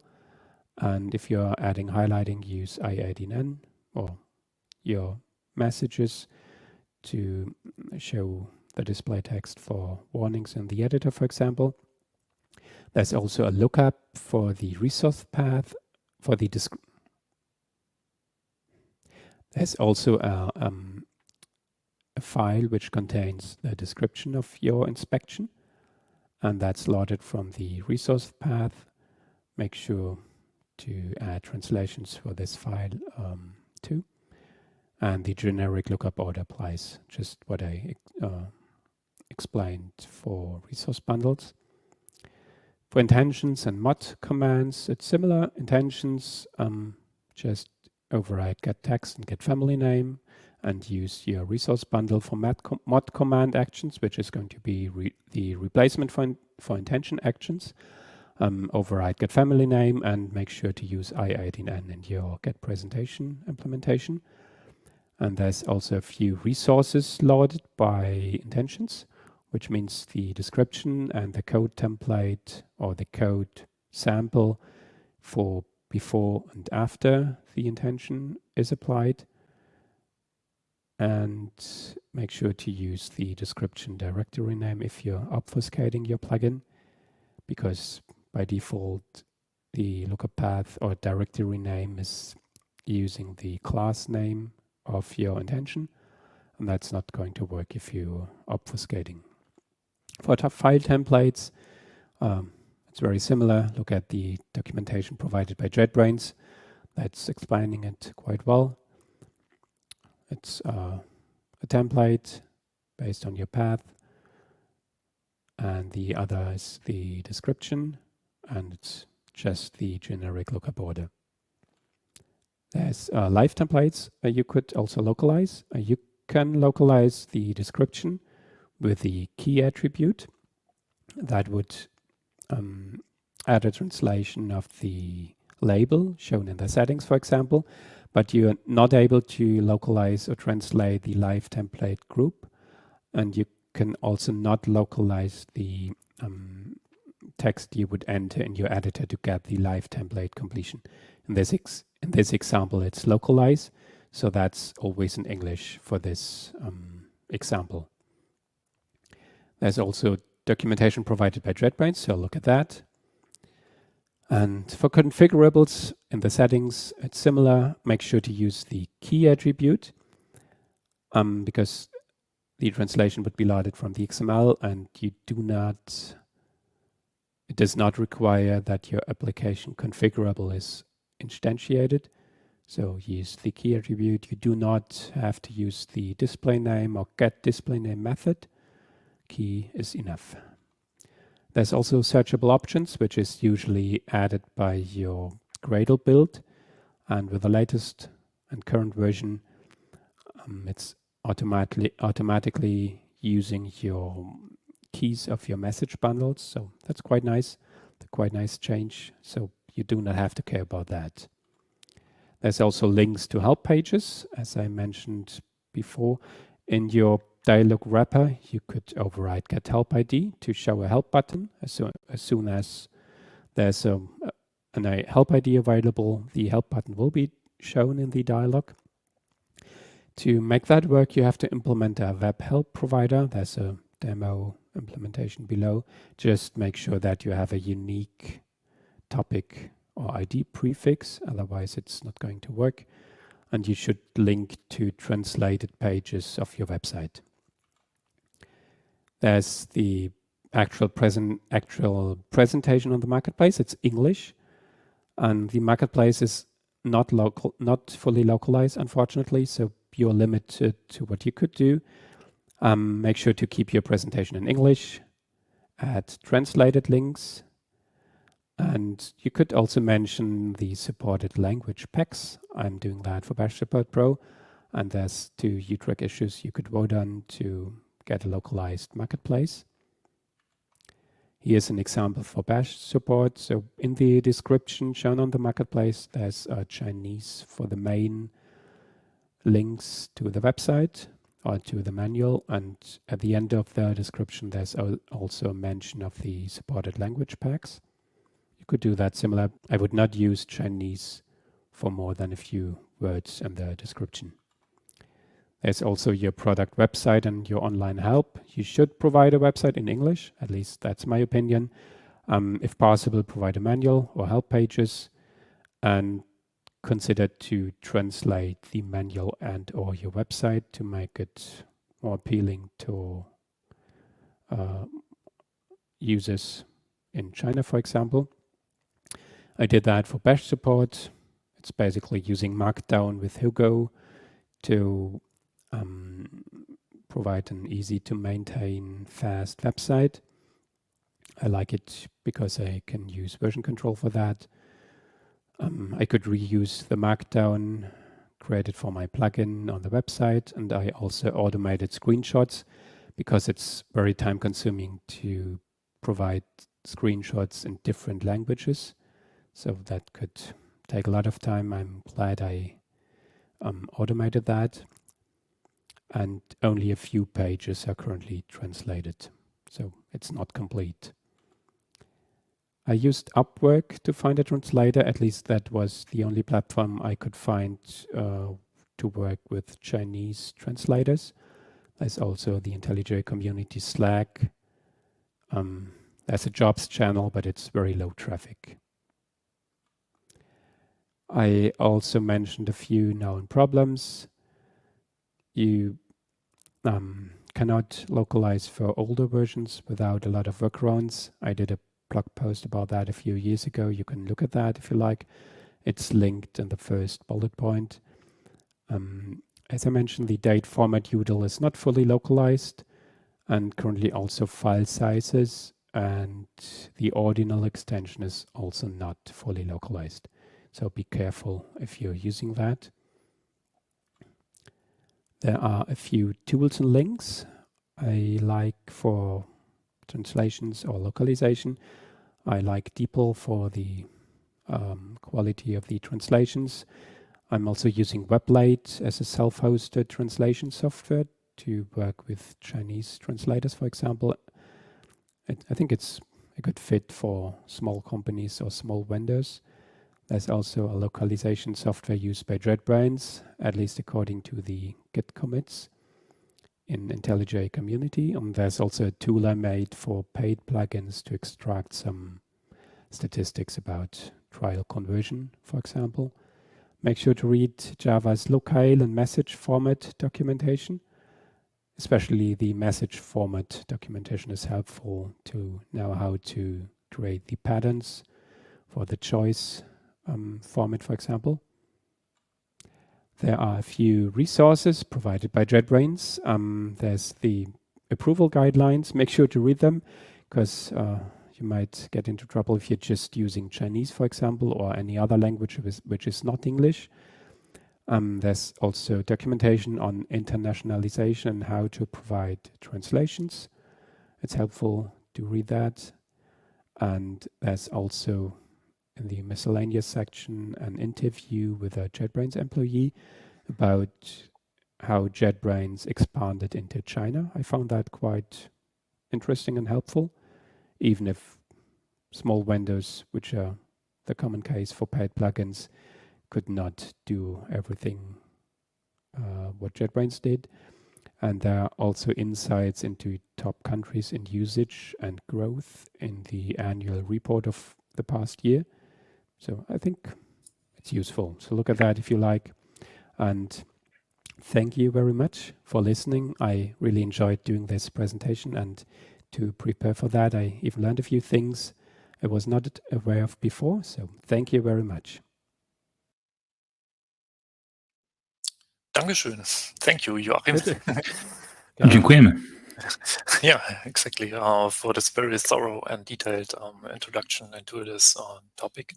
I have an anecdote from my personal experience when going to Japan once to hold a talk, and we had live translators there because most of the Japanese developers actually don't understand a single bit of English. So they told me that most of the technical books even get translated to Japanese just for the Japanese market, because apparently the English level, even amongst developers, is not sufficient for most companies. So they really struggle with English UI. And I would think it's somewhat similar in Chinese market, where the English proficiency is also maybe not as high as we would think as an outsider. Good. So we have a couple of questions for you to comment on. Okay. What about other languages? Did you see a demand for it, or what's your opinion on that? Well, other languages than simplified Chinese, Japanese, or Korean? Well, that's difficult to say, because I guess languages not supported by the main JetBrains IDE won't work very well. So, for example, if I made a translation into German, let's assume that, so there would be a German plugin in an English IDE without a German language pack. So I think it only makes sense to translate into languages supported by JetBrains, even if there would be demand for that. Yeah. You mentioned rightfully that there are now some third-party language packs on the marketplace, but probably it's you should check first how strongly used they are. I don't know. I remember that there's a German language pack, a Russian one, and even a French one, I think. But I don't know how many users actually install them. Yeah.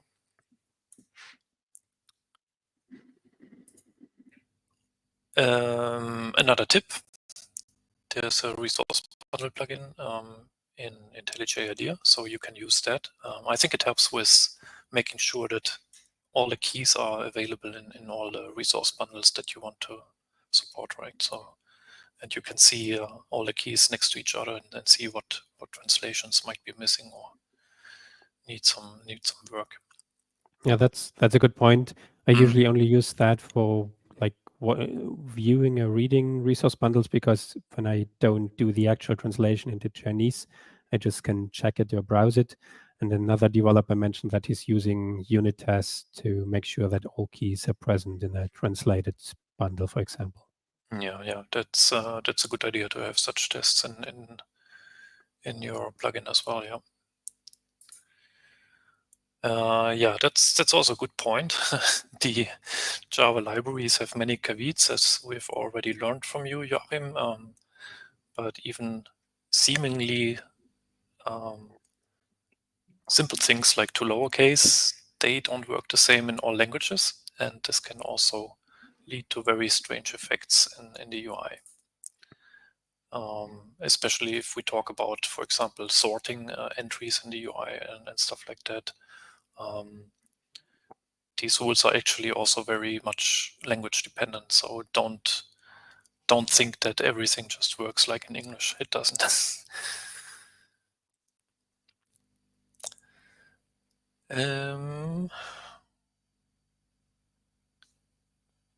One more question to you, Joachim.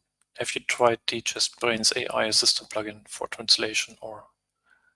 No, I haven't used it for translations. I usually personally, I don't usually use AI tooling. Another developer mentioned, I was talking to about localization, that he's using the Copilot, not the OpenAI models or the larger models to actually let it make a translation, and then another session to verify a translation if there's any unusual wording in the translation, for example. You mentioned that you actually hired contractors for the translation. Maybe do you have any idea if you, for example, if you cannot afford to hire someone to do the translation, but you rely on some automated translation? Do you have any experience how you test the actual translation? I mean, even the contractors might give you strange results, maybe. And how did you go about testing these things? Well, that's a good question. I also was a bit worried about maybe someone could insert some text I do not understand, but which doesn't fit the plugin. Well, which a text which does not belong there. So that was what I mentioned about the verification using the AI tooling. So you could paste the translated file or resource bundle into OpenAI, for example, let it verify the verification if there's any unusual wording regarding to the quality of the translation. I usually paste it into DeepL, for example, to see the backwards reverse translation to verify if it's still matching the English input or mostly matching it. Okay, and that worked well for you then, or? Well, my Chinese users would have to tell, but I think it's good enough. Okay. So I could check the Chinese to English reverse translation, and if there's still the English I expected, I think it's good enough. Well, you could actually ask AI assistants if there is something suspicious in this file. Sure, that's possible too. Yeah. Don't do that manually. I could imagine that one thing is checking the actual translation for correctness, but the other thing is that a lot of texts in the UI are combined, maybe even from several translated message keys, or they are combined because you paste a lot of input parameters into them to format the message with some dynamic data, and that could also influence the correctness of the translation to some degree, like maybe missing pluralization or stuff like that. So I would guess the best test would be to actually run the plugin in the IDE and check if the actual use cases yield good results, right? But that's probably too much to do. Huh?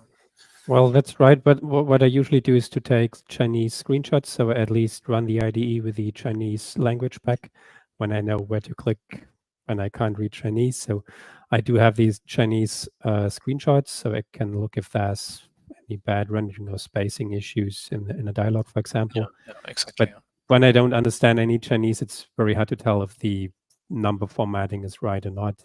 So at some point. Course. Okay, last question for you. How do we test UI in different languages? Do you have some experiences you could share? Well, that's a good question. I currently do not do any UI testing, but what I mentioned is that I do Chinese screenshots, which uses a self-made robot to capture screenshots in a live IDE. So I do know how the IDE user interface is going to look like in simplified Chinese, for example. Well, I think it's very difficult to make sure that it's looking all right if you do not speak the language. You probably should let test cases capture screenshots and let a Chinese user review these screenshots. That's what I probably would do if I was more concerned about the quality of the UI. But of course, it's a very time-consuming and difficult or complex topic. Yeah. Anyway, the SDK docs also mention a number of inspections that we have in the IDE. So there's actually some support by the Java internationalization and the plugin devkit plugin that will highlight untranslated texts in your plugin code and plugin XML. So if you're curious about how much work you have in front of you, you can just run these inspections and see if you want to follow the great advice that Joachim has shared with us today. Thanks a lot again, Joachim, for joining. And, you're welcome. Sharing your real-world experiences and Kavitz. Very useful. Thank you. Bye-bye. Well, quickly, another ruffle, Jakub. Okay. So as we are in the languages area, let's ask a language-related question, but programming language. What plugin helps develop a lexer and parser for a custom language plugin? A plugin for a plugin. I think this is a common thing in our community, right?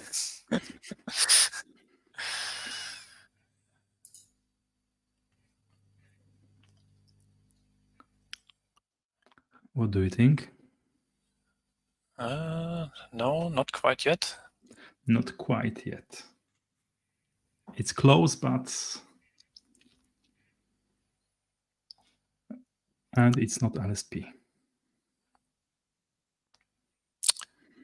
It's yes. Yes. Dimitri is right. Yeah, GrammarKit is the plugin that helps you to work on grammar files and lexer files and even test them locally without actually having a full plugin for them. So congrats, Dimitri. GrammarKit is the right answer. Now to something completely different. Let's welcome Yuriy from the IntelliJ platform team. Hi, how are you doing? Hi, folks. Yeah, doing great. Waiting for the talk. Nice to meet you. Yes. So we are. So Yuriy's talk will be about no indexing. I mean, lots of people have been making fun of the IntelliJ ideas because of the indexing. There's some actually really good memes about that as well, which we won't share today because they're obsolete. I will especially actually have one. Oh, okay. Well, then we'll see it. If we all follow Yuriy's advice from his talk, we will hopefully not see them in the future anymore. Okay, let's see what Yuriy has to tell us about indexing. Yep. Everyone, nice to see you here on our conference. Today, I will tell you a lot more about plugin development, because for sure, Marketplace Plugin Developer Conf is all about developer plugins for JetBrains IDs. And today, our topic is all about indexing and how you could improve your plugin to make it better, much better in terms of UX and UI for your users. And it's all about that, yes. So my name is Yuriy. I am a product manager at IntelliJ platform, but also I do code, still write code a lot, and develop even my own plugins. You could find them on the marketplace. And usually I try to tell you more about improving plugins and your features that you deliver. So today we'll talk about the same. I will tell you more how you could improve them. And the topic will be all about improving perception of plugins, features, and how your plugin behaves when there are no indexes. For sure, indexing is a huge problem. You've probably seen this very famous Xcasity slide or comics where two programmers fighting and their boss asking hey, get back to work, but they have a legitimate excuse. And in our case, legitimate excuse is IntelliJ is indexing stuff, so folks can carry on and do not, go back to their work. It is the same for last, I would say, 20 years or even more. IntelliJ is already older than 20 years. And when I first met with IntelliJ in 2010, I guess, I used IntelliJ IDEA 9. And back then, I waited a couple of minutes straight, and I was not able to do anything. I'm staring at the screen, waiting for my ID, indexing all my code, and only when it finishes completely, I was able to work. And even then, my colleagues say hey, you should definitely wait, because after the waiting, all the powerful features come, and you will be able to search, use code completion, refactorings are powerful, and now your IDE is functioning. But today it is not the same as back then. Today IDE is able to do a lot more for you, even when indexes are not available. And we today talking about how we could improve the life of our users when indexing is not like indices. I mean, like files with all the identifiers, for instance, are not here. And it is all about progressive enhancement of our functionality. Initially, indexing was truly required for implementation of powerful features in IntelliJ IDEA, such as refactorings, searches, code completion, and stuff. But during all these years, we improved the situation. And now, if we switch to IDE, for instance, here, you can do a lot more things while IDE still indexes stuff such as search, code completion, navigation, and many other features available in IDE out of the box. Let's see how we achieved that and what changed and how it helps you as well. Like many years ago in 2020, our team invested heavily into making indices more robust. What does it mean? It means that for certain features, like code completion, for instance, or search everywhere, users do not really need to wait for fully like built indexes. Like by nature of the feature, by the nature of code completion, for many like situations, you would be okay having at least partial results. Like everything what is already available on indices would be sufficient for you to complete statements or identifiers or search through the code. And with this bright idea, our team decided to implement a special mechanism to access indices while they're still in progress, while indexer still goes through the code and indexes all the files you have on disk and in your project. And initially, this functionality was implemented for Java and PHP, and later on, many other plugins implemented the same features and expanded this functionality. So now you can certainly use both code completion, search everywhere, and go to declaration. Going to declaration from the statement and code. And you now use them even when indexing is still in progress. And from what we see from our statistics and feedback from users, many people actually enjoy that, like this feature, and they now can use IDE much earlier than even before and do not wait for fully available indexing and start their work much earlier. Sometimes people even say like, hey folks, I cannot even now have a proper cup of coffee because IDE now is already available. You can do everything, highlighting present, and now I should work. I cannot just have the same excuse as 10 or 20 years ago. What else? In 2024, like this year, in the start of the year, we decided to invest a lot more into perceived performance of our products, and we improved the situation further, such as we implemented icon providers for certain frameworks and languages, which, for instance, for YAML or JSON or other popular file formats where you need to explore file content in order to decide which file it is. For instance, I don't know, Kubernetes. In Kubernetes, in order to decide that file, like YAML file, is a Kubernetes file, you have to open this file and check the content. In this situation, indexes are not really needed. You can do that based on the file content. And also this summer, we introduced even more complex and powerful model for Java. We implemented incomplete dependencies model, which enables IDE to use indexing and all features while it still downloads Gradle and Maven dependencies. You can check IntelliJ IDEA release notes for that. And in the upcoming version, it doesn't stop. In the next version, we will also enable inspections and intentions so they can work even when indexes are not here, which enables even more features for you and your plugins. And just to highlight how it looked and how it looks now and the difference, so you truly understand why we asking you and our teams to invest here, you could compare these two situations. Both screenshots are captured when ID still just open project, clean checkout, it still indexes all the code. But in the first, you see it is like almost fully functional ID. Like I cannot even say what is not here. Everything is colored.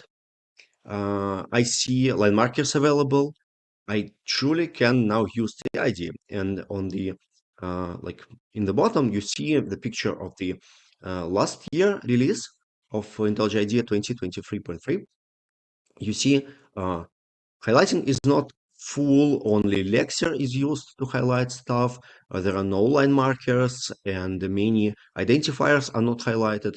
So it is not something I would use. I would wait. I would wait until all the progress bars disappear and only then I would go and use my ID. Fortunately, we are in the situation when we already have a lot of improved like code and plugins, and users see the picture, the same picture as in the bottom, or is in the top, sorry. Yeah, and this picture is here to encourage all you to take a look at your plugins and how you can improve them and how you can, make them better for your users. And if we are talking about the next release, you can also see this picture in the available early access version we already published. Grammar checks and spelling checks already work during indexing. So users even can start working on some texts, such as, I don't know, markdown texts or ASCII doc text, for instance, and they can already see some highlights, errors, warnings provided by ID. And the same functionality is available for your plugins, so you can make your inspections work in dump mode. So what is dump mode and why I'm saying that? Let's go back to ID. We call ID dump. Do not, it is not offensive for ID, we believe. It is okay for ID to be dump sometimes. When ID still indexes project, so there's some indexing indicator, and you can see it is not fully functional. You can put ID is in such state by going to Tools, Internal Actions, and enter dump mode. In this like simulation, ID will work just in case it doesn't have any indexes. So some things disappear, but many things still work. For instance, I can navigate. Yeah, I can use code completion to some degree. Yeah, but also you see these results might be incomplete during indexes, which clearly shows users that, hey, there are still some, progresses, which is, not all data shown. You should wait if you do not see something you expected to see. But in many situations, this is already helpful. You already can use like many features. And this situation is called dump mode when indexes are not available yet. And you can also enter and exit dump mode while developing plugins. This action is available in internal mode for you in your plugins and the debug instance of ID. This is what we called actually dump mode when ID still indexes a lot of files. Well, but you'll say, well, but my features still need some kind of index access. I would like to, find something in files, or I have to use some like at least partially available indexes, I have some recipes for you. First of all, as I already mentioned, back then in 2020, we already introduced new API for you. The main API entry point is dump mode access type. Let me find this class. Dump mode access type. Yeah, this is the modes available for you to read indexes and do not stumble upon index not ready exception, which is thrown every time you attempt to read indexes in dump mode. Those two, reliable data only and raw index data acceptable, allow you to ignore dump mode for a certain index access operation. So this is how you can go and at least see, like use query or use some file index access to see what is already indexed, even when indexing is still in progress. This is powerful. This is what we use for code completion. This is what we use for search everywhere and many other features which we can, degrade a bit to make them still functioning, still useful during indexing. What else?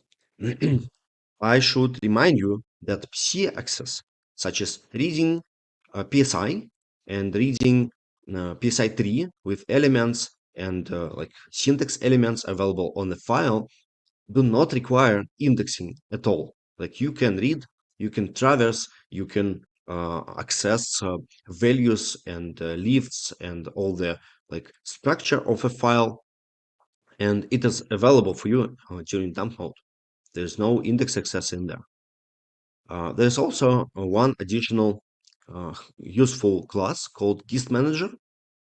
You can read about it more on our documentation. But what it does, Gist Manager is a file-based, I would say, cached value. It is some computation you can do based on PSI or AST and persistently store such a cached value. It is also helpful in cases when you do not need full-blown indexes, but when you only need some kind of cache for a file. We heavily use them, Gists and Gist Manager for things such as data flow analysis in Java, for instance, for icon providers. In many cases, we use Gist Manager to store if certain YAML file, for instance, is Kubernetes file or not. It's one example from our plugins. And also, I should remind you that reading workspace model, module manager, list of modules, virtual files, and accessing parents and children of virtual files do not require any index access as well. So those operations, they can be, they are available for you even when indexing is in progress. This is what you can do. Even if, like in many situations, you can check if dump mode is happening. How you do that? You go to dump service for sure.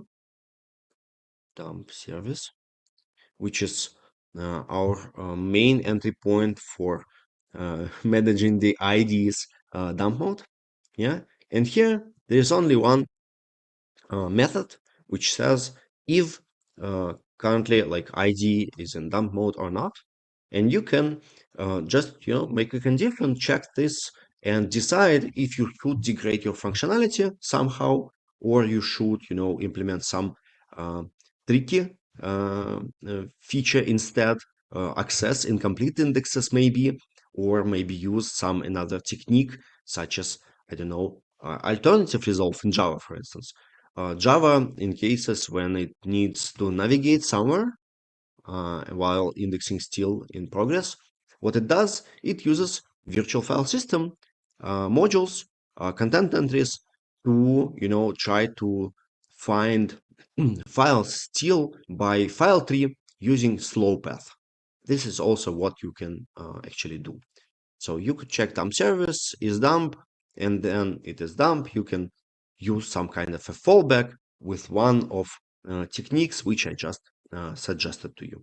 So we can ignore dump mode, we can access PSI directly.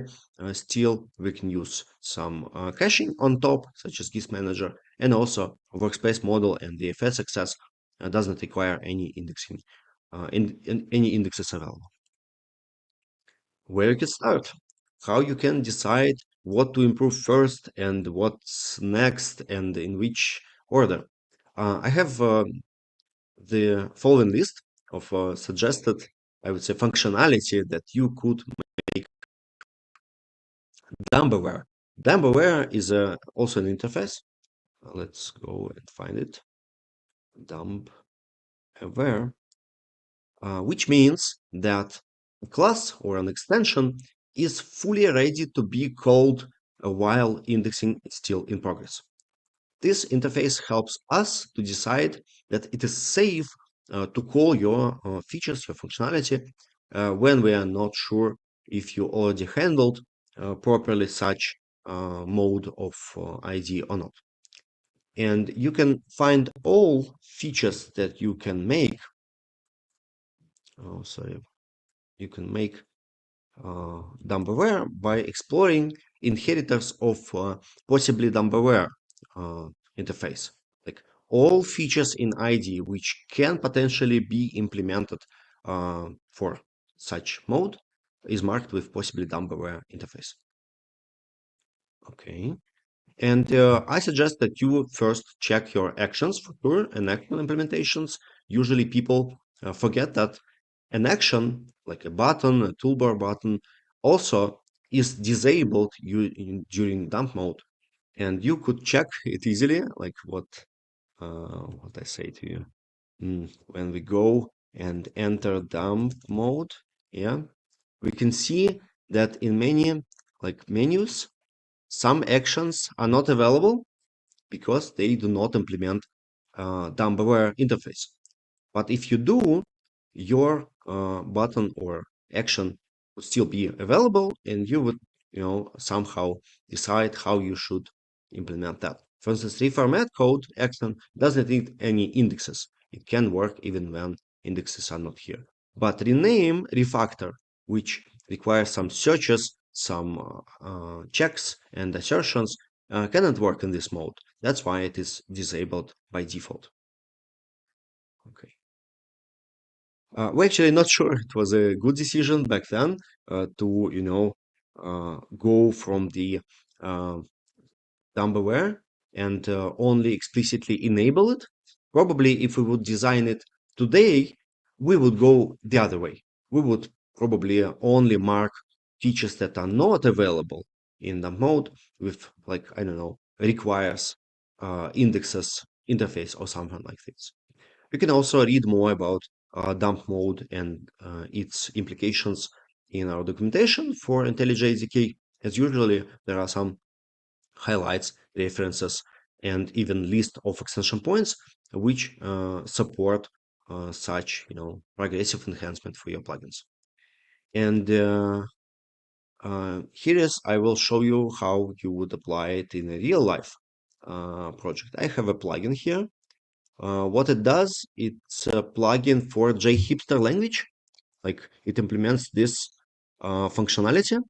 It highlights, completes, shows some, code completion for JHipster files. And my plugin implements all that, highlighting, completion, navigation, something else.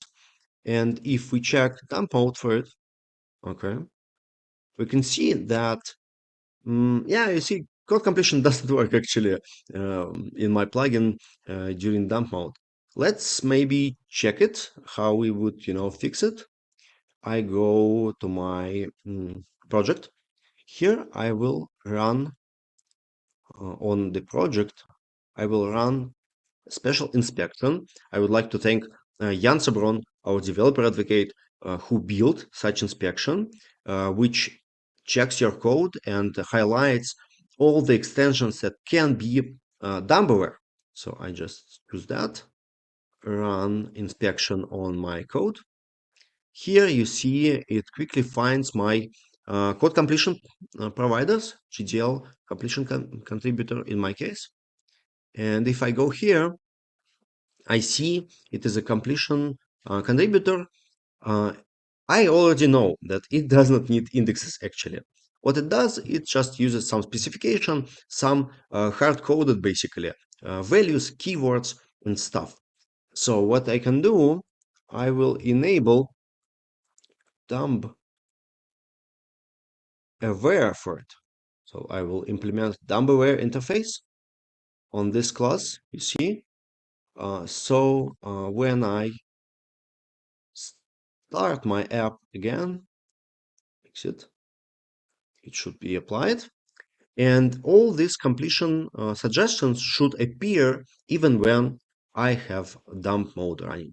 Let's try. So I added implements dump aware for my completion contributor. Let's go.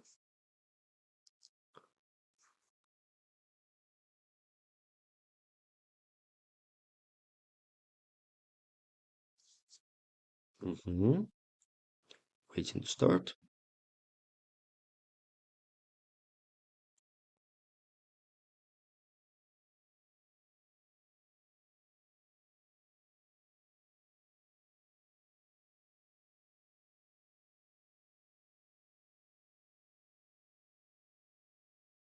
And now we'll see if in dump mode we have code completion. As I shown you already, go to search everywhere and put ID into dump mode. Now we see here that it is running dump mode, and yeah, and voila! Now we have code completion available even when results might be incomplete during indexing. So our users are happy, much happier than even before, and then now can use ID when it still indexes stuff. Great. Let me exit dump mode. Nice. We implemented this strategy. So this strategy, what I suggest you to do with your plugin, run the inspection by Jan, which is, checks all your extensions if they can be implemented as a dump aware. Check list of priorities I already highlighted for you. Then let's choose the strategy. What do I mean by strategy? I mean one of those. Should we ignore dump mode in certain features, or should we directly read some PSI from the current file, for instance, only? Or should we explore workspace model and virtual files around to provide some features? And then we go implement that strategy. In my case, yeah, I know I'm cheating. I shown just the simplest possible solution. Just mark your action or code completion contributor with dump aware. Then we go and check if everything works with dump mode in our ID. For sure, you can cover such functionality with tests. You can use a special helper in test classes, which is available, which enables you to put ID into dump mode, even in tests. So we can use that. And then finally, we can deliver our solution to users. They would be happy and they will know you care about them. And yeah, now ID is much better, much more robust, and you can work right away. For sure, many people will not be happy. They will say you just, do not let them coffee in the morning, because now ID just fully functional right away. But yeah, let's do not think of it. They should find another excuse and have coffee still. That's probably the main thing I would like to highlight for you today. But also, I would encourage you to explore our documentation.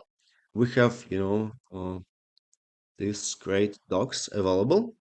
If you go there, you will see that there are extension points in our Explorer marked as dump aware for you conveniently, so you can easily find them and implement such functionality. In many our plugins, you can also easily find features implemented like that. For instance, if I go to annotator of my language, which highlights the code. And you see Dumberware here. You see how I resolve situations when I still need, some indexing and how I degrade the functionality. For instance, in case of resolve required for my feature in dump mode, I can decide to not highlight such code, such features during dump mode. It is just this one line. So if in the moment of highlighting my project and my ID is still indexing stuff, I just degrade this and do not highlight unresolved symbols, for instance. Yeah. But also many other features such as, I don't know, inspections, for instance, then they also can easily be made Dumberware. Why? Because in many situations for my code, for instance, it simply accesses PSI. As I already mentioned, a simple access to PSI tree and elements do not require indexes in any way, and you can easily implement that. Yeah. Well, that's all, folks, I have for you today. Thank you so much for watching. You probably have some questions for me. Let's maybe proceed to questions then, and I will tell you even more about some quirks, applications, and useful features that you can build. Thank you, Yuriy. That was a very quick and deep dive still into Dumberware and all the related stuff. You mentioned the inspection and plugin dev kit that can check Dumberware API. I think it is included in 2024.3 release only. At least that's what I remember. Yeah, so but we would ask people to use EP version more. Yes, of course. As a plugin developer, you are always on EAP version minimum, right? If you don't build community from sources like real developers do. So yeah, you can give that inspection a try. One thing I wanted to note about this is that it requires that the API is explicitly marked with possibly Dumberware, and that is something that we did only, I think, to a large degree, starting with 24.2 IDE. So running the inspection against, if your plugin project is configured to build against an earlier IDE version than 24.2, you will most likely not get all the results that are possible even in earlier versions of the IDE, because simply the API has not been marked as possibly Dumberware. So one step you could take is to quickly change and try change your project to build against 24.2 or 3 and see the results there. And this will be a much bigger picture than building against an earlier version of the IDE. Yes, there's a couple of questions from the audience. Let's start with this one. So is it possible to run tests in dump mode? Yes. Yes, right. It is quite possible. You also have a special helper, I would say, in dump service util or something. We have it, we use it. You can put ID into dump mode in a test to check how your functionality works inside. It is also possible to do it during UI testing for sure, because in UI tests you can call the same action I shown. You basically can call enter dump mode action, and then ID works as in like this mode. Yes, yeah. And you can also test for dump mode in regular unit tests. There's a couple of test helpers there as well. I don't remember them by heart right now, but you can find this. And we also need to expand the documentation in the SDK docs about that. And about Dumberware classes, how will they be called when the project comes back to non-dump mode?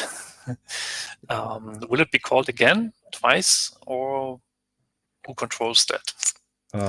I guess it heavily depends on extension point. Many extensions, such as annotators or inspections, will restart because IDE knows that all highlighting work must be restarted, and it will re-highlight the file then.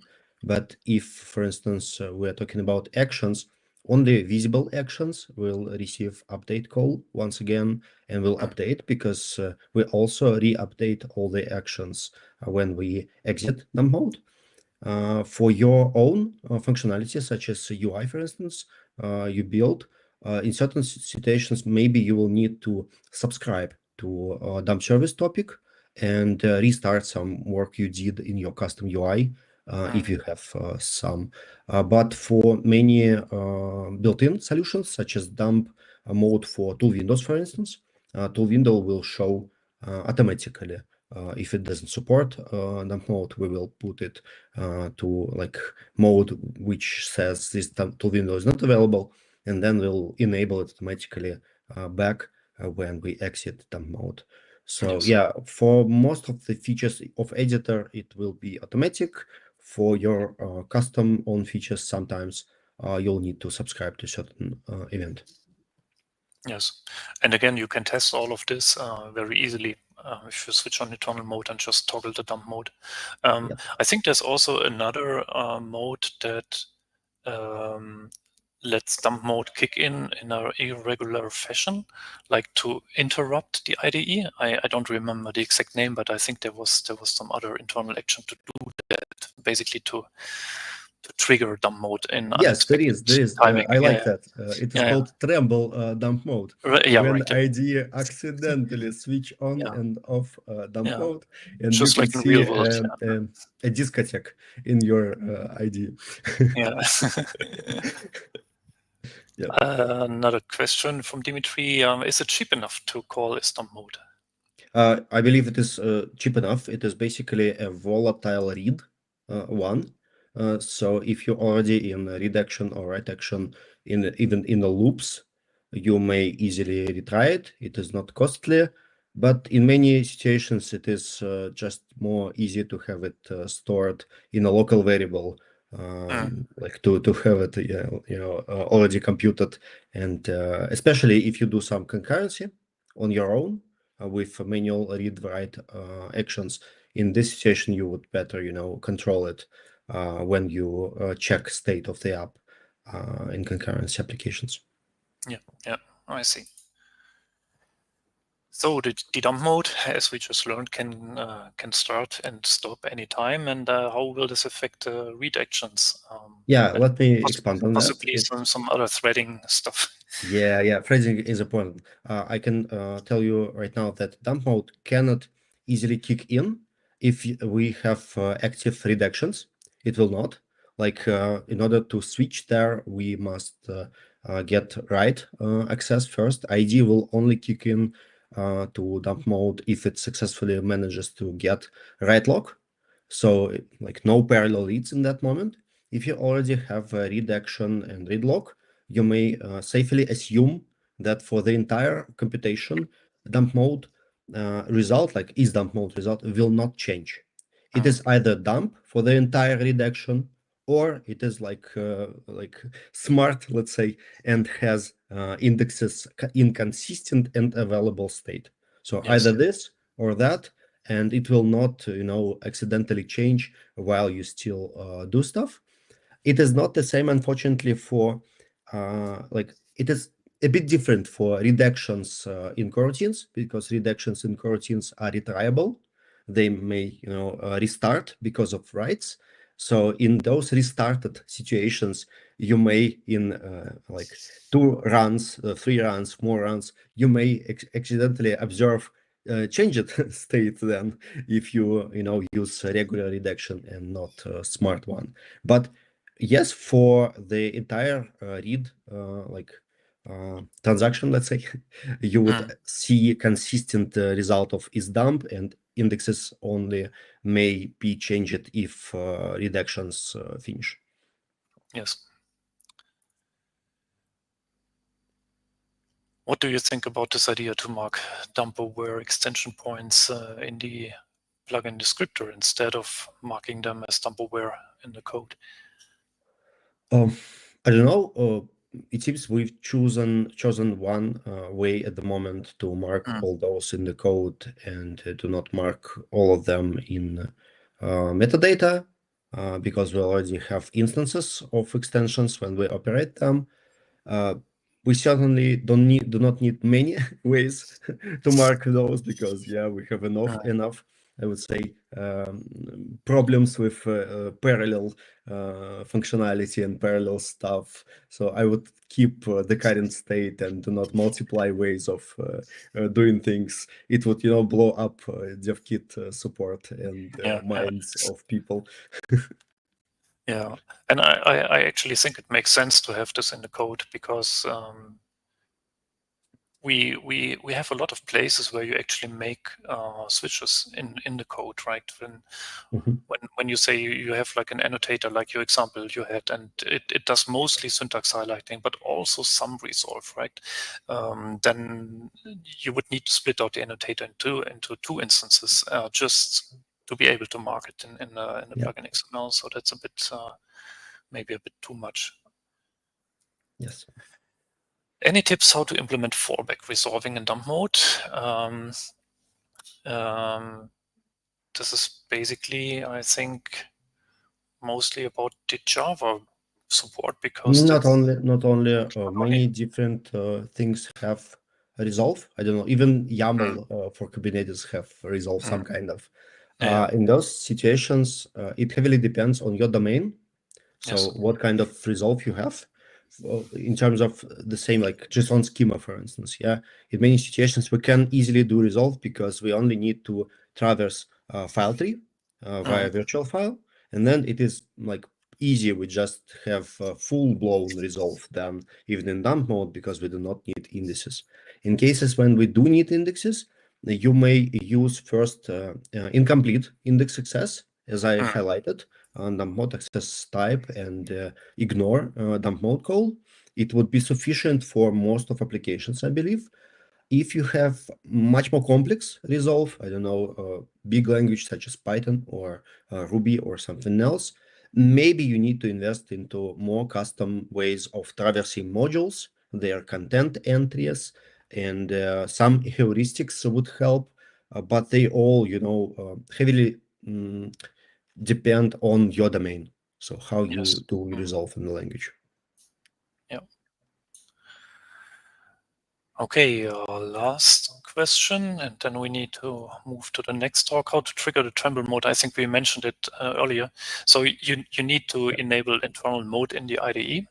You can look up how to do this in the SDK docs. And then there will be an action called enter tremble dump mode. Yes. So you can just use go to action. Help find action, I think is the correct name in the UI. And then this action will start annoying you, and then I see people love discotheque. and then you can invoke it again to exit tremble dump mode. So it's very similar to the full dump mode switch that Yuriy showed already in his talk. Right, so let's be smarter and dump aware. Thank you, Yuriy, to highlight all the things that people can quite easily do actually in their plugins. It will be interesting to see how many plugins pick up on this. Yes, please do. Please improve UX. So we encourage you folks to take a look at this and improve your plugins. Thank you all for great questions. See you again. Yeah. Bye-bye. See you, Yuriy. And with that, we take another ruffle. 1 minute ruffle quickly before the next talk. Even less, I guess. I trust that would be easy one. Yeah, it's about being smart.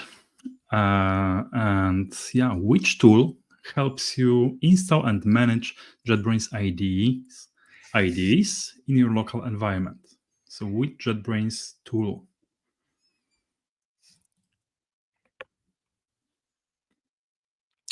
There we have a winner. Yes, that was too easy. Well, the full name is JetBrains Toolbox, but yes, it's Toolbox. Congratulations. Yeah. All right. So the next talk, let's invite Kevin and Gaurab. Do I pronounce this right? Yeah, that's correct. Okay. Hey, welcome. Hi. Where are you guys joining from? Well, I'm joining from Spain, from a small city in the region of Catalonia. It's called Badalona. So it's actually, we are in the same time zone. So okay, it's hold still... yeah, that's it. Yeah, and I'm in North Carolina, in the US, and more specifically, I'm in Durham. Okay, right. So as we can see from MongoDB, and the talk will be about how the MongoDB team built a plugin with the support and collaborating with the DataGrip team. So let's hear what you have to tell us. Hi everyone, I'm Gaurab. I'm a product manager here at MongoDB. And Kevin? So hi, it's Kevin. I'm a software engineer in MongoDB and leading the project. And today we want to talk to you about building a MongoDB plugin in collaboration with the DataGrip team. So before we dive into the talk, I want to briefly cover what is MongoDB and what is Atlas. So what we see from our perspective is in today's day and age, competitive advantage really comes down to how companies are building software using their most important asset, which is data. And especially in today's day and age where generative AI is becoming more and more popular, this becomes data becomes a lot more critical of an asset. And working with data has kind of been like one of the hardest parts of building an application, if not the hardest. And especially as your application grows and scales, it can become a cumbersome thing for you to manage. And even more importantly, how we use this data to kind of build application has stayed stagnant, and the foundations have kind of stayed the same over the past 40 years, while our applications have evolved and the way that we build software, deploy software, and scale software has also evolved. And so in comes MongoDB, where Atlas is a developer data platform that has several different offerings to help you manage your data, all in one platform. So Atlas has things like vector search, stream processing, real-time analytics, full text search, time series processing, etc. And these are all built on top of the core MongoDB document model. And they're also built on top of the same query API that you'd use to query your OLTP database. And on top of, and this is built on a platform where Atlas, there are 4 very critical kind of pillars that we look at when it comes to Atlas, which is performance, resilience, scalability, and security. And the great benefit of using Atlas is that it is global, it is multi-cloud, or if you'd like, you can also host on-premise or edge. So background and motivation for this specific plugin. We wanted to, when we first set out, we wanted to meet kind of, we have this philosophy in developer tools that we want to meet our developers where they are. And what we noticed in one of the recent Stack Overflow surveys is IntelliJ IDEA was one of the top IDEs where generally professional developers kind of, live on a day-to-day basis. But also more specifically, we saw this internally as well with our customers. And yeah, as I mentioned, our philosophy in DevTools is kind of this idea of meeting developers where they are. And from IntelliJ and DataGrip perspective, we were already seeing a natural adoption with especially Java customers where they preferred the IDE and wanted an experience that was very integrated with MongoDB. And most importantly, what we wanted to do in return is help the developers speed up the speed up their productivity as they're writing the application. And the best way to do this is meet them in the IDE where they're actively developing or testing. And here's where we wanted to enable MongoDB users even further and see how else we can innovatively help them write applications faster. So then that led us to reaching out to the DataGrip team. And when we spoke to the DataGrip team, one thing that was very clear is we had a very shared vision and goals, and our vision and goals are kind of very supplementary to each other. And that was really great to hear. On the MongoDB side, our primary goal was to increase the development productivity, especially for Java developers in IntelliJ. And more concretely, we wanted users to be able to connect and interact with their MongoDB clusters without having to context switch over to another tool. And the second goal was kind of being able to accurately write and test your Java queries. As a Java developer, you're writing a lot of MongoDB queries, and we wanted you to be able to efficiently test that out and make sure that the queries that you're writing are getting the results that you wanted.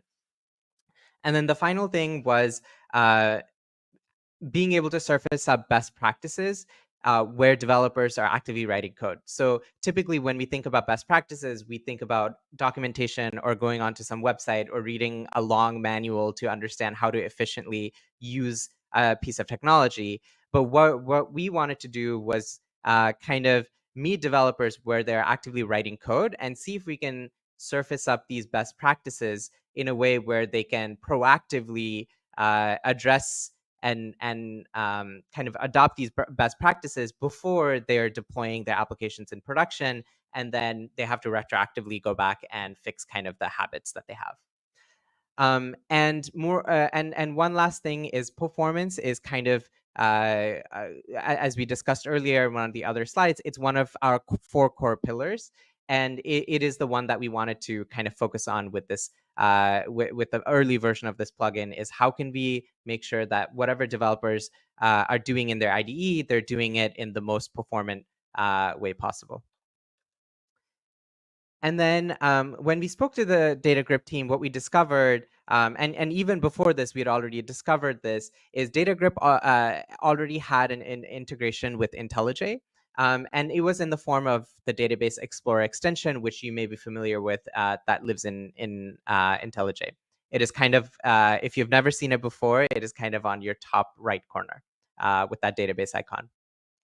And what this integration from DataGrip allowed us to do is kind of skip the stage of being able to let users connect and explore their data within MongoDB, because DataGrip already offered this experience in IntelliJ.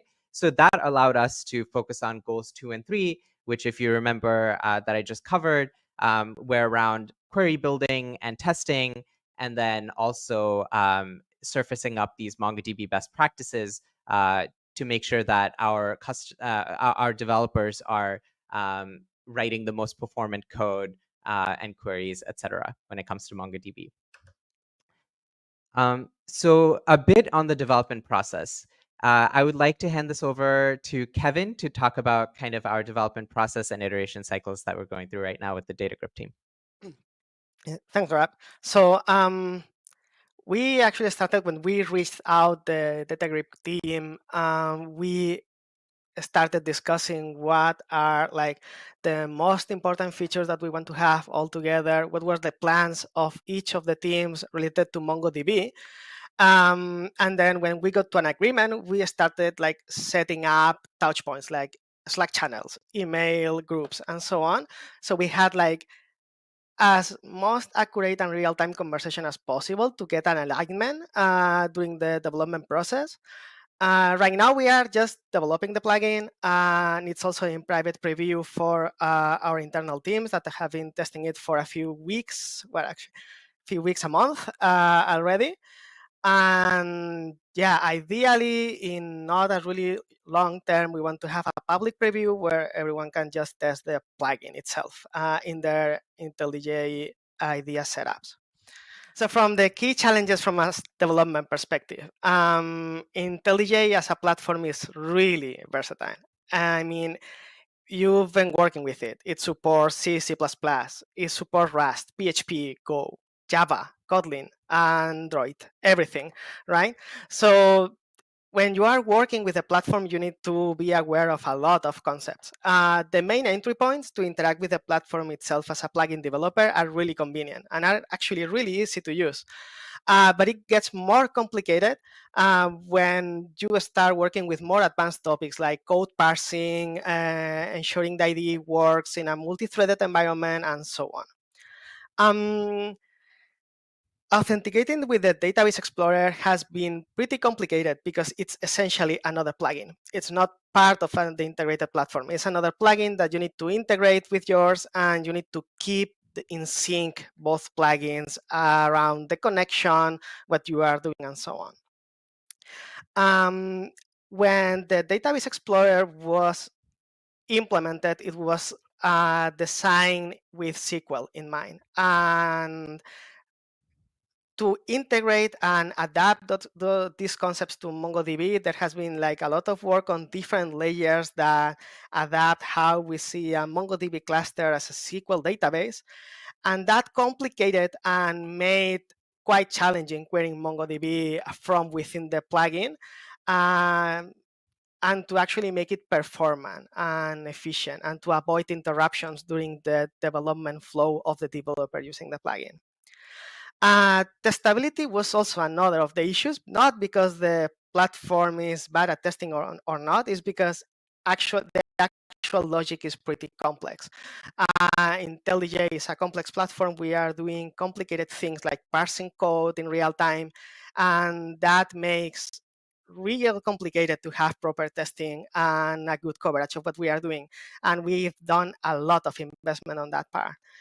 UI testing with remote robot is something that we had to learn from scratch because it has a lot of tools around that and requires to learn like a JavaScript Reno to interact with the IDE and so on, and it makes it a little bit complicated to get started with. And we were having like issues with flaky tests, but right now it's working fine. We have invested a lot on it, and it's even in our open source repository, and you can even take a look if you want at how it works.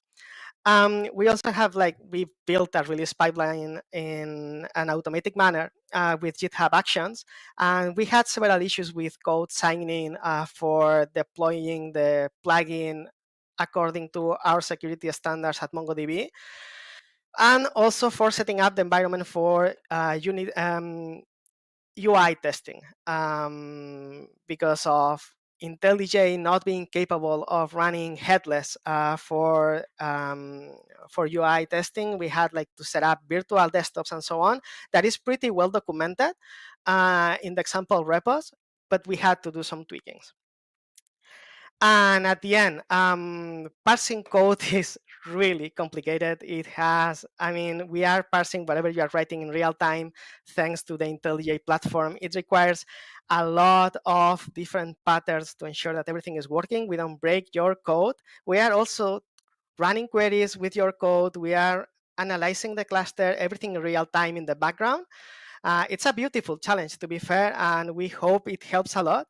But it has been a challenge, after all. And it has been, we spent a lot of time making sure that it works fine and it doesn't affect negatively user experience. I'm done with this part. Yeah, definitely. I think that last part cannot be overstated, Kevin, where it is so amazing that we're able to kind of real time parse thousands of lines of code in the parse the code that you're writing with by processing thousands of lines of code in the backend on the extension side. And it's amazing that we're able to kind of do this so fast and surface up insights for users. So definitely excited to see how this will help our developers kind of move faster. Totally. The IntelliJ platform does a lot of the heavy lifting by itself. In the sense, it's really good, and working with the platform and being able to parse like even different frameworks. We are parsing the Java driver. We are parsing a Spring criteria queries, a Spring add query in parallel at the same time. And it's actually part of the work of the IntelliJ platform. It allows us to do all of this. So it's great. I mean, it's great that we can do that.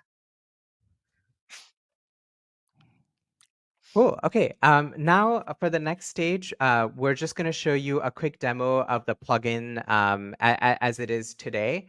And yeah, so let's dive into it. I'm excited to show you how we have simplified Java application development with MongoDB using IntelliJ, which remains the most popular IDE among Java developers. When we were thinking about this problem, we discovered that IntelliJ already had a rich integration with MongoDB that allowed users to connect to their MongoDB cluster and browse their data and even prototype and test their MongoDB queries using Data Explorer features. Given the existing robust data browsing capabilities, we wanted to go a step further and partner with JetBrains to solve 3 primary pain points that we noticed in building Java applications with MongoDB. The first one is writing queries and autocompletion. When writing queries, we often have to refer to schema of our collection to ensure we are referencing valid field names and our values are typed appropriately. Here I have an example repository file for a ride-sharing app, and I want to write a query to find all pending disputes by fair type. Here I'm going to write a simple find query, and within this query, I'm going to add 2 filters.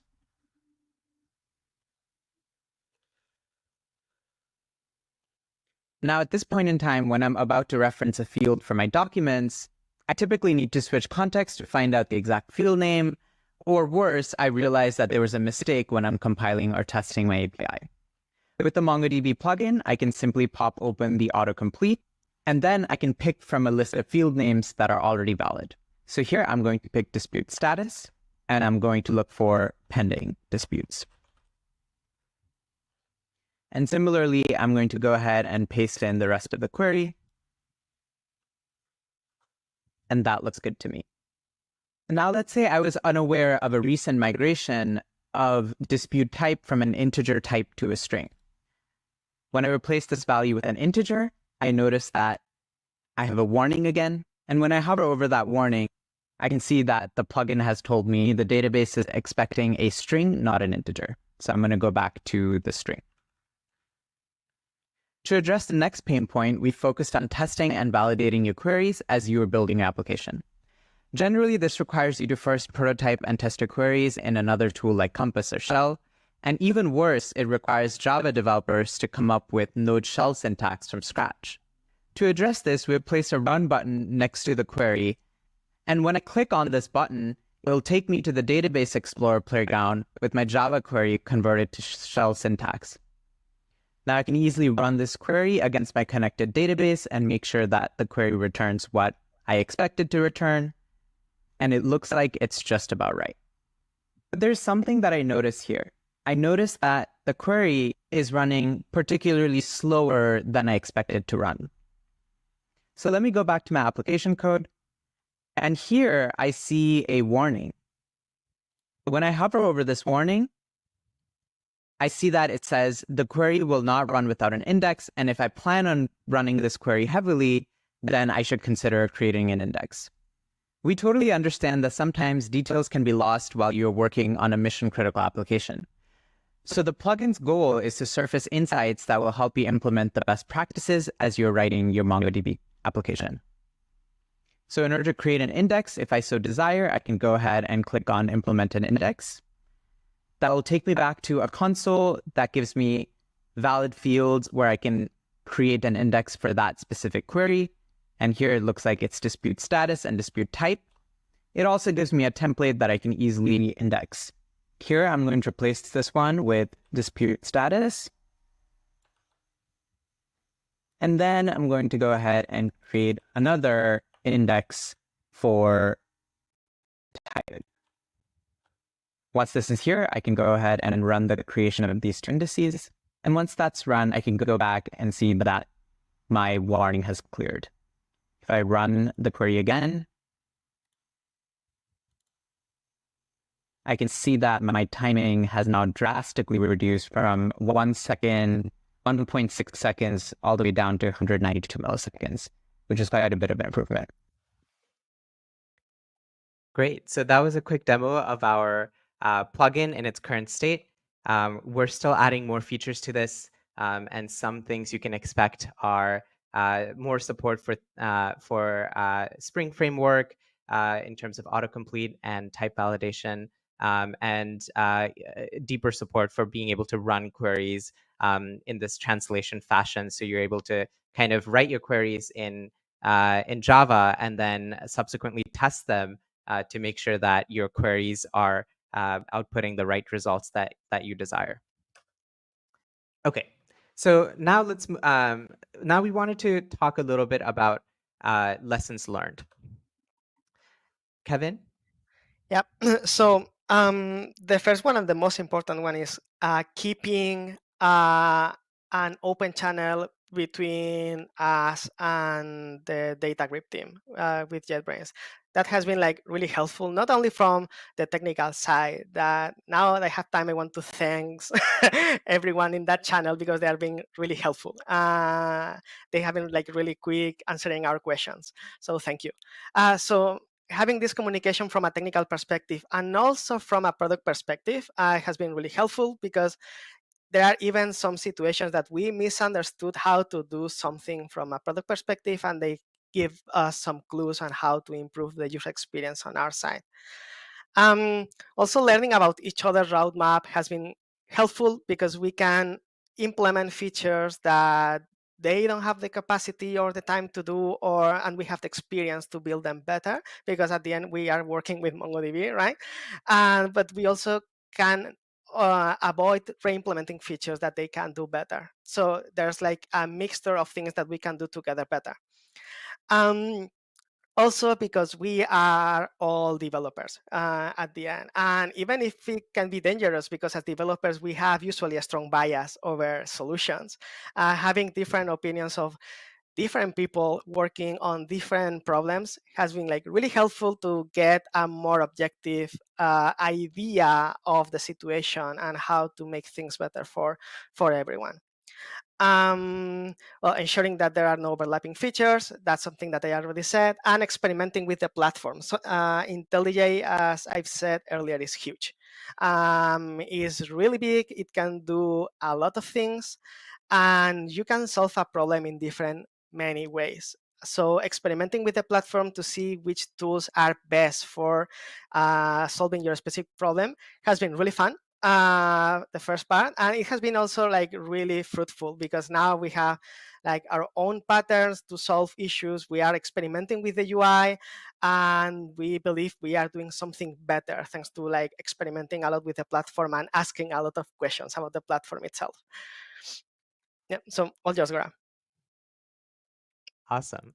Well, that concludes our talk. Thank you so much for listening into our talk on how we're going about building the MongoDB plugin in collaboration with the IntelliJ team and the DataGrip team. And just wanted to note that you can sign up for a private preview for the MongoDB extension. We'd love to have you get access to this early and kind of share your thoughts and help us realize, what we can do better for you. And ultimately, our focus is to make sure that we are able to make you as productive as possible, and more as we go forward in your IDEs. So we'd love to hear from you. So feel free to take a moment to scan this, and you can fill out a form to sign up for our private preview. Thank you so much. Thank you. That was quite a story. Thanks for sharing your experience and giving some insights of your actual plugin development process and the things that you encountered on this way. It's certainly a bit more of a complex plugin to build, and MongoDB itself and connecting it to the IDE is certainly quite a big task. So yeah, it seems we have only one question from the community, and that is, do you also support other languages like PHP maybe? I'll also let Kevin chime in on this. But no, currently we do not support PHP. And the reason it's so focused on IntelliJ today is because of all the stuff that you mentioned earlier, which is, we're doing like almost real time code parsing, and we have to kind of like dig into the syntax and understand the syntax and the surface of recommendations that way. But rest assured, we're working. We have a roadmap where we eventually do hope to get to PHP and give this level of insight, which is great. Kevin? I mean, there has been like a lot of interest, internal interest on different languages, not only PHP. So yeah, there's a roadmap, as Gaurab said. I remember when we started designing our documents around the plugin, we had like a lot of inputs from different product managers inside MongoDB, asking about Ruby, asking about PHP. I think there was also Go somewhere. So there's interest, and we have a roadmap. We don't know when, but we'll see. Yeah. Okay. User reports that the QR code from your presentation doesn't work. There it is. I don't know. You can just create a link? a link in the chat, maybe. Yeah. Okay. I don't know how to distribute it across all channels where we're live, but that is the link. Yeah. Okay. I'll just paste it. 1 second. So here's the link if you want to take a look at the MongoDB plugin from our 2 presenters from today. Well, we are running a bit short on time, and I see no further questions. So thank you guys a lot for joining and sharing your story with us. And have a great day. Definitely. Take care. Thanks for having us. Thank you. And the raffle is postponed until the next gap, so stay tuned. Yes. So it's getting a bit late, and we have one more talk coming up with Daniel. Daniel, welcome to our conference. Hey, good morning. For me, it's actually 10 a.m., so it's quite early, but yeah, good afternoon for all of you guys. Yeah. For us in Europe, it's 4 p.m. now, so it's getting dark outside. And so you have a story to tell about how you handled user feedback and for your plugin, which is the GitHub Actions Manager. And I think that's a very interesting angle to plugin development, because as we learned today already, it's not just about developing a plugin, but also marketing it and interacting with the community. And let's hear about your experiences. Yeah, for sure. That's good. Thank you for joining in. My name is Daniel. I'm going to talk about how to handle user feedback just based from the experience of developing my plugin, GitHub Action Managers, which you can see just in the animation here, how it works. Thank you for joining in, and let's jump into it. A little bit of background about me. I've been developing for longer than I like to admit. Since 1996 was my first programs in Pascal and Basics. Ever since, I've done different areas of development, from the embedded drivers, license plate recognitions for OCR, and all kinds of different things. I'm happy to say I had experience with different areas of the software development. These days, I'm working a lot with open source. I have Fake Redis, which is my most popular Python package. Other than this, I'm doing software consulting for different companies. And obviously, I'm also developing this plugin, which I'm going to present here. Regarding how this talk is going to go, the first 10 minutes or so, I'm going to give kind of context of, first of all, a little bit what is GitHub Actions for people who are not familiar with it. and the reason why I developed this plugin and what this plugin does. And then once we have this context, then we're going to discuss how I'm dealing with user feedback on this plugin. So jump right into it. Background, what is GitHub Actions, and why I developed this plugin. And here is a spoiler. I did it because I wanted it for myself.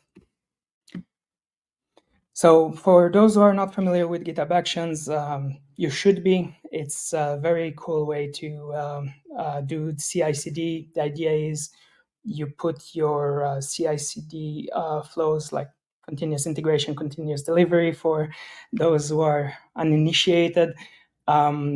It's YAML files, and you can do pretty much whatever you want there, from introducing containers to run in the background, running bash scripts, integrating with different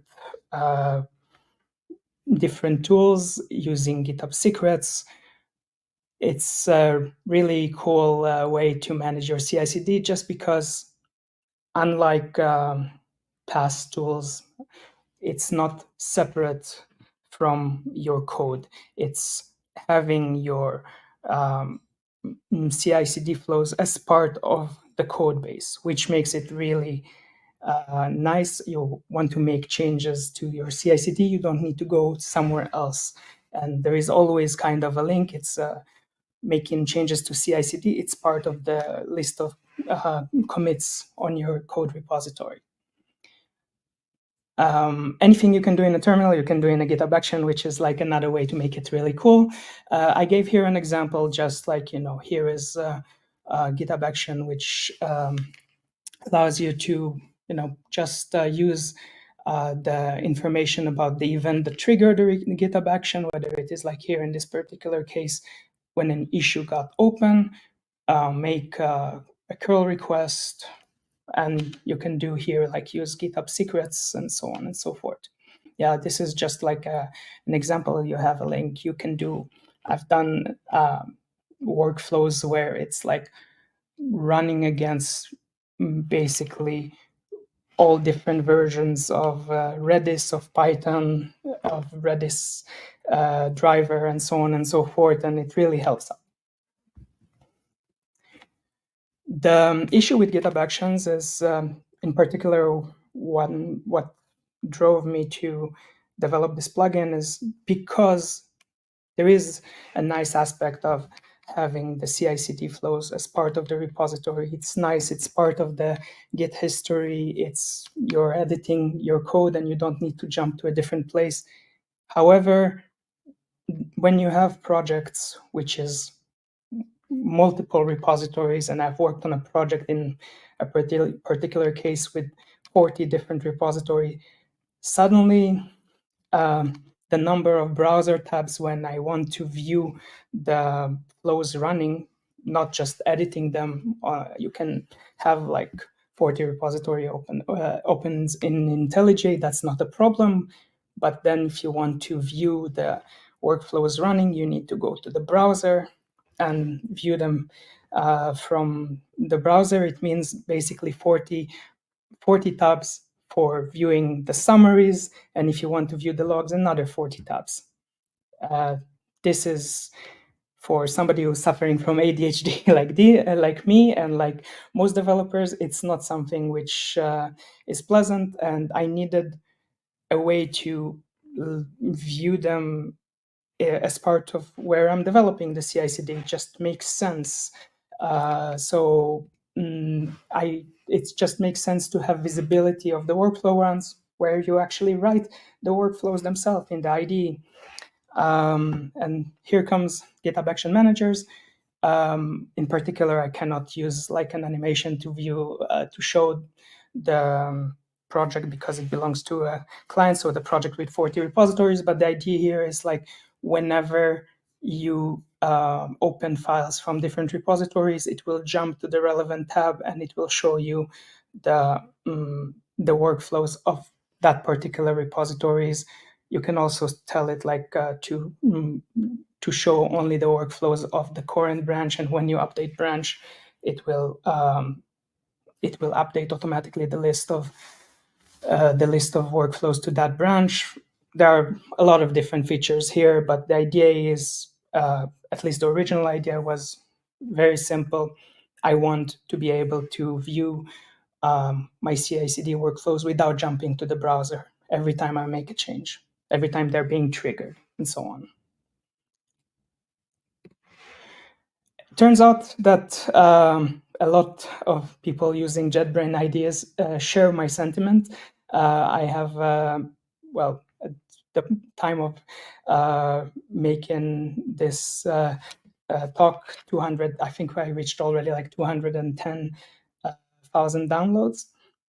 So yeah, it is quite popular. People are liking it, and it's being used and liked by developers all over using different JetBrains IDs. Some of them which I'm not developing in C++, so I don't have experience, but it works there as well. So that's pretty cool, actually.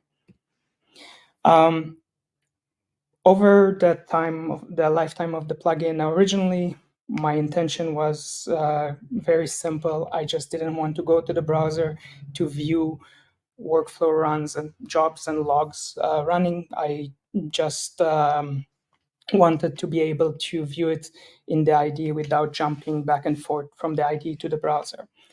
So that was the original intent. That was the original features, which are still actually free in the plugin. With time, whether it is I realized that it will be cool to have additional features, for example, having the ability to filter workflow runs based on the type of workflow, the type of the branch, the user who initiated the workflow, etc., to have colors on the logs to see which step failed or which passed successfully. So some features I developed for myself. Others were requested by different users from the 200,000 downloads of the plugin. For example, being able to rerun a workflow, cancel a running workflow, having the ability when you edit a workflow, you can use external common actions. So being able to identify which external actions you're using that are outdated. So all these kinds of features were added with time. Still, the original use cases of viewing the workflow run jobs and logs, they're still in the free version. The more features got added, the more complex the maintenance became, and now this plugin for the past few months started being paid when you're using the more advanced features. So it's basically a freemium model. The general architecture of the plugin is quite simple. I'm sure you've seen this architecture in whatever you worked with. There is the JetBrains IDE, IntelliJ, PyCharm, whatever, and it makes REST or GraphQL calls to the GitHub API. It's very simple in nature. I mean, what can go wrong when you're using this? It's quite straightforward, right? So what can go wrong? I'm sure you all experience as plugin developers on the side of the working with the JetBrains SDK, whether it is deprecation of different APIs, integrating with different plugins, particularly when working on using network communication. There is always the should I make it synchronous or asynchronous? And if I make it asynchronous, do I wait? When do I actually create the UI? It might cause the UI to hang, and we don't want this, obviously. When it comes to the network communication, there is authentication issues, the API schema changes, whether it is one thing that I realized that is not supported. The GitHub API is not exhaustive when it comes to viewing the logs of ongoing workflow runs. I wrote here auth twice. I usually, on a talk, I'm asking the audience, why did I write the auth here twice? But yeah, here in this particular case, I'm going to say this straightforward. It's authentication and authorization. Sometimes like there is like a 401 response, and sometimes there is 403 response that the user is forbidden from, for example, viewing the logs of a workflow run. Some users have asked for support for GitHub Enterprise Server, which depending on the version behaves differently, different API version and different API schemas. So a lot of things can go wrong. And obviously there is like the overarching issue of like the user is somehow misconfiguring or misusing the plugin. I've seen different scenarios where the Git remote repository is configured in a certain way, and because of this, it's hard to for the JetBrains SDK to figure out the server path and the repository path. So it's like even to this extent. So naturally, when we talk about this amount of users, and we have seen a lot of things that can go wrong, the issues started pouring in. I've listed here just a few from the past year. Some of it is just like different stack trace that the user got. Here there was like also rate limiter issue.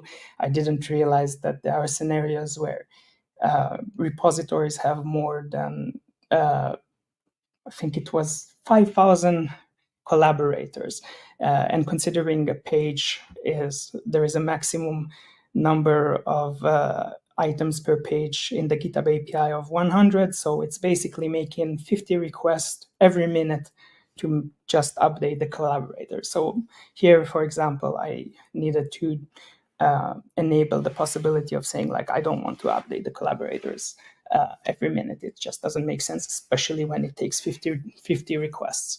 Unable to load workflow runs because of authorization, authentication, or other things. Login to GitHub issues, no Git repositories in project, at least not ones that were identified.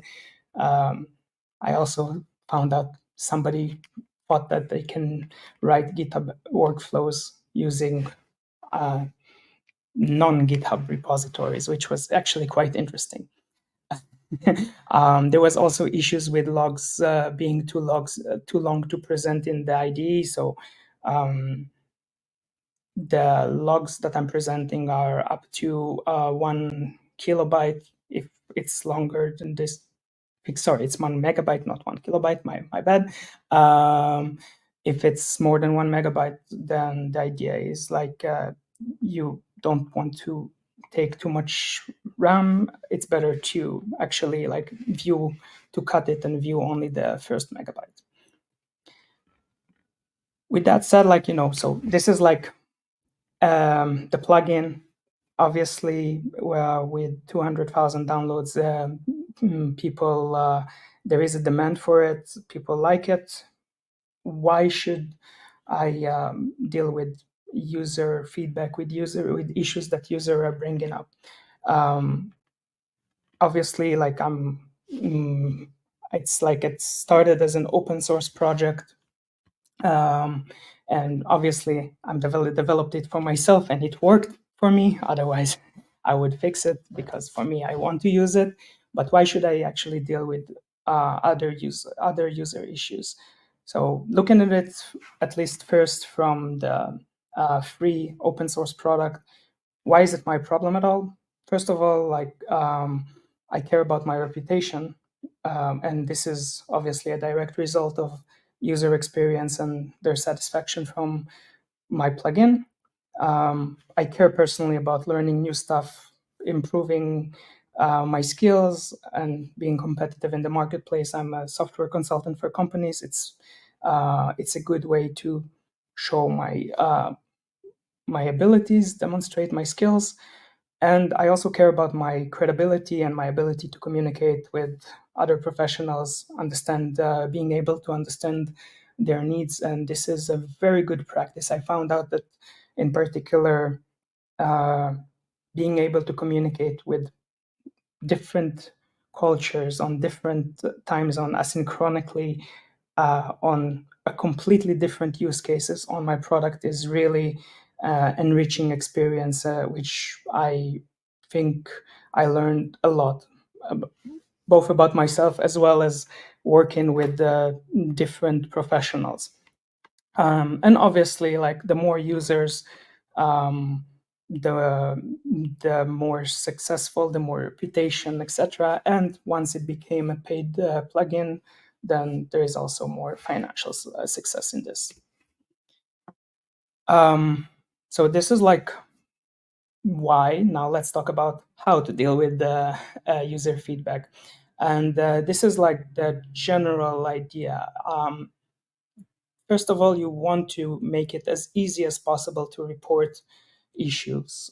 And I will give here a few examples of how to do this. It's very important to appreciate the issues that are reported, to appreciate the user for taking the time, to assume that the user's best intention, like don't think they are just reporting to annoy or to give you more work. It actually takes effort, and you should encourage engagement.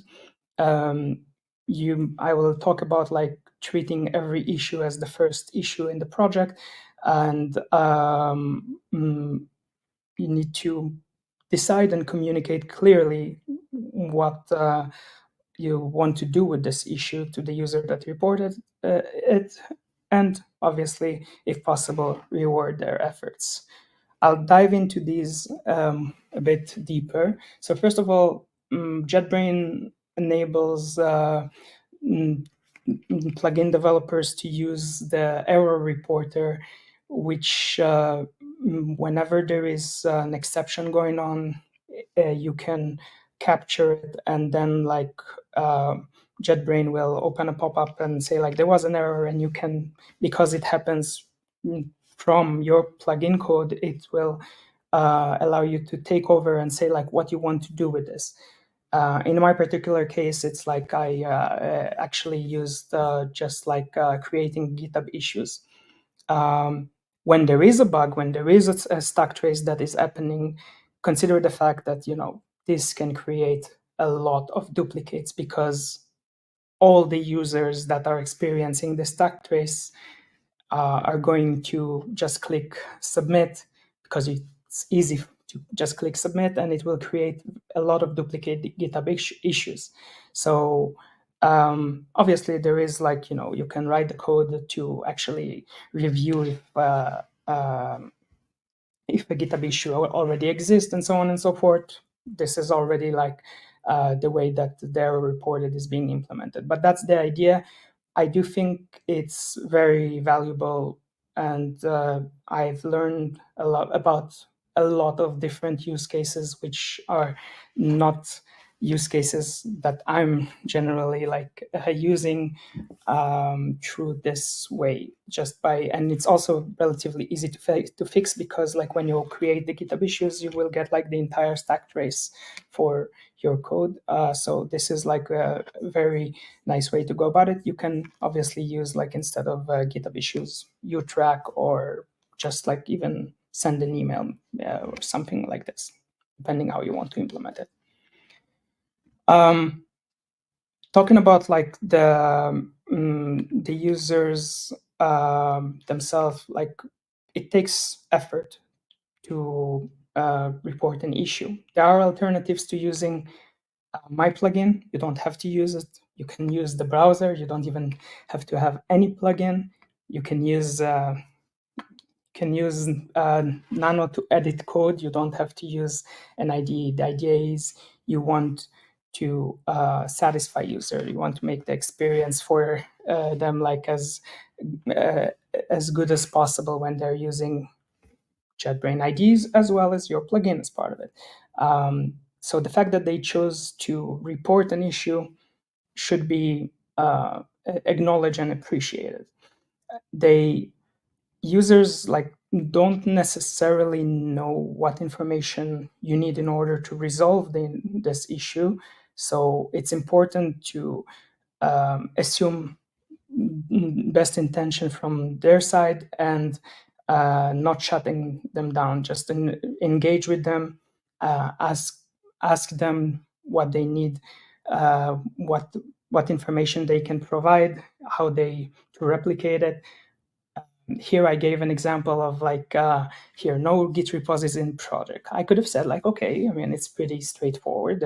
You don't have any Git repositories in the project, but I kind of assume, I mean, if he's reporting it, there are Git repositories in the project. He wouldn't report it otherwise. And I also assume there are GitHub repositories in particular. So in the 8th comment, after asking different questions, I kept going on with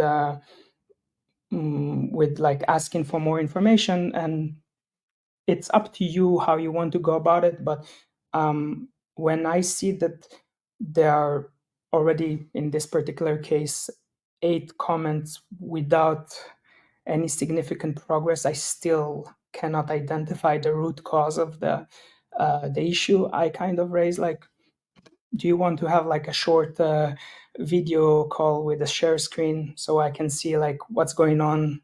Maybe I can identify with this, because obviously if the user is engaging throughout, it's the 8th comment, the user is engaged, the user is committed to solving it, and I should be at least as committed to solving it. Yeah, this is the way you should go about it. Keep in mind, the audience that are listening to this talk are plugin developers, so we were all on the other side of experiencing bugs on software.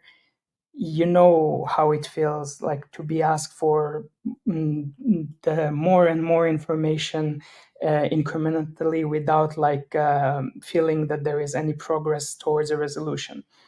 So by suggesting a short share screen session, you would, as the being on the other side, you will feel that this issue is really taken seriously, and this is the way that you want your users to look at you as a plugin developer as well. Keep in mind, some users, I wrote here, it's not personal. Some users like to report everything, and in particular, there are certain users whether they can not tell the difference between this feature doesn't work properly or this feature doesn't exist. So they kind of mix everything up, and sometimes it's being one issue which is overloaded. Sometimes it's being multiple issues which are actually related to the same thing. My recommendation here is to treat every issue as much as possible. But there is obviously the human aspect of it, but as much as possible, try to treat every issue as the first issue from that user, and if it's possible, to treat it as the first issue on that project overall. Yeah. Another aspect of this is there are users, I found it quite rare, but it does happen. There are users that they want things done in a certain way. It's not enough that you solve their issues. You need to solve it in the way that is relevant for them. So it is important to be a good product manager and define what is done and what won't be fixed, and what are the priorities of the different issues. And it's important to communicate it. Yeah, I've listed here, I gave an example of a user that was not satisfied with the way I separated the logs into step. The GitHub API doesn't give the separation of the logs into step, and I had to find a way to do it myself. I just did it by identifying some common lines that happen in every beginning of a step, which is obviously it's heuristic and it might change tomorrow, but at the moment, that's the best way I could figure out, and the user wasn't satisfied with this way. So I just defined it as like, this is how I'm going to fix it, and that's it. It's as simple as this. It's like, this is my definition of done for this. You can take it a step forward. Specifically when it comes to it's your product, it's your plugin. You can be in open source. There is the definition of benevolent dictator for life, or you can offer consulting services for a fee. That's also possible. So it's important to define what is the appropriate fix, prioritize, and more important than all of this is to communicate what you have decided on these. Last thing here is like reward user support, particularly when the user support and their effort leads to resolution, not just reporting the issues, but their engagement throughout the process. One user found out that a very specific niche case of the requests being made from the plugin are using user agent, which is somehow limited, and it happens only in certain scenarios, and they found out the root cause. I fixed it, but like they found out the root cause. So obviously they can be rewarded and I just like to specify some ways. It doesn't have to be, it can be obviously with like a discount or a free license. It can also be a mentioning in the release notes, which I think is also valuable, especially like if the plugin is free. It can be prioritization of the issues or whatever feature requests they have in mind. This is like just some ways that you can go about it.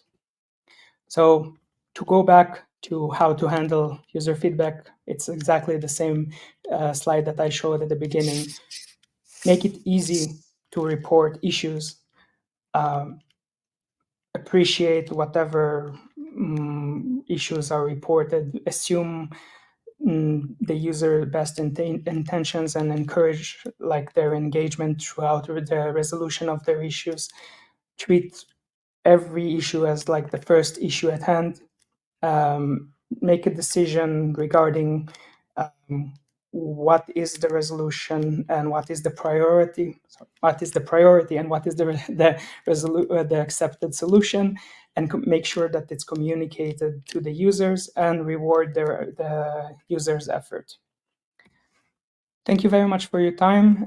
You can scan the QR code in order to get the link to this presentation, and you can download the plugin and this link or reach out to me in my GitHub user, Kunla. Thank you very much for your time. I really appreciate it. Wow, thank you, Daniel, for sharing your real-life experience. Good presentation. I think that's a topic that's quite under the radar, probably for many plugin developers, at least when they start out. And I think you gave a good number of very actionable recommendations that people can hopefully employ when dealing with their plugin users. Working at JetBrains, I also can completely relate to your observation that we as plugin developers have also been sitting on the other side and the sender side, right? Requesting features, reporting bugs. We are all software developers, so this is sometimes not easy because in the first place, these people are very educated and they know what they're talking about, at least mostly. And they have higher expectations because they also know what is possible or could be possible, right? They are not like your regular business software users, which sometimes don't even understand how a computer system operates. So they will have very dedicated feedback for you and very dedicated feature requests. So do you share this observation? Or? Oh, definitely. I mean, this is exactly what I was referring to when I'm talking about consider like best intentions and acknowledge the user's efforts. Nobody wants to feel like, you know, they're being asked more and more questions like that leads to nothing, which is why I think, you know, my personal way is if I see that no progress has been made towards any at least identification of the root cause, I personally like to suggest a screen share, because obviously, like, you know, sometimes a screen share of 5 minutes is better than, you know, back and forth of 1,000 messages. That's my personal way. There are, you know, different ways of, like, you know, try to increase the log level or stuff like this. So, but yeah, we are dealing with people. These are developers. They don't like their time wasted. They can identify if when a question is asked just for the sake of, you know, just kind of come back later. So, and they don't like to feel like this. Yeah, absolutely. So we have 2 questions to you, and I think this one is very interesting. How do you treat your users? I mean, you have a freemium plugin, right? Yeah. So technically, you have two kinds of users. Do you treat them differently, or how do you treat them? I think it's a great question. It relates to it's not personal. I can theoretically dig and see whether it's a paid user or not, but I'm trying to avoid it as much as possible. The users report issues in GitHub for me, in my particular case in GitHub, and unless I do the drilling of like associating GitHub user with JetBrains users, then I cannot tell, and I avoid it as much as possible. Obviously, if it's a repetitive user and I already kind of know the status, then yeah, I can. There is always like the human aspect to it, but generally speaking, I try to avoid even considering whether it is a paid user or non-paid user. It's not personal, and every issue should be treated as if it's the first issue. That's the way I see it. If we're talking about an enterprise level customers with I don't know, hundreds of license, and generally speaking, they probably have also different way of asking for their services than GitHub issues, and yeah, then they probably have like some kind of retainer consulting fee or something like this. Yeah.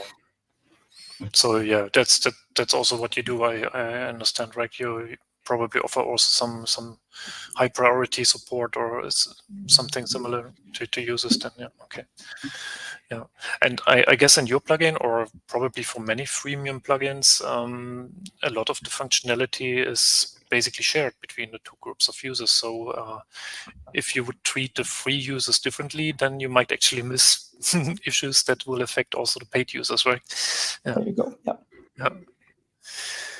Okay, and one more question. How does your plugin create GitHub issues for the exception reporting?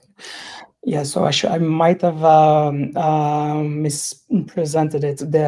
You can generate a URL with just a URL with all query parameters, which it will not create the GitHub issues, but it will open a browser with all the form fill. The user will still need to click submit. And so it doesn't create it. It will just create all the form, and it gives the user an opportunity to edit the form also before clicking submit, which is actually the desired, that's the desired thing which I want to have. Yeah, because then you can also probably have some more questions or additional fields or whatever. I mean, it also depends, of course, on the bug tracking system that you use. Yeah. Okay. Well, thanks a lot for sharing your story. Quite successful plugin, and as I understand, and I can completely agree and align with what you said today about how to treat users and how to interact with them. That's very good to hear that people are so considerate when it comes to dealing with issues or feature requests. Very important points raised today. Thank you very much for sharing. Thank you. And have a great day. Thank you. Have a great day. Bye. 7 hours. Yes. We're almost done. Almost. Which means that Jakub wants to give away the last and 10th swag bag. Exactly. So yeah, here comes the question. Which file defines JetBrains plugins configuration?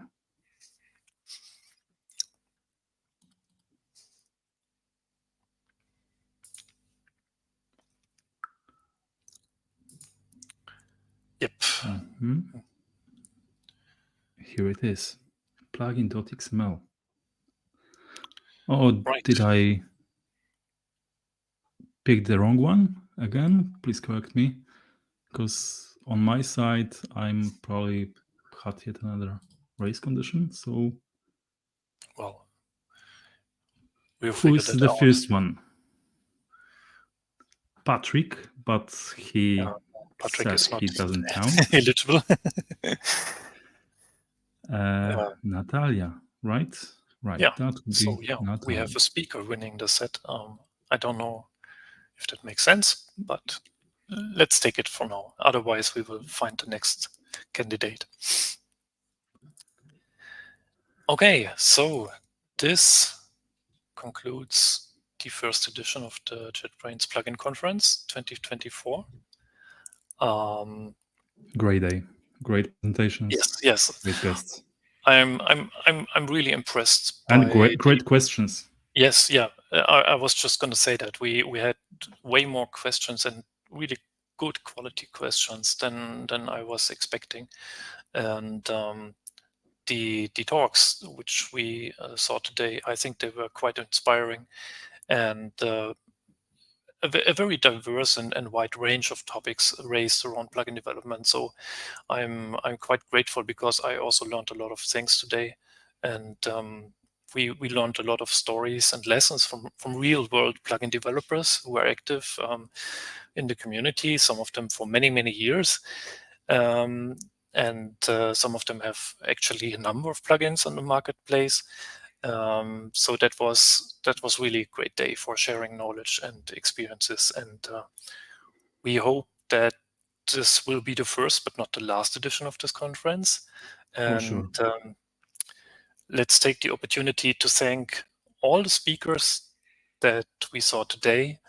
Great presentations and very interesting. Thanks to everyone who joined. Thanks especially to everyone who asked questions and who participated in the raffle. And let's not forget all the people behind the scenes, Sergey, Alex, and the marketplace marketing team with Elena, who prepared and run the show for the whole day. Thanks a lot, people, for enabling this, preparing this, and let's hope we'll see each other next year again in another great edition of the JetBrains Plugin Conference. Yeah. Right? Great job. Thanks, Jan. All right. Then this conference is finished and we will switch off. See you all next year, hopefully. Bye-bye. Take care.